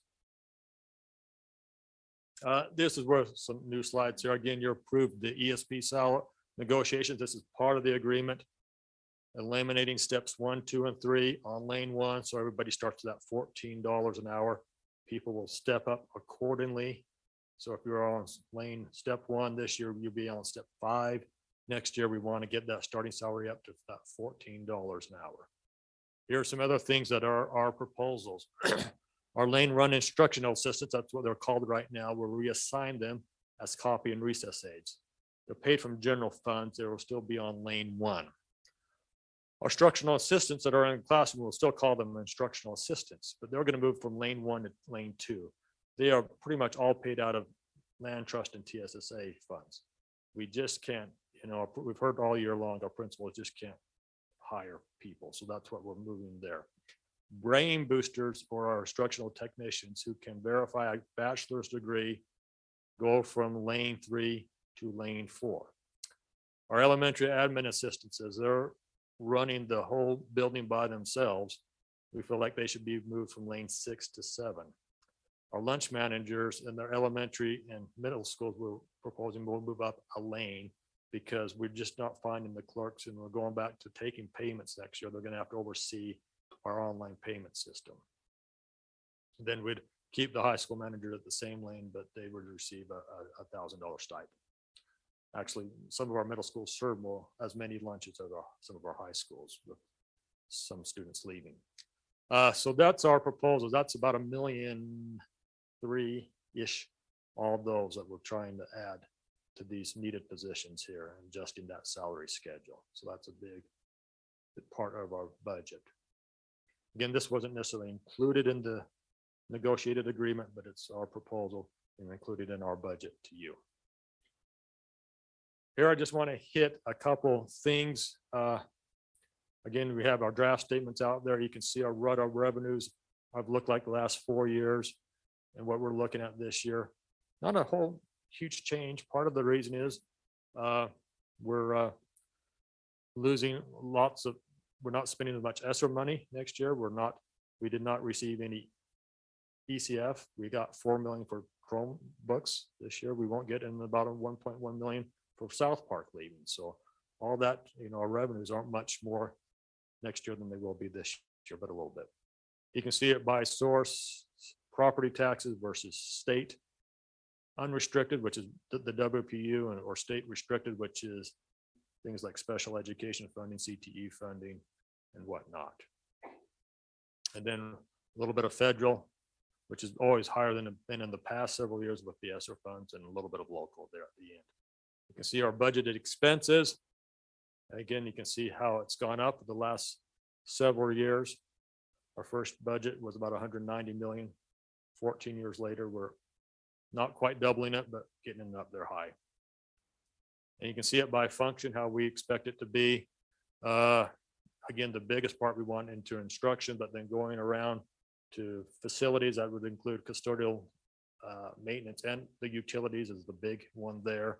Staff, that is actually going up because teachers were getting the 32 hours of prep time that they'll do on their own. So that one has gone up. And then school admin, student services would be our counselors, psychologists, social workers, then all the way around the circle there. Again, the biggest hit is by object or the type of the detailed item. Just under 90% of our budget is for people. That's when that's when it's hard to cut a budget without cutting people. You can trim out a few supplies here and there, but it's 90% of it is people. And that's what education is. It's about providing education services for people. Here, I just want to emphasize a couple of things. I think you all know this. Having done this, this is our finishing out our 13th year, starting our 14th. We always underestimate our revenues, and we always overestimate our expenses. Okay, we know that. Our goal is to always come under budget on our expenses 1 to 3%, and we expect the same for this year. So you can see we are budgeting to deficit spend a little bit, but we expect these to be balanced when everything's finalized there. There will be some transfers that we're going to have to propose to, as with our costs have escalated, we may have to look at transferring money out of our general fund into our capital fund to finish up these projects. We've mentioned that over the last couple of years. And there's also a code out there that we'd like to use, that if you have remaining revenues in your debt fund, you can use that for technology. That's lots of districts are using that now with all the technology needs out there. We hit some of the financial items last week, the capital outlay, all the projects we plan to do, our debt service payments, our school lunch, and I'll pass through taxes. Again, you can see the page numbers on those draft statements. So I want to just quickly turn to finish up our tax rates. Again, we expect our tax rate to go down since our value has gone up. Again, it's an inverse relationship. Value gets go down. Values go up, rate goes down, other way around. So, I mean, we bring in the same amount of money. The big blue line there is that the old Jordan debt is gone. They will no longer see that. However, you can see we are layered in our debt, that CST debt there. So we are looking at the tax rate going down to about that 6.6 mark, which is around a 5% increase. However, I want to emphasize this. This is a sample tax statement. This a year ago in 2021, our average home value throughout the district was $497,000. I put in it going up 8%. That's kind of what this CDC, this statewide process has us going up.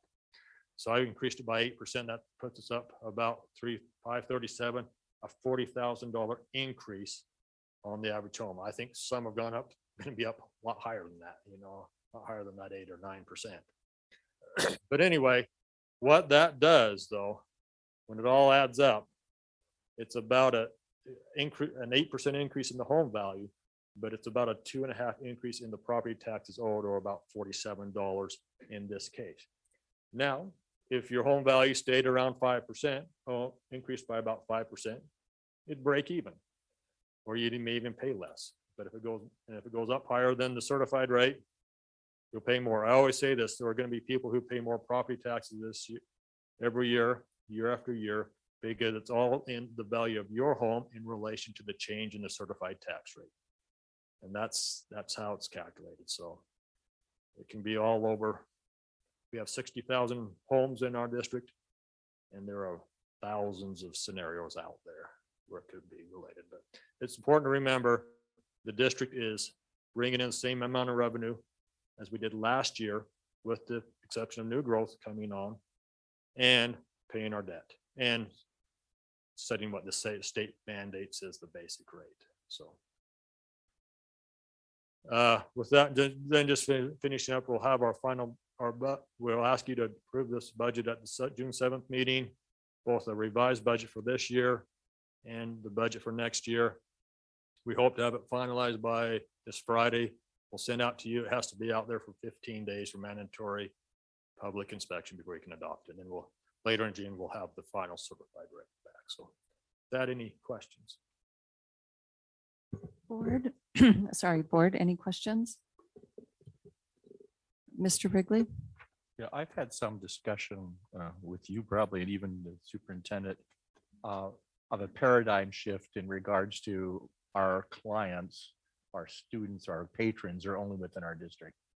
As we move out in this, I think we really need to aggressively go after the K through 8 or K through 5 generally outside of our district. We know we've done a great job on advertising to our district, and people want to go back to school, but there's a group of people who want their kids in our line, and I think we've got some great options for them, and I think that needs to get out. The other one we've had some discussions about is in our high schools. We're moving that direction. Early high school programs or early college programs in our high schools. We need to draw these kids into our district from all the other areas. And so there's several things that maybe we as a district, we need to take a look at. Traditional schools have not gone outside their boundaries. And with our boundaries shrinking and continuing shrinking, I think we need to think outside the box on some of that. And maybe that's a discussion for the board in the future on what possibilities we might be able to do to get other people outside of the district and actually compete. School districts haven't had to compete, but compete because they're competing against us, and the charters and the privates and the onlines are taking kids out of it. This is just not birthing. This is everything else going in there, and we really need to compete. So I love what you've done. It sounds good, but that's the only thing I would encourage is we maybe have some discussion in the future with the board is how we can actually start competing with all the other markets so that we can try to stop this downward trend and stop them from taking more people away from us. Thank you. Other comments or questions? No? Anyone else? Mrs. Oaks? Steve, I appreciate your comments on that. I think that it's the right move to kind of take a closer look at some of that. It's been interesting to receive some emails from some of those students that are a part of the Canyons Online, and to hear from them about what a quality experience they're receiving and how enriching it's been. And they really feel very heard and very connected to the school and the teachers. And I think we have this little jewel that I don't know how well people are aware of it, really. So, and Clarine just shared with me that Tooele started out with how many students initially in their online program? I don't know the exact numbers, but I think it was around 100-ish, 200-ish. And I think they're now up into the thousands of kids that are now on their online. So I think there's a lot we can do. School outlet. Yeah. Yeah. I mean, the more that you look at these different kind of hybrid approaches parents are taking with schooling, I think it's worth taking a look at. And especially as you give parents flexibility, it's interesting, there's been a lot of parents, especially with COVID, that have discovered that there are a lot of flexible options out there. Before, I think their only experience was really just traditional school. And some of them discovered that they really enjoyed learning at home with their kids, or maybe they wanted to teach certain subjects or experience certain subjects with them and then have them go to school to do other things. I think we need to explore the idea of allowing flexibility and how to appeal to those parents that's really what they're looking for. Thank you. Any additional comments or questions? Okay, so this item will come back at the June 7th meeting, and we will have the formal budget hearing at that point. Thank you, Mr. Wilcox. All right, board, that concludes our business for this evening. And we'll now turn time for a superintendent report and a business administrator report. Superintendent. Thank you, President. Real quick, just want to thank the board for all of your efforts tonight. We had a lot of heavy topics on the agenda tonight. Just appreciate all the work. And I too want to just offer my apologies to our retirees. I couldn't make it to the banquet. Somehow I have been able to avoid COVID for 2.5 years, and last week was not able to escape it. So I am feeling better and on the mend, but as you can hear in my voice, I'm still a little bit under the weather. So, but I just want all of our retirees out there to know how grateful I am for all their years of dedicated service, and wish them the very best in their future. So thank you to all. Thank you. Mr. Wilcox. Yeah, thank you, President Tingy. Just a couple things. One, a big congratulations to the class of 22. Getting our first class, of Jeff and Kirsten has said, 13 years. So congratulations to them next week, next Wednesday. And big day for them. Also, congratulations to all our retirees, as Rick mentioned. We really enjoyed their banquet last week. I just have to mention there was one, we have one more today, and that is Floyd Stenstrom will be leaving us as well. He'll be retiring. So we'll miss Floyd and wish him the very, very best moving forward. So that's all I have. Thank you. Thank you. Board members. Where should we start? We'll start with Mrs. Schill. Okay, I do not have very much today, but I just want to wish all of our retirees best wishes and congratulations. And also thank you for their service. I also want to wish all of our sports teams, it's all the spring sports, state quarterfinals, and Brighton has several, they're doing well in tennis and soccer and lacrosse. Soccer and lacrosse just won tonight. So, and also baseball is going on. So anyway, I just want to wish all our students the best, and I'm excited for graduation. Thank you. Thank you. Mrs. Neibauer.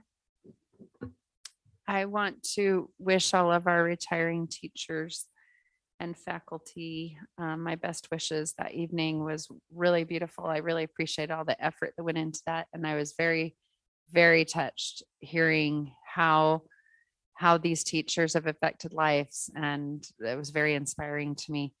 I'd like to extend my congratulations to Mindy Vandergraaf as the Sorensen Legacy Award winner for excellence in arts education.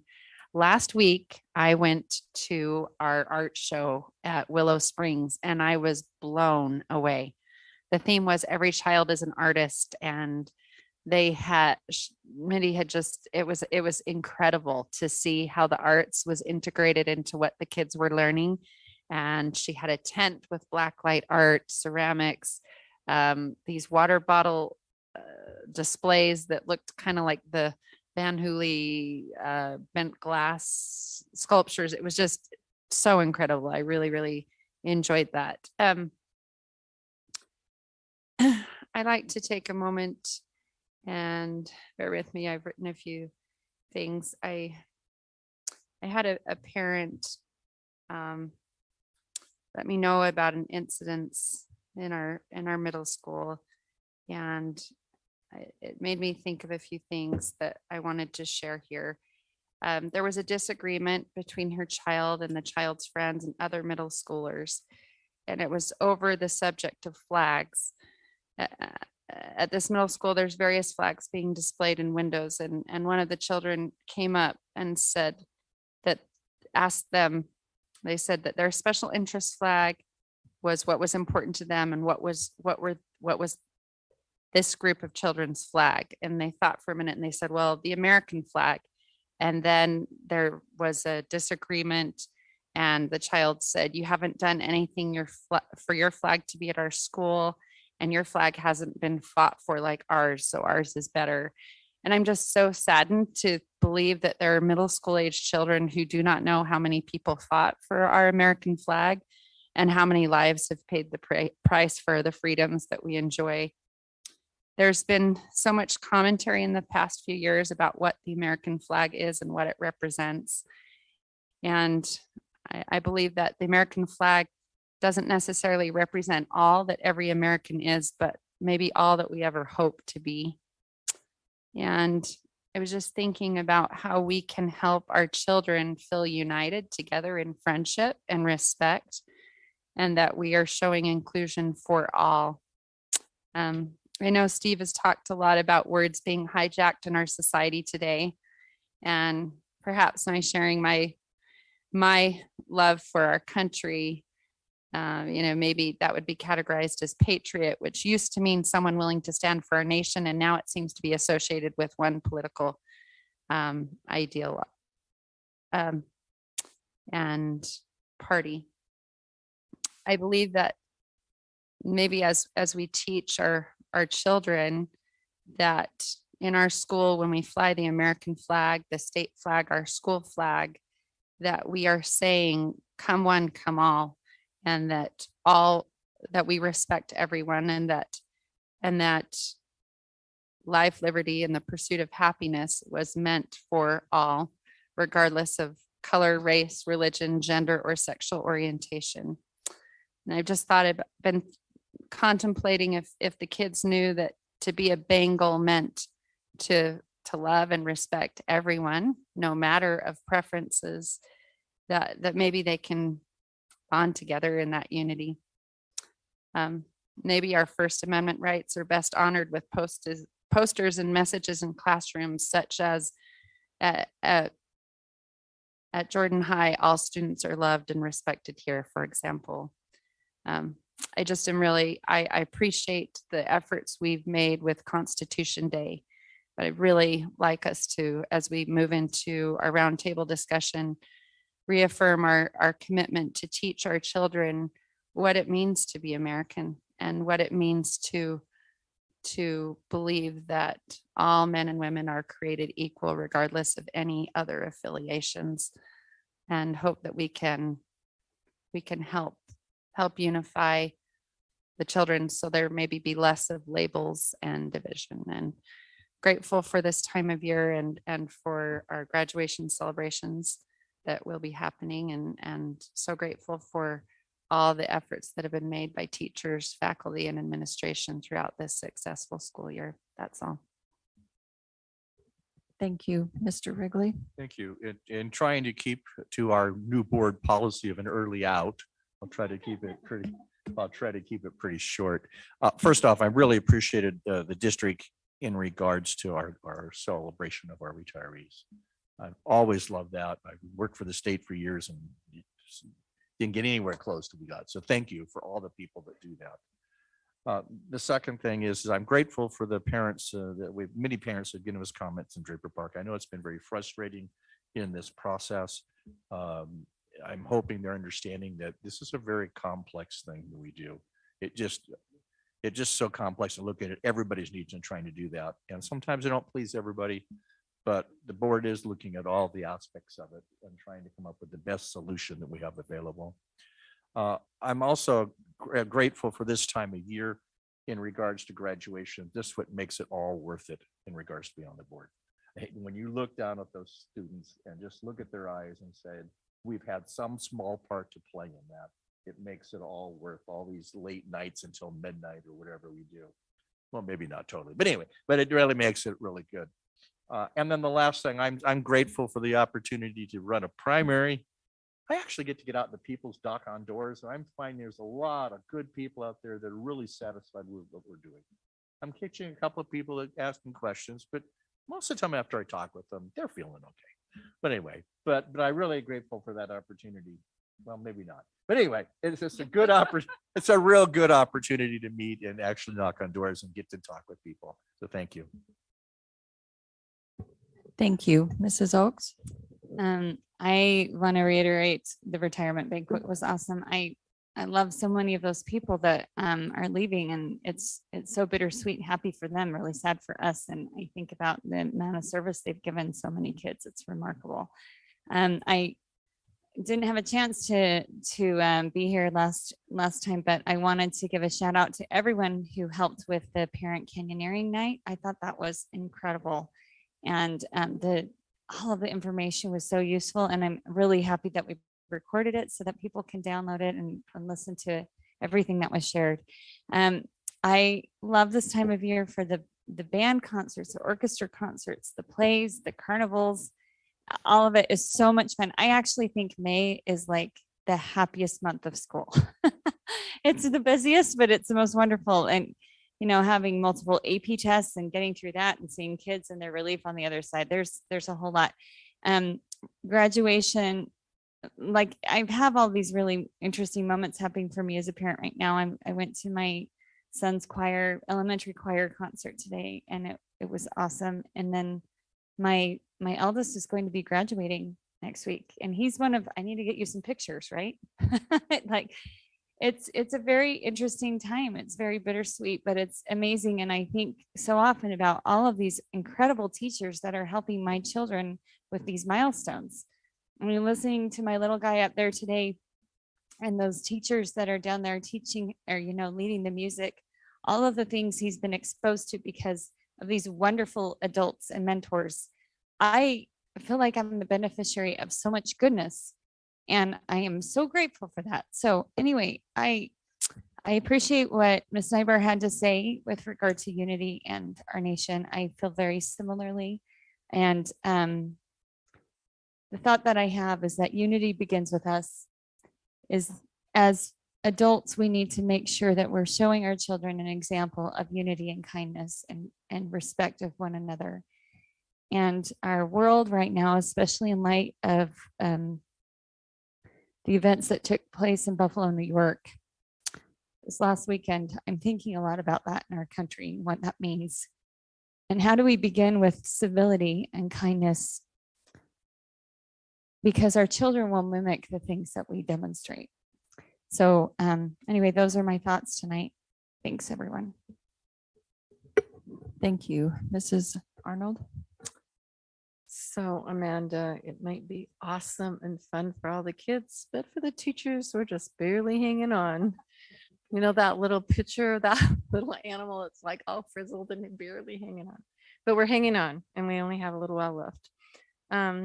So I started, this is personal, which is fine. I started swimming so I could lose some weight and get back in shape. I figured that at 68, 69 years old, it's not too late.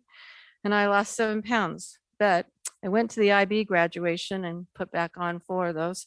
Then I went to the retirement party and put back 4 more. So now I'm minus 1 pound from where I was in 1 week.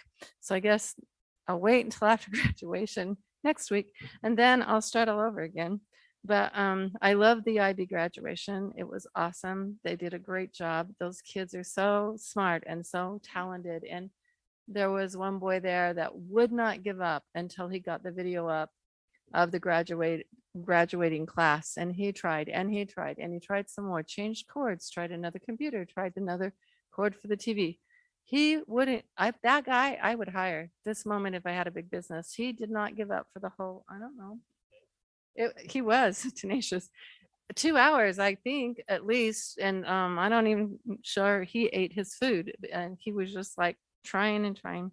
Anyway, it was a great opportunity to see those kids and hear from them.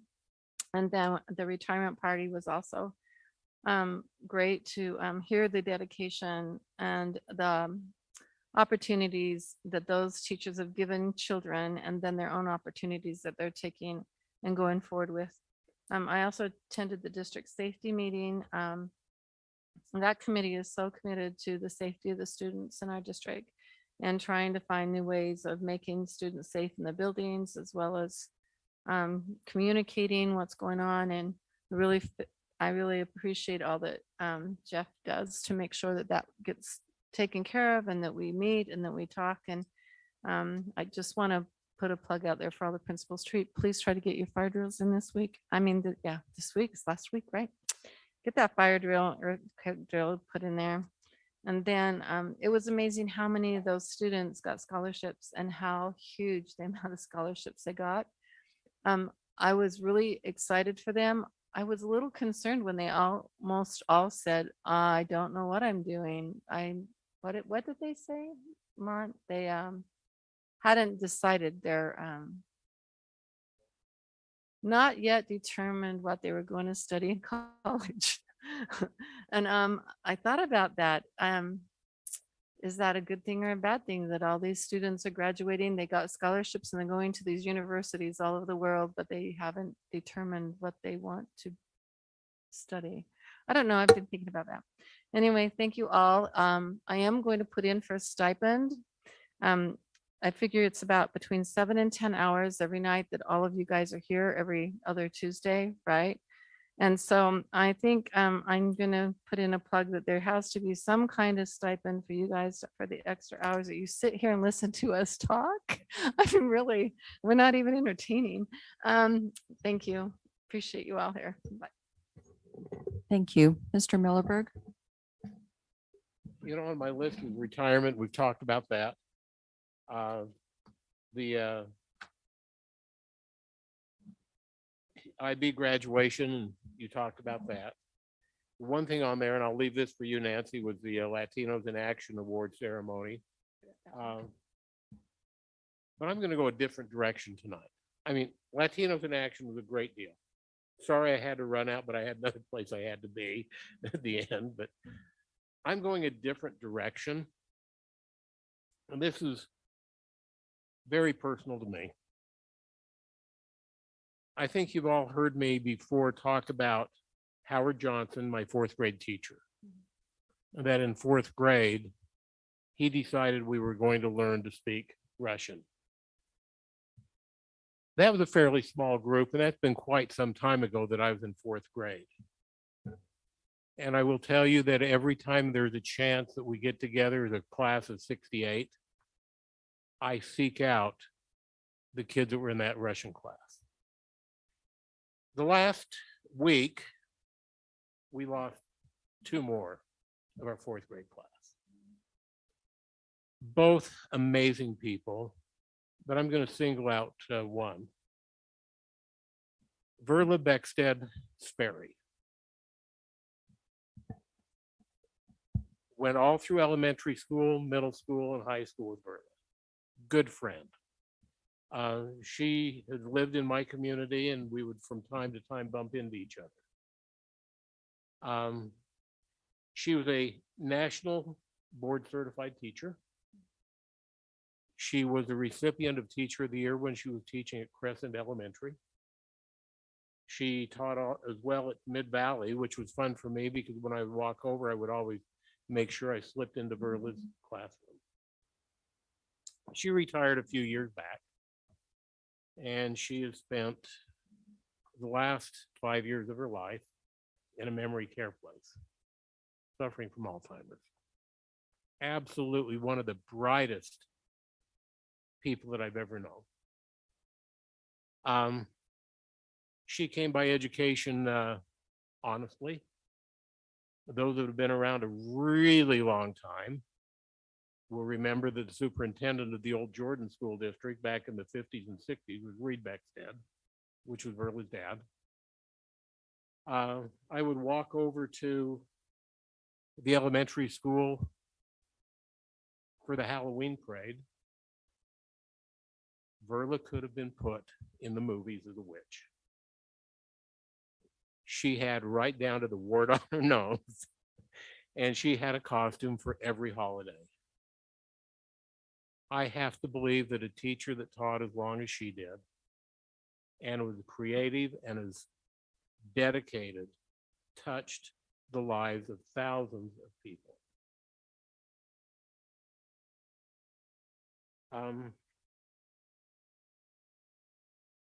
I think to me, as I sat in the audience at the funeral and listened to what family members had to say, I think there's absolutely no substitute for what they refer to as a teacher mom and a teacher grandma, and how her kids and her grandkids have excelled in life because mom would not take no for an answer. And mom made darn sure they could read, they could do math, and they could excel in life. And I think that Verla is just an example of the thousands, tens of thousands of teachers we have in our district and have had over the lifespan of our district, as short as it is, that have given everything they have to make sure that the children living in our district have an opportunity to not just survive, but to thrive.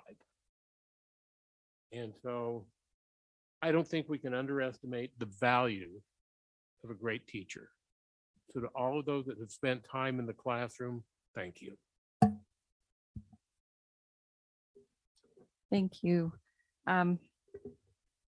Yeah, many of the events that I've attended since our last meeting have been spoken about, and I just will echo the good, nice things that were said. For the Latinos in Action event, that was just so thrilling to see how excited they were and how just committed to their education and how committed those students are to serving their fellow students and to being an example to those that are younger than them. And I really appreciate how those students are recognized for those traits and those characteristics that they've worked on and shared, because it's about sharing and lifting others and not just about their own personal achievement. I enjoyed meeting with some of the PTA volunteers in our district that were attending the state PTA convention. We had a really good conversation, and I just appreciate not only the work that they do in our schools, but one of the parents it was kind of a 45-minute Q&A, question and answer, and one of them said, "What can we do to help?" And I just love, I mean, that's their attitude, that it's what can we do to help wherever they are. It's the helpers that are so appreciated. I was able to attend the Albion Middle School combined concert of their instrumental and choral music departments. It was fantastic. They held it at Brighton High School. The performers literally filled that new stage, that brand new stage. That I don't think they could have put two more students on that stage and still had them all at a safe distance from falling off the edge. It was incredible, and they were so excited to perform, and it was just a delightful evening. I'm so glad I could go. And then I just finally want to express my appreciation to the administration of our district. As deserving as teachers are of our appreciation, you as administrators also are deserving of our appreciation. You have so much on your plates and you juggle so many things, and then next thing you know, something else just comes out of the blue, and you handle it with professionalism and respect, and always keeping in mind what's best for the children and students, and how you serve our district is very much, I appreciate it very much, and notice all the great things that you do day in and day out that are often unnoticed. So thank you. And with that, unless there's anything else, if we can call 10:21 early out, I will say this meeting is now adjourned.